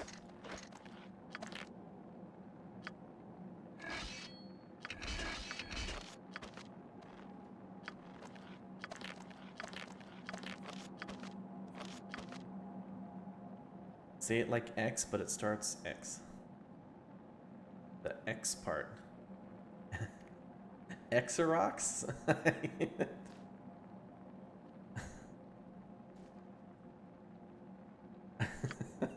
Apparently Hungarian is not a language I'm going to be speaking. Okay.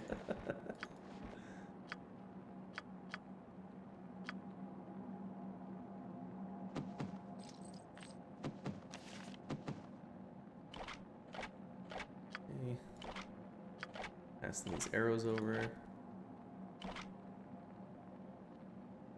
Yes, I do.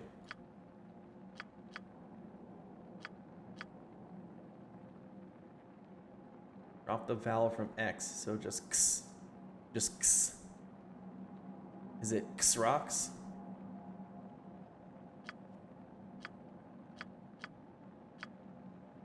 Cassengia? Cassenija? Xerox. You have my undead.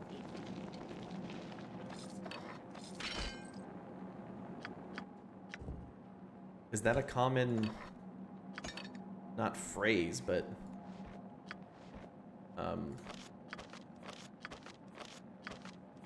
sound you have to make in Hungarian?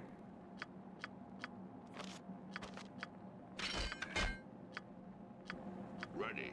Not a problem. Alright, that's the I cleric await tower your instruction. defeated. Yes, it shall be done.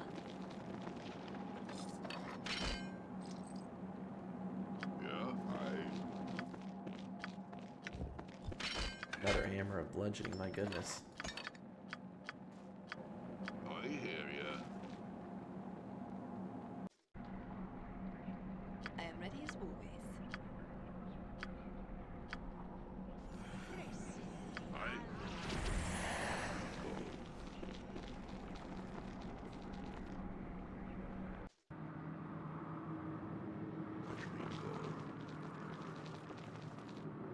Or are you Russian, Volfolok?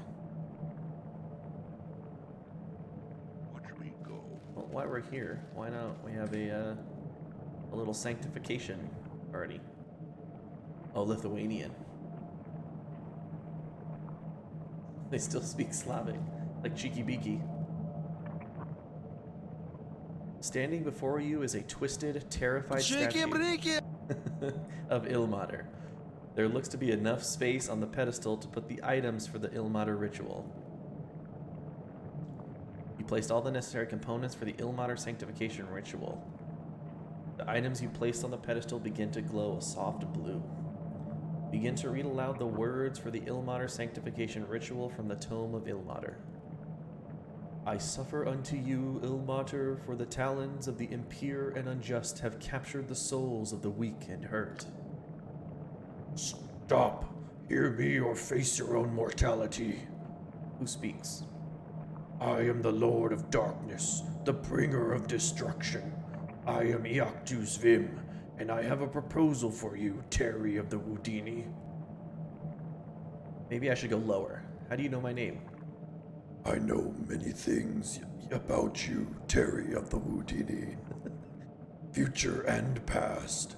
For instance, I know you are preparing to combat Iser and Medei, and this ritual you're performing will be I can't keep it going. Will supposedly help you with that task. Foolishness. Foolishness? Why would you say that? How would cleaning water save you from the ravages of my demon minions? You may be able to defeat one, possibly two, but not the legions that are at my command, and currently under the command of Medei. Turn him into Christopher Walken again? Oh, Belarusian on your mother's side? I can't believe you speak 4 to 5 languages? That's insane. I can barely speak one. I think you guys and like Eslis speak better English than I do. My English isn't very gooder.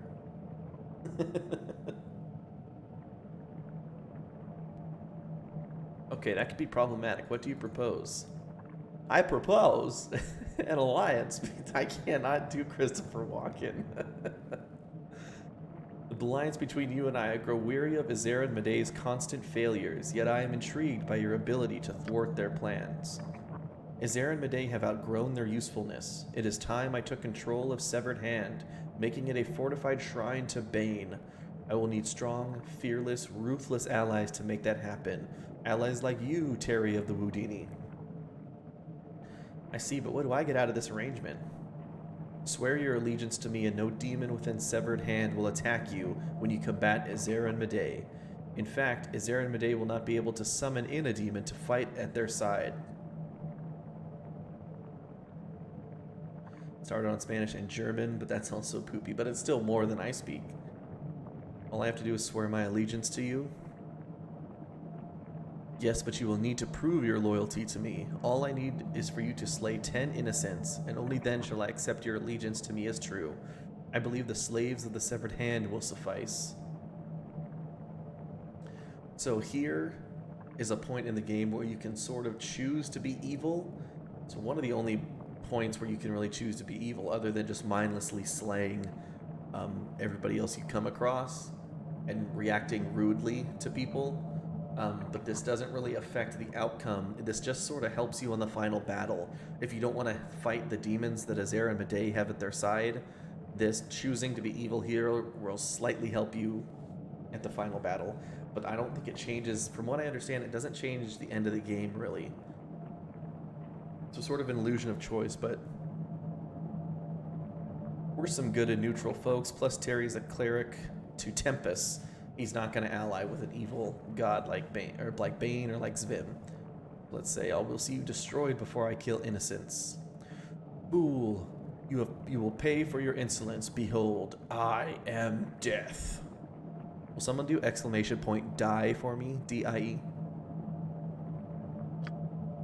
Die!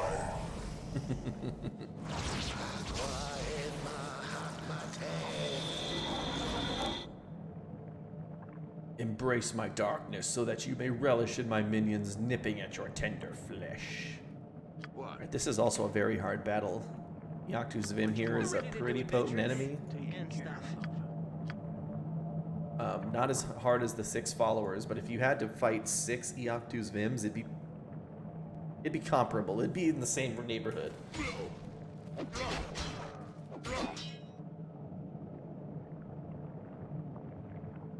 I'm here. Oh yes, I'm here. How about just the What? Warcraft dwarves? Wait a minute. Let's summon some of those guys. Sarkhan, attack now! I'm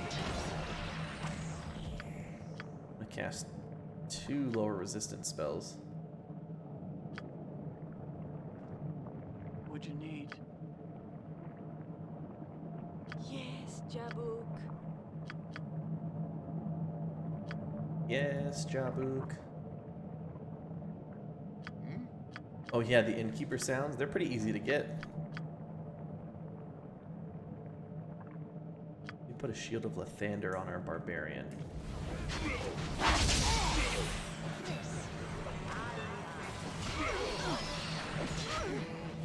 Shit. Ready. What can I do? I'll die if you make me do any more work. That's the best you can do. Yeah?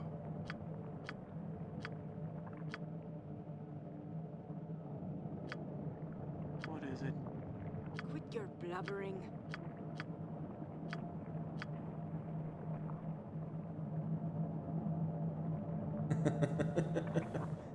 So just tell the rushing guy mugging me, die.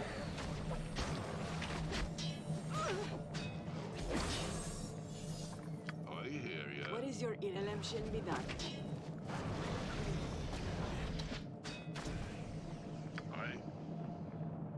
I'm ready. Yeah. You have my undivided attention. Ask me. Let's see, she already has bark skin on. She's 38. 38 armor class. Ignore the pain. Let me toss a heal onto our old barbarian there. Tell me what to do. Freaking Sunfire. I got some time to kill.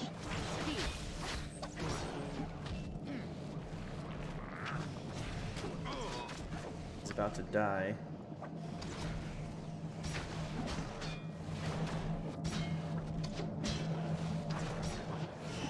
No, I am of Bane's blood. You cannot defeat me. Yeah. Election be done.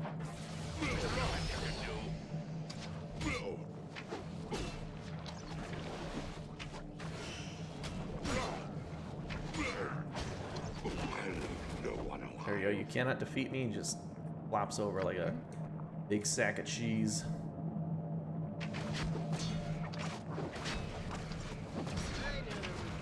Watch me go. I am ready as well. Very well. I think we'll have Terry do the honors.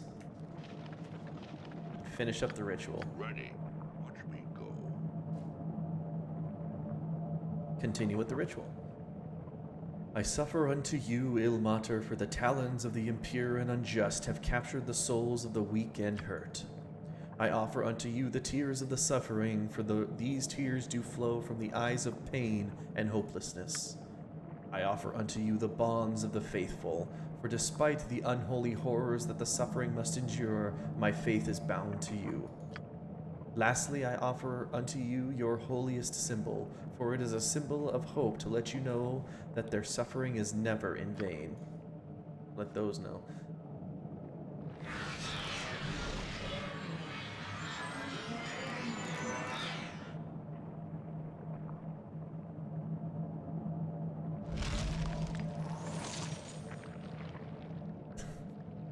just read your comment more closely, Terry.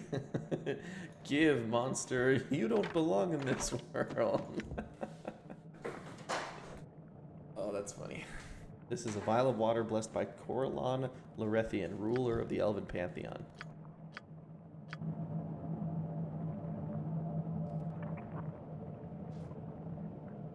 Now Ilmater's statue now stands proudly before you, his palms turned upwards as if in thanks. You also notice that the once putrid, acidic waters that surrounded the statue are now a brilliant, clean blue. Soon now stands proudly before you. You look upon the destroyed remains of Iactu Zvim's statue. The surrounding water has turned a brilliant blue as if celebrating the Lord of Darkness's demise. Sylvanus stands proudly before you, and there should be Corellon stands proudly before you. Love it. The elven gods are pleased with this one. I hear ya.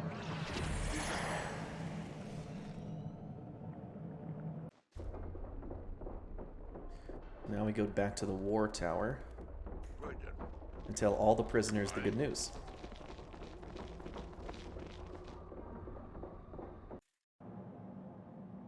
Watch me go.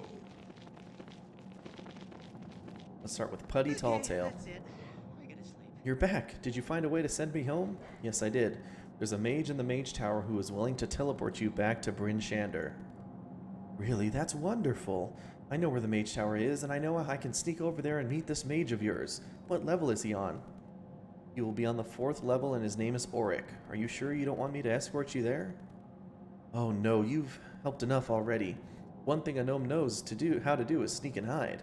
Besides, the mage tower is not far from here, so I'll be just fine. Thank you, Terry of the Wudini, and may whatever god you hold dear bless you with great fortune. Good luck, Putty Talltail. I don't think there's anything we can do for Carl. What? I'm a rock, rocks don't talk. A weary soldier cannot fight. Let's rest.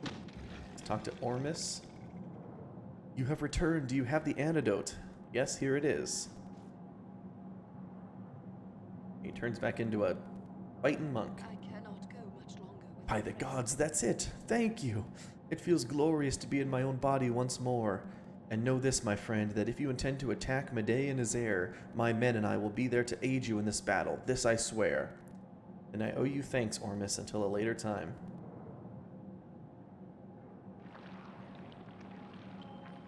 Finally, let's talk to Toril Sorn. I'm here. Ah, Cherry of the Wudini, have you completed the ritual? Yes, I have. The waters are purified, and the Ilmater statue has been restored to its original glory. You have done a wondrous thing. Ilmater sheds tears of joy and gratitude for your selfless act. I thank you. Please speak to me again once you have purified the radiant pool. Alright, let's go purify the pool. Swim is on. Almost. Easy as goblin pie. I'm so tired. Let's stop here.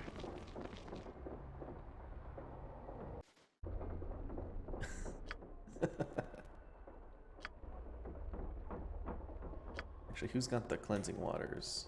Terry does. Easy as I'll be needing rest soon. Hey, you be needing rest soon. Let's go put the water in. The radiant pool calms and seems no more threatening than a small pond. Ready. I'm listening. Yeah? Right then. And now what we can do is come over here.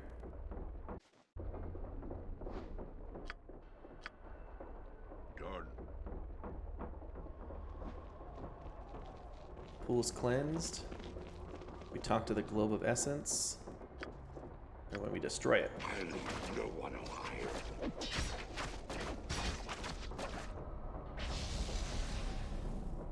Globe of essence destroyed. We go down one more level.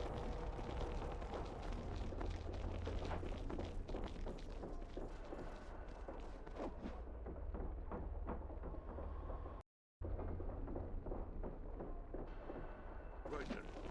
Come over here and slay the Glabrazu guard. Oh, I done. What you be needing, matey? What? As you will. I hear ya. Let me talk to old Jer. I have discovered the secret of the demons and destroyed the globe of essence. They are powerless against you. You are free to go. We are all in your debt. May the gods bless you in your endeavors, and farewell. And I freed the slaves. Woohoo! Aye.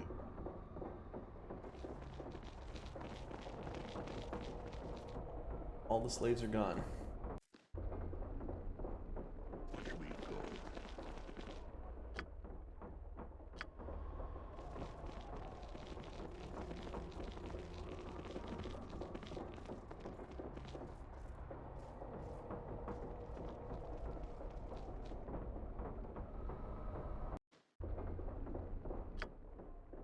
The globe of essence is gone, so we make sure to come over here and make your final fight a little bit easier by coming into the throne room. Oops. I guess these guards are no longer here. I thought you could come in there and slay those two Labrazu guards that are there, but they're not there for us, so.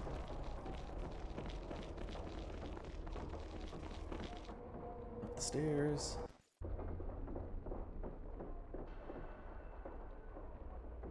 Then we go tell the cleric the good news.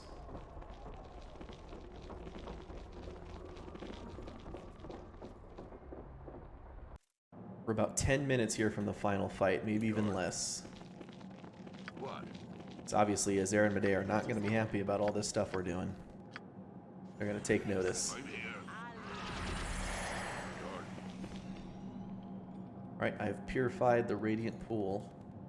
Once again, you have brought tears and thanks from Ilmater and myself.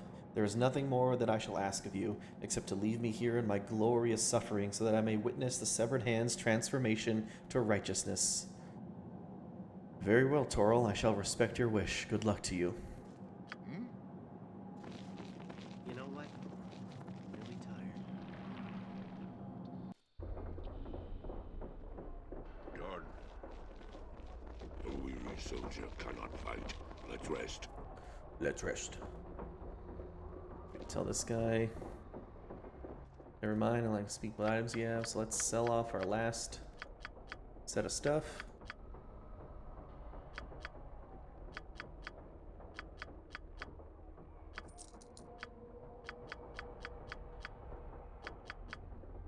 Make a lot of money in this final chapter.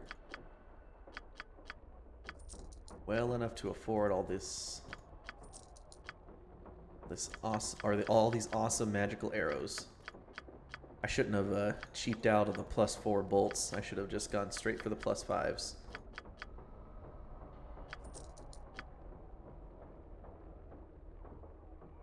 In fact, I think I can. Let me sell these +4 ones back, recoup some losses, and we'll buy a bunch of +5 bolts.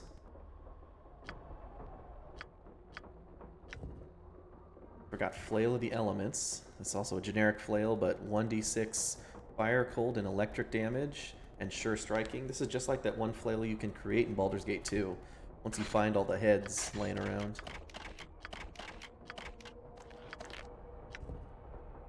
And you have the Scimitar of Souls +3.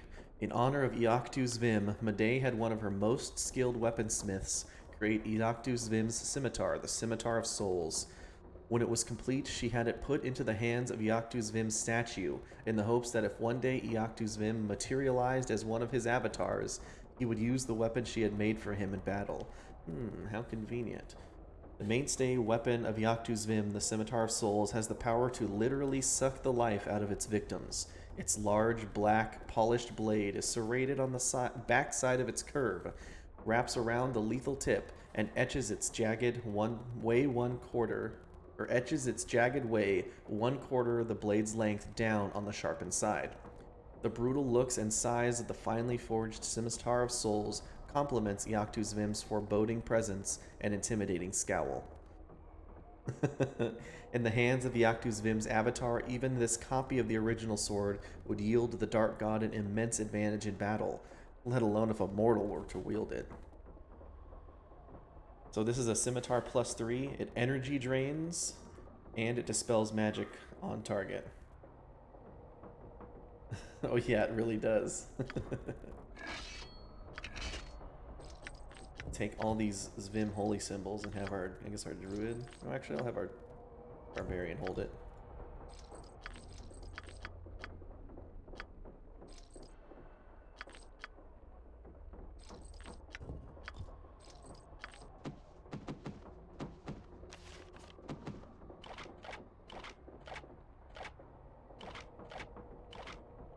I guess I'm not going to need this Everlast arrow anymore.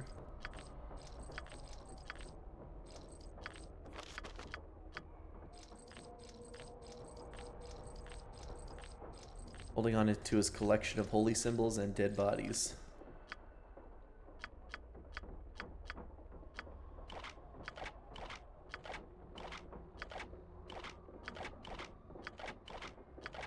He'll have plenty of arrows for the final fight. Now we're going to upgrade to bolts +5. Go on, done and done.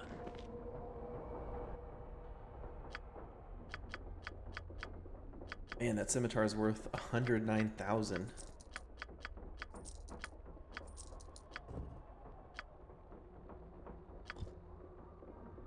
Oops, 30 is too much. I guess it's 25. It's under 12,000. Perfect.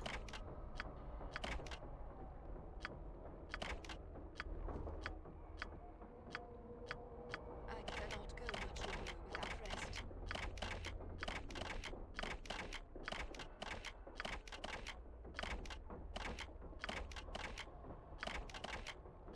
I'm sodden tired. Let's stop here. I've had enough fun for one day. Time to sleep now. Time to sleep now. Go. Bolts and arrows +5. All souped up for the final fight. I bought so many arrows. Well, it's fine. Overcalculated how many arrows I would need. But it's all good. I mean, he does attack 5 times per round. Ready? Yeah, I'll handle it. Yeah? Alright, yeah, I performed the purification ritual. Now there's another matter you must deal with. It has been said in legend how Zyphor used his staff by having a firm hold on the shaft right above the balls and attacked by shoving the head into those he deemed worthy enough. Right, I suppose you've noticed that Azer and Medei are nowhere to be found. Their absence has been noted. Do you know where they are? Yes, they are away arranging a meeting with the Cabal of Dragonkin. They intend to negotiate a treaty and gain their aid in the war against the 10 towns. I've never heard of this Cabal. Who are they? They are a loose-knit group of individuals who represent half-dragons throughout the realms. Normally they are of little consequence, however they have been known to rally together for a good cause. Do you feel that such a cause exists? Well, think about it. Azer and Medei are forming a nation of half-breeds and freaks, a land that any monstrosity can call home. Go on. Here in the north, there are snowfields, woodlands, lakes, valleys, and peaks. Every type of terrain that Dragonkin find appealing. If the 10 towns fall... Yes, I see your point. It would be a land ripe for the picking. Indeed it would. It's imperative that these negotiations with the Cabal fail. That treaty must not be signed. Am I correct in assuming the negotiations... Am I correct in assuming that the negotiations are to take place here at the Hand? Indeed you are. A diplomatic party is due to arrive here any day now. I would suggest you intercept them. Right, very well, I shall do so. Excellent. They will arrive at the airy top of the War Tower. It may be reached via the passage to my left. Oh, and you should be aware that your actions are certain to attract the attention of Azer and Medei. Meanwhile, my work here is done. I bid you farewell. Good luck. Alright, so the vendor's gone, the slaves are freed. I hear ya. I think... the officer tower.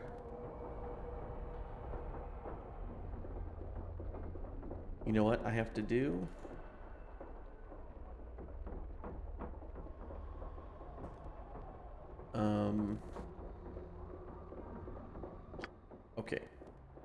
Let me go to the wizard tower first. I think we get some experience for asking Auric if Putty Talltail made it, so we'll just go do that real quick.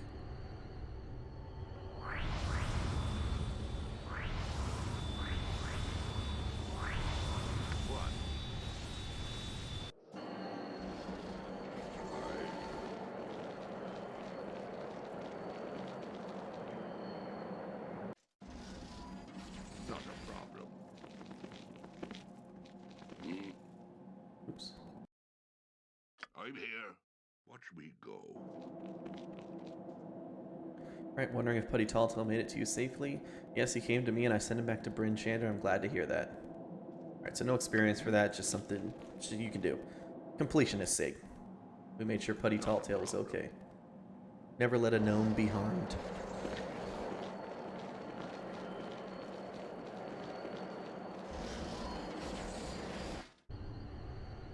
Is that all?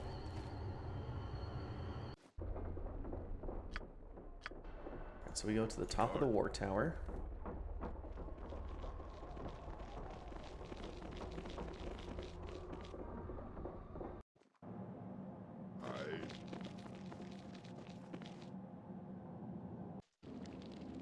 Watch me go.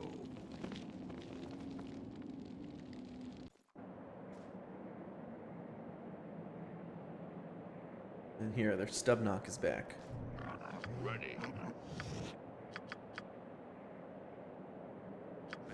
Divine Shell.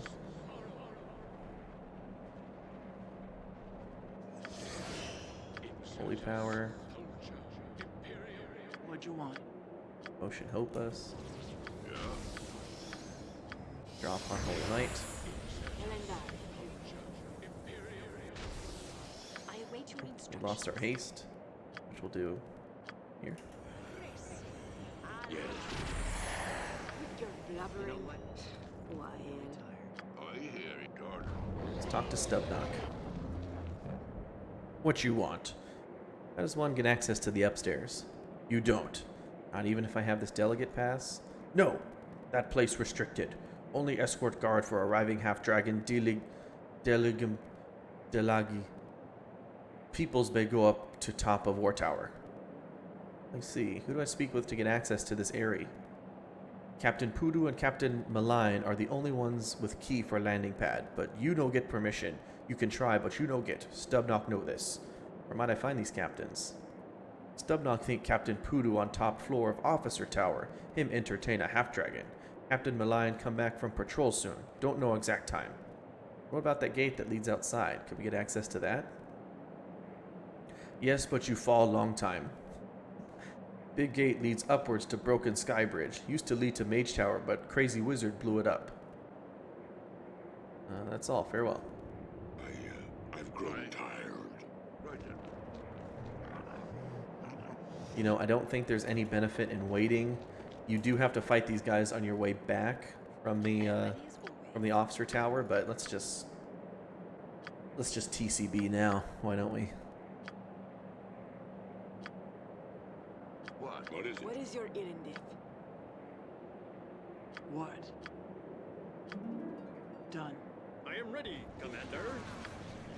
Aye. Har, har, har. Service. Smash that.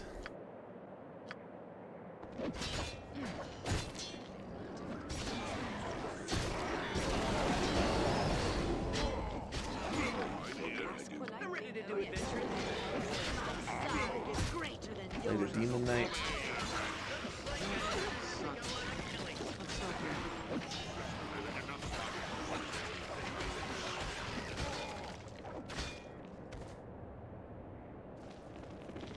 What? So be it. No real use of picking up anything else. Dart, Stubknock's note. I'll leave any like gems and stuff behind. These bracers. Our braces defense +4. I'm ditching those. And we have Delnar's Dart Dispelling, which we'll read in just a sec. Because we don't have any vendor to sell any of this to, so can't make any more money except for the gold we pick up, but then we can't even buy anything else anyway. That's right. Lead to the officer tower.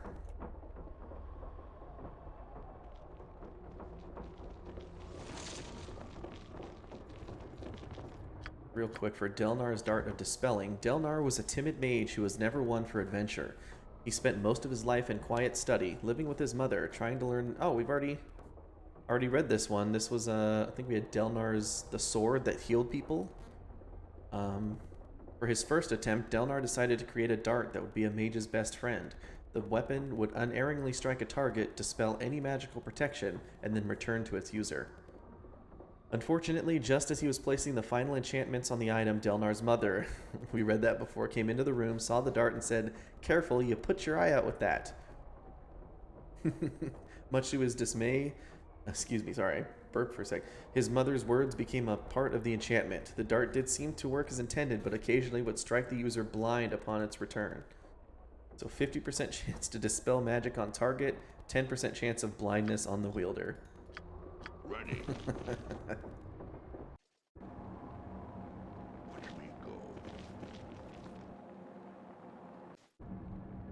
Not a problem. Is that all? Up one more. Yeah, they do. And there's Captain Poodoo. The union between your people and mine will be formidable indeed. Visine? Nothing will be able to stand in the way of the Legion of the Chimera. Nothing. Don't get overly anxious, Captain Poodoo. The treaty is not yet signed. Yet. When Nalakora and her envoy arrive, then the final details of the treaty may be worked out.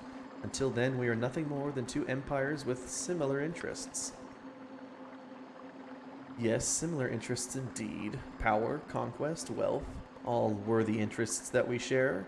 However, there is another interest that I have, Visane, a personal interest. I was wondering when you were going to get to your true intentions. Your brashness is unusual for someone of your, shall we say, limited height. What makes you think I would have any interest in one such as you? Mankind ill needs a savior such as you. Don't let my physical stature dissuade you, my dear Visane. I am a powerful half-goblin within the ranks of the Legion of the Chimera. I didn't get this position by being weak and frail. Only one with superior physical and mental talents gets to be captain of the guard. If that treaty is signed, being by my side could be a very fruitful place for an ambitious half-dragon. Perhaps. From what I've seen of this Legion of the Chimera, they do not tolerate weakness of any sort. It is impressive that you were able to achieve such a high rank in a short time. Yes, very impressive. It might be agreeable to be by your side, Captain Poodoo, once that treaty is signed. I think we can be of great use to each other. Very good use to each other, my dear. Very good use. You guys ever seen a half-goblin hit on a half-dragon? Here you go. It's an exclusive vision brought to you by Icewind Dale 2. Excuse me. Huh? What? By the hate of Iactus Vim, who are you and what do you want? Sorry to interrupt, but I am a delegate from the Church of Iactus Vim. I have been asked by Azarin Madei to meet the incoming half-dragon delegation on the Eyrie in the War Tower. Nice try, fool, but old Captain Poodoo is not so easily deceived. Excuse me for a moment, my dear, but I must dispose of this garbage. I'm gonna try to finger of death this guy. Let's see.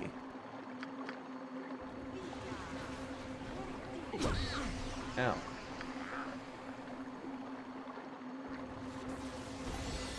There we go. Poor Poodoo. Just wiped out instantly. I'm ready. Speak. Yeah? Let's see. Let me see about destruction. I'm gonna see if Terry can blow up this half-dragon. Is that all? Oh my god. Oh man. So much for Captain of the Guard and his powerful half-dragon. Where he get his key and his halberd. Here we also have gauntlets of weapon expertise. We already have another pair of this, so we read that, but we'll put these on Terry. Great item to have.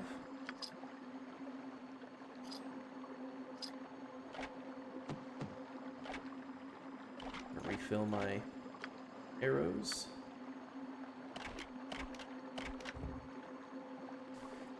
And this is, I believe, the final new magical weapon or item we're going to get in the game. There might be one or two more because we have one fight left before the final boss, but here we have Pudu's Blight. Captain Pudu, the captain of the guard of the Legion of the Chimera, is undoubtedly a master of overkill. Typical of half-goblins, Pudu felt the need to wield the largest weapon physically possible for the vertically challenged half-breeds, the halberd. Naturally not satisfied with any ordinary halberd, Pudu commissioned for particularly nasty weapon enchantments on his weapon of choice. In line with the position Pudu held within the Legion of the Chimera, his new halberd, which he affectionately called Pudu's Blight, caused excessive fire damage on those who were unfortunate enough to be on the receiving end of this red glowing blade.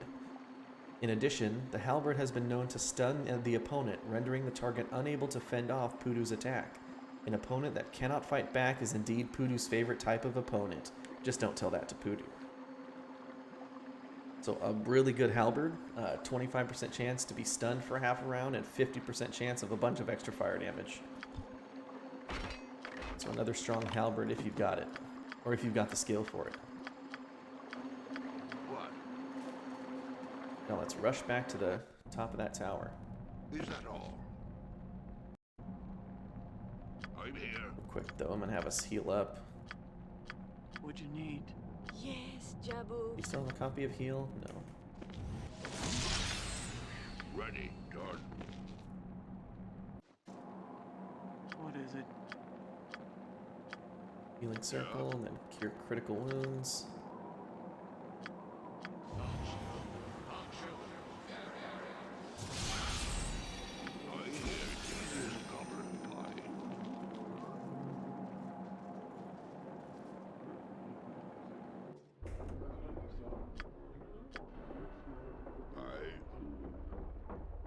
Weird sounds.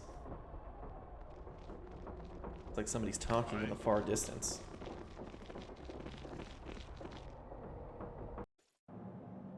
Watch me go. Watch me go.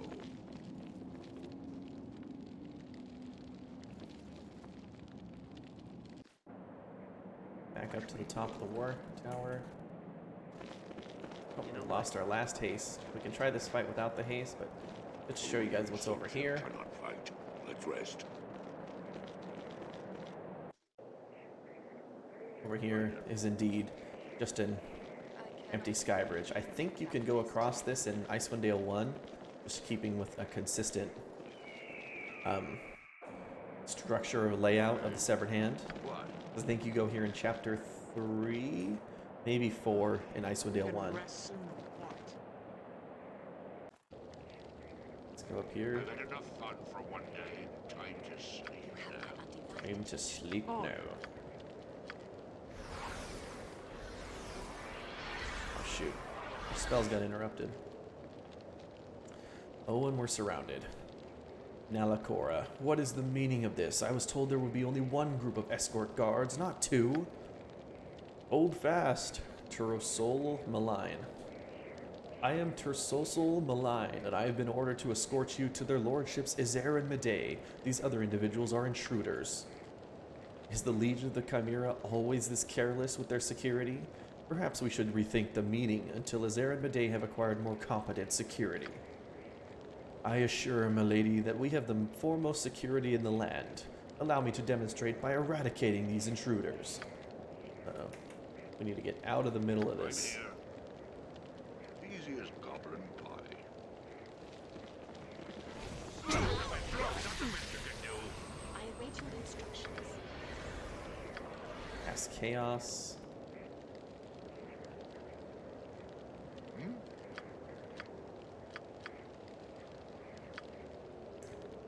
What was that? Divine Shell? Not Divine Shell, what is that? Oh, holy aura. That's what I meant. Holy aura. Holy aura. As you wish. Aye. Har, har, har. Immediately tidal wave back this direction. Go on, I'll handle it.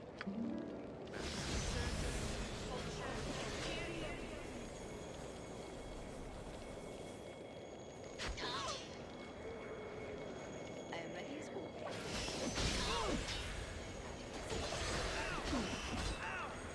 Ready. I'm listening. What is your inundator? Die if you make me do any more work. Yeah. My sword is greater than yours. Yeah. Would you? I'll handle it. What? I suppose I got some time to kill. Done and done.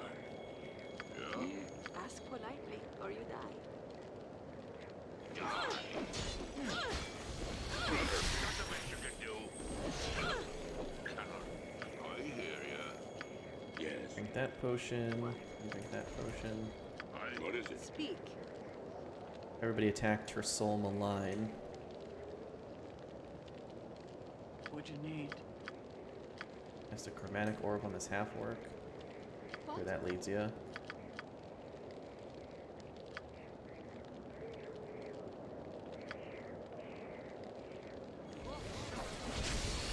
Stunned, nice. I gotcha. Cast a delayed blast fireball down here. How does it?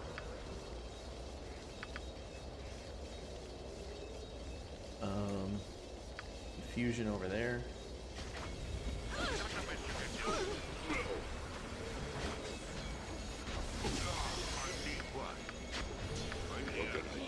Jabu. Come here, you wretch.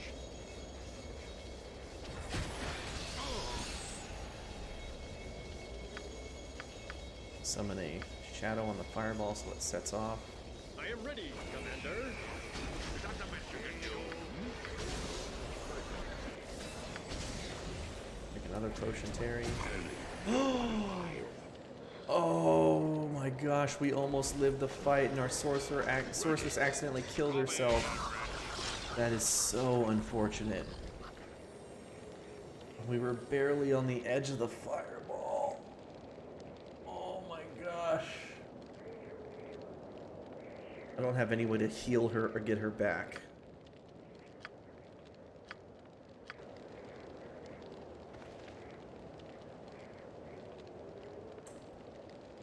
Yeah? You know what? We accept the consequence. Actually, we can we'll raise her up with our cleric. Let's level him up, level 17. Go into spells. Get raised dead. We'll raise her from the dead. Also get dismissal. Level 6, another heal spell. Level 9, we'll get gate. And summon monster X. 10, or IX, that's 9. Summon monster 9.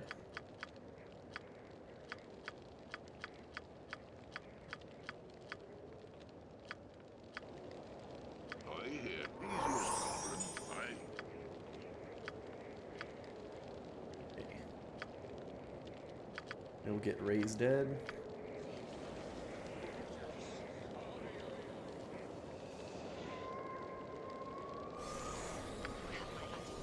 Irina's back from the dead. That was so unlucky.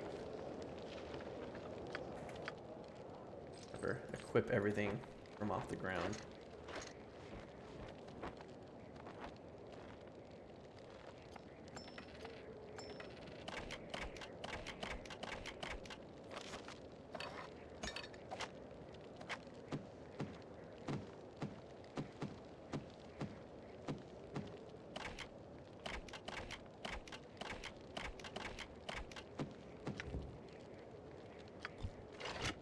Oh, we forgot to read Stubnock's note.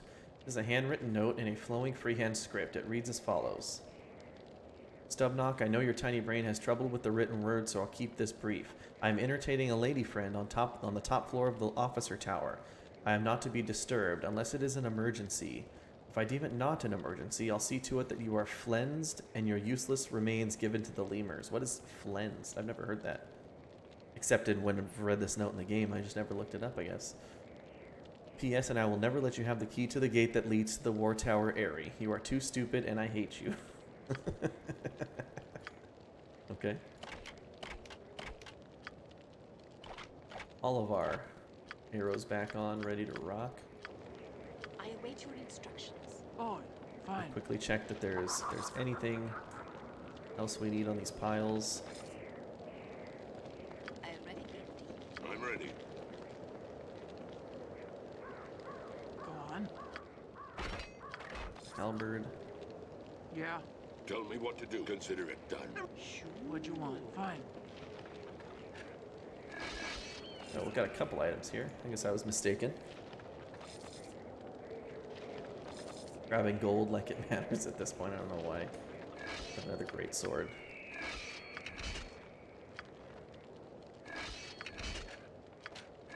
Another set of gloves. Oh, another great sword of the soulless. Scimitar acid +2, scimitar +3.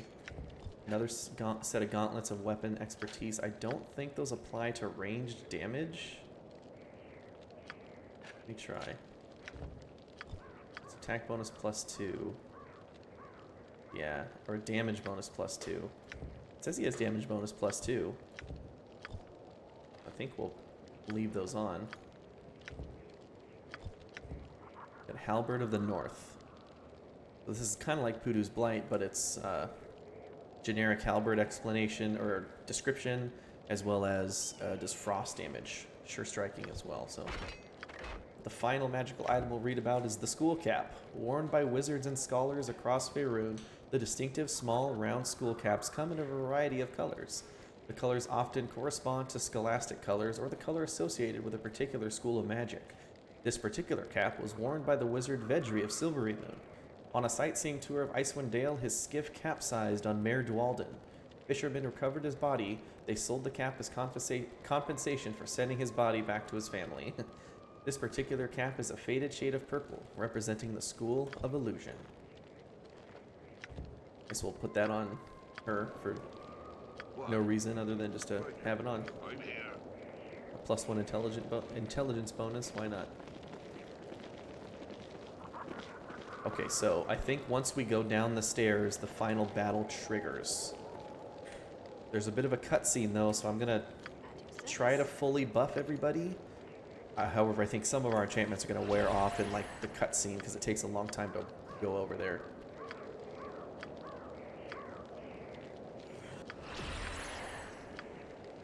So stone skin everybody.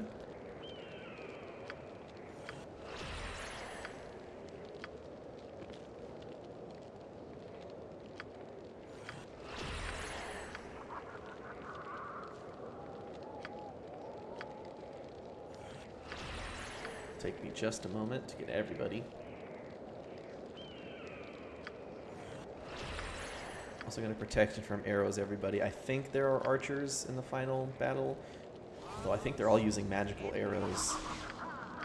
But we have the spell slots, so let's just do it.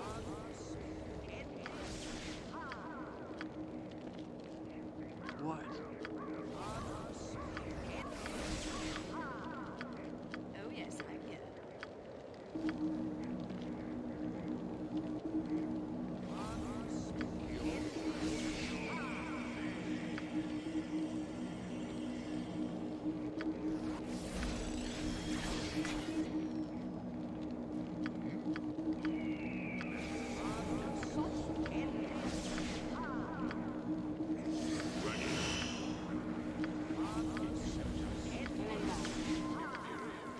What you need?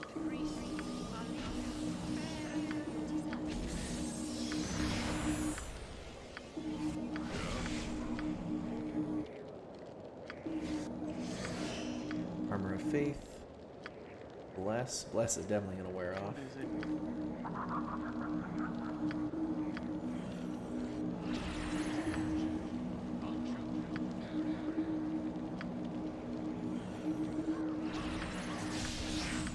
You have my undivided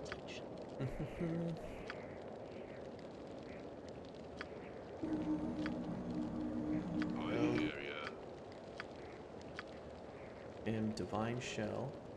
I'll wash me beard in your blood.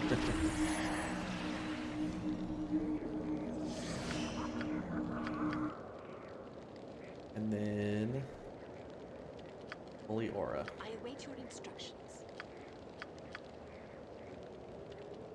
Quit your blubbering. Holy Aura, and I think we're good.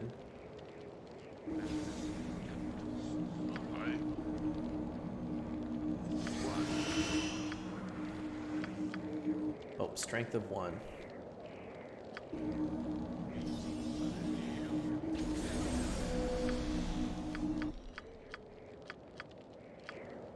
Should probably use champion strength. I think champion strength puts our barbarian up to 30, I think. I don't know if it overlaps with strength of 1 though. Oh no, it puts him up to 32. Holy crap. Just 27 to 43 damage per swing. I've been neglecting that spell. Ready. Right. Do a couple saves and let's go.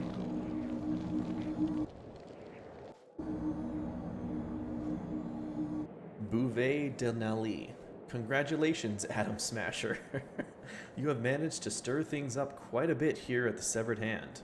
In fact, my lords Azair and Medei have put aside time in their busy schedule and granted you an audience. Oh, if you redeem it on, just redeem it now. Redeem it as part of like clicking on the little reward thing, and it stays in there for me. I can view that later. I'll also write it down. Who are you? I am Bouvet de Nali, personal liaison to my lords Azair and Medei. Now, while I'd love to continue talking about myself, I must insist that we leave at once and not keep my lords waiting. So you can choose to go with him, or you can get in a fight with him, kill him, and then go down the stairs and find Azair and Medei on your own.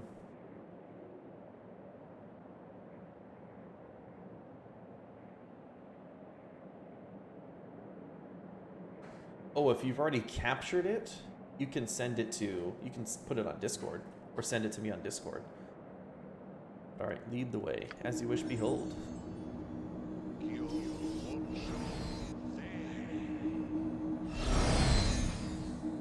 I wish they'd let us use that spell.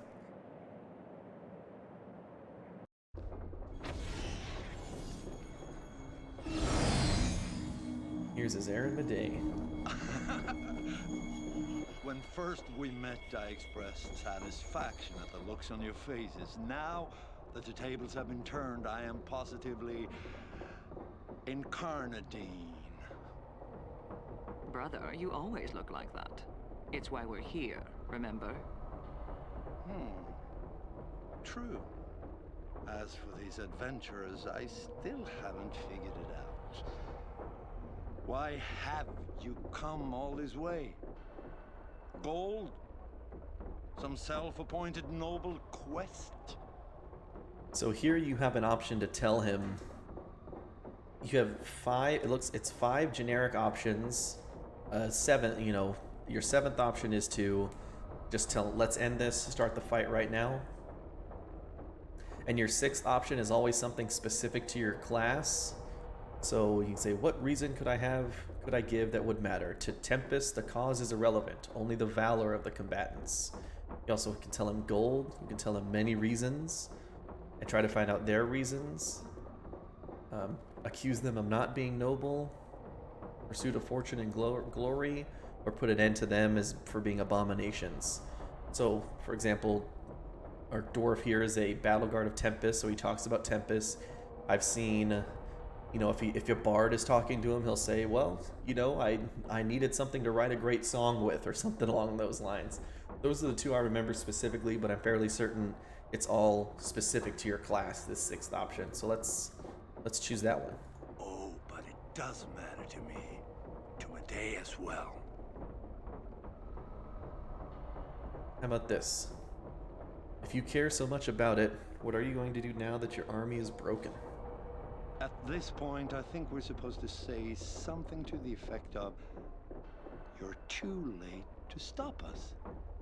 Isn't that the way it works in the storybooks, sister? Come now, Azair.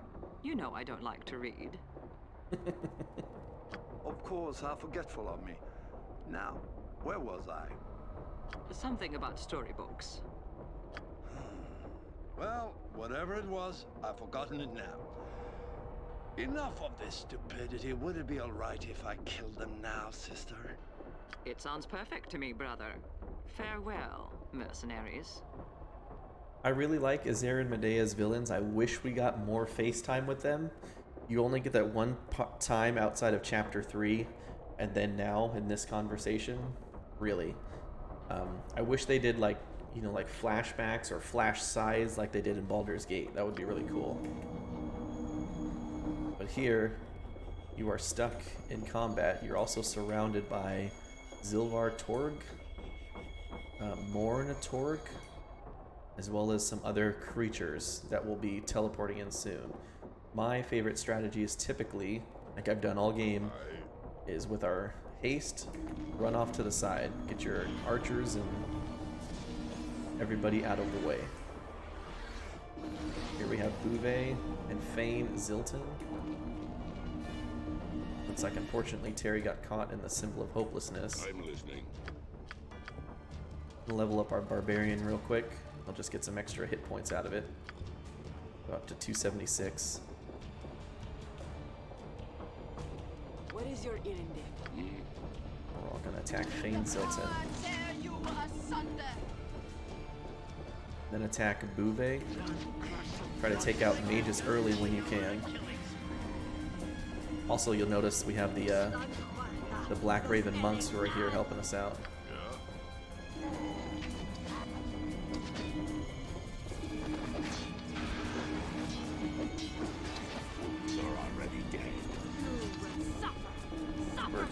You're extremely powerful with this many buffs, so we just knock out some of these guys, and then start trying to attack Azair and Medea.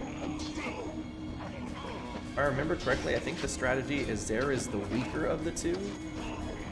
I may be wrong on that. We surround him and just hammer him.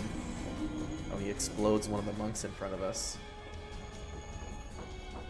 But something that's not immediately obvious is that when they get hurt enough or to badly wounded, This isn't going quite as well as I had planned.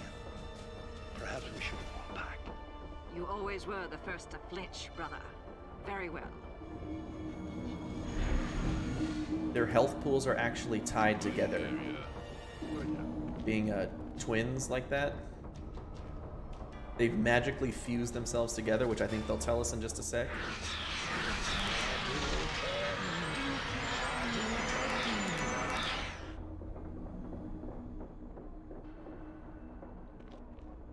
Need a quick break in this fight.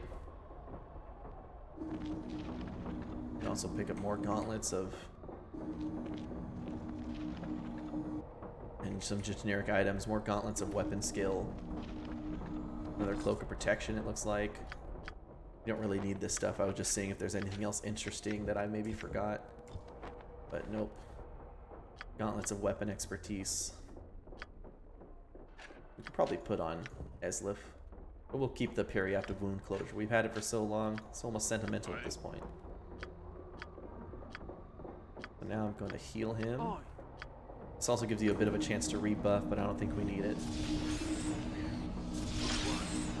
Not a problem. But we'll also group up. I am going to rebuff our haste.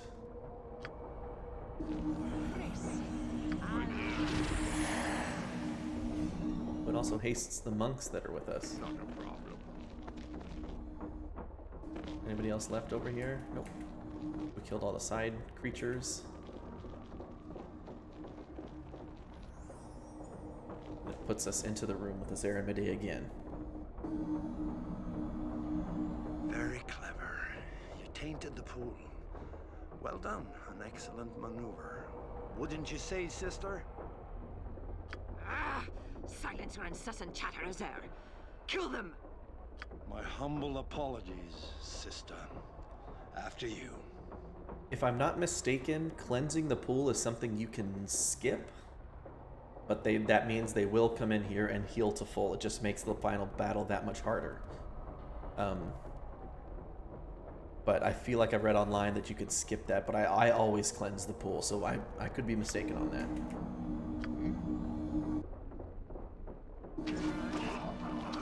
Well, his protection spells are off. We're gonna just slay this dude. This guy's freaking dead already. Except for casting Symbol of Hopelessness on us. Ready. May the power tear you asunder. There it goes. Midday. We made this party What's happening to me? immensely powerful. So we crushed this final fight. What's happening to How me? should I know? You're the sorcerer, not I. We can wring the answers out of that fool Ulrich when we're done here. Orc the Grey says, "You need not seek me out, Medei. As you can see, I am here." Ulrich, what's happening to me? You know very well what's happening, Izair. The Mythal is active and it has claimed you and your sister as its own. I warned you that something like this would happen if you continued with your tampering. Reverse the process, old man. Reverse. Ah! Izair, help me. I can't reverse it, Medei. Don't you understand anything of what I've said to you in the past? Have all my warnings gone unheeded? This entire structure is shifting itself into limbo, and it's taking you and your brother with it. I can't move. My arms are on fire. I can't see. Help me. Help me. So yeah, they tied their essences to the Mythal and used its magic to create this regenerating pool and all the statues and all that stuff like that in this place. Izair, no. And so the destruction of this temple is gonna take them with it. You adventurers must flee here. Flee now unless you wish to suffer their fate. What of you, Auric? I've severed my tower's ties with the hand. It should survive the shift, or so I believe. I'll return there and await the outcome of all this. Farewell, Auric. Hey, we leveled up again.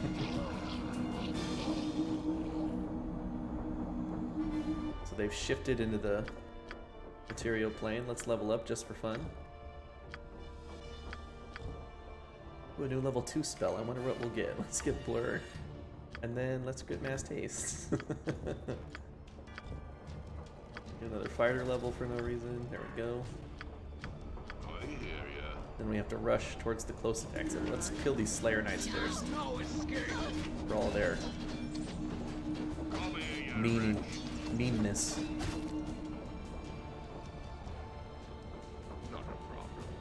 Then we'll level up our Sorcerer. So actually we did have barely one more level up. Not that it does as much good now. Let's get Viper Gout. And Symbol of Hopelessness.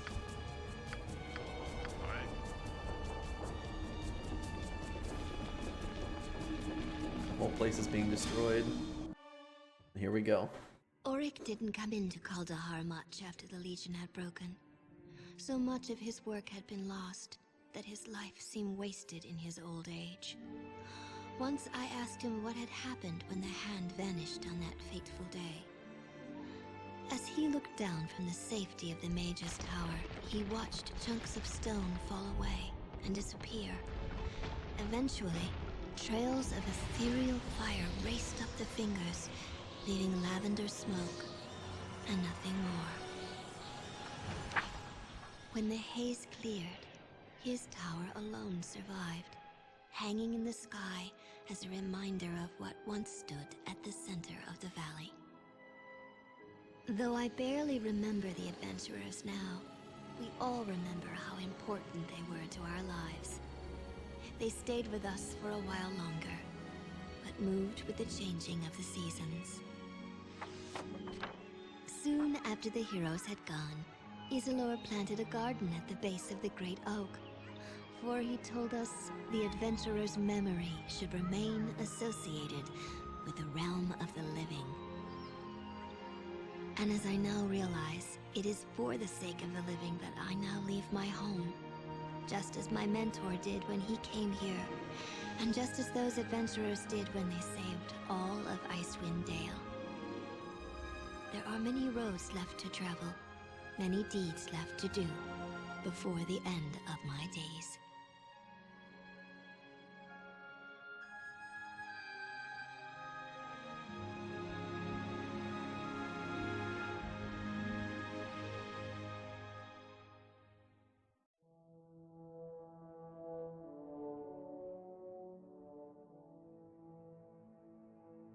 Yay!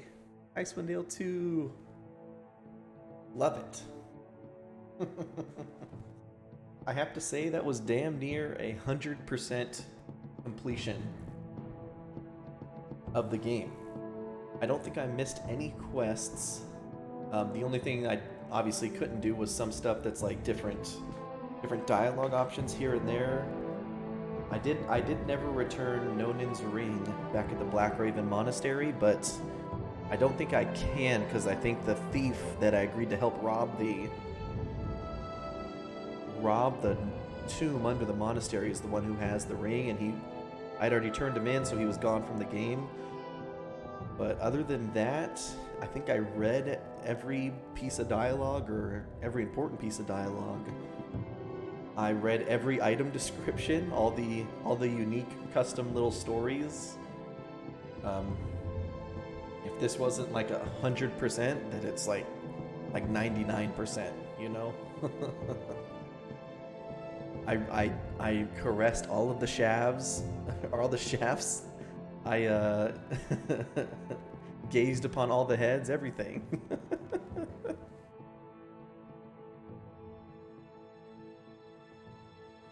Icewind Dale 2 team would like to express its thanks to the D&D team and everyone at Wizards of the Coast, R.A. Salvatore, Ryan, everybody at Snowblind. Haha! And now the only thing left to do is play through the whole game again on the Heart of Fury mode. No, you know what? I may very well stream a Heart of Fury mode at a later date. Just take our characters all the way up to level 30. But for now, I'm really happy I played through Icewind Dale. I was craving another playthrough, and this was a good one. With let's take another look at our characters. We had leading the party was old Terry of the Woodini. And then we had, hello there, Adam Smasher, the half-orc barbarian fighter. Looks just like Terry in real life. We had Eslif, the drow elf druid, Joffrey Bieber, our Sandstorm playing level 16 bard. Subtlety is OP, our rogue fighter, master archer himself. And then Irina, the level 16 sorceress. They all hit level 17 by the end of the final battle.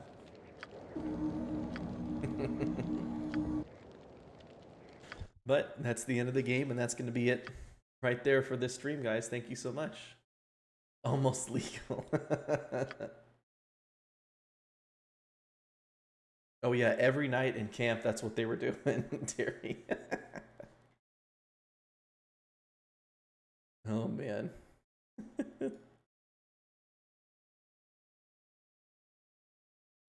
Do I need someone to raid? Sure, let's do it. But real quick, let me give a shout out. I just want to yeah, who should I do it? I just want to give a shout out to the good Jared. The good Jared, thank you so much for your follow when I was offline. And that is going to be 600 followers, guys. Thank you very, very much. We hit 600 followers today. I really appreciate it. Don't know how long it's going to last, but we're at the even number 600 right now. So, endless amounts of thank yous for everybody who's watching the stream. If you're new to the stream, please consider following and joining the Discord linked here. And if you want to see the rest of my Icewind Dale 2 playthrough or the full playthroughs of anything else I've played, here's a full list of my games, including reviews, right there in that Google document. For now, I don't know who Curly Fries 709 is, but I know who Terry Woodini is, and I love him, so I'm going to raid Curly Fries. Let's I'm actually just going to do it. Let's just do a straight host. I'm just going to straight host curly fries. And I will catch you guys back here next week. Thank you very much. Take care and have a good one.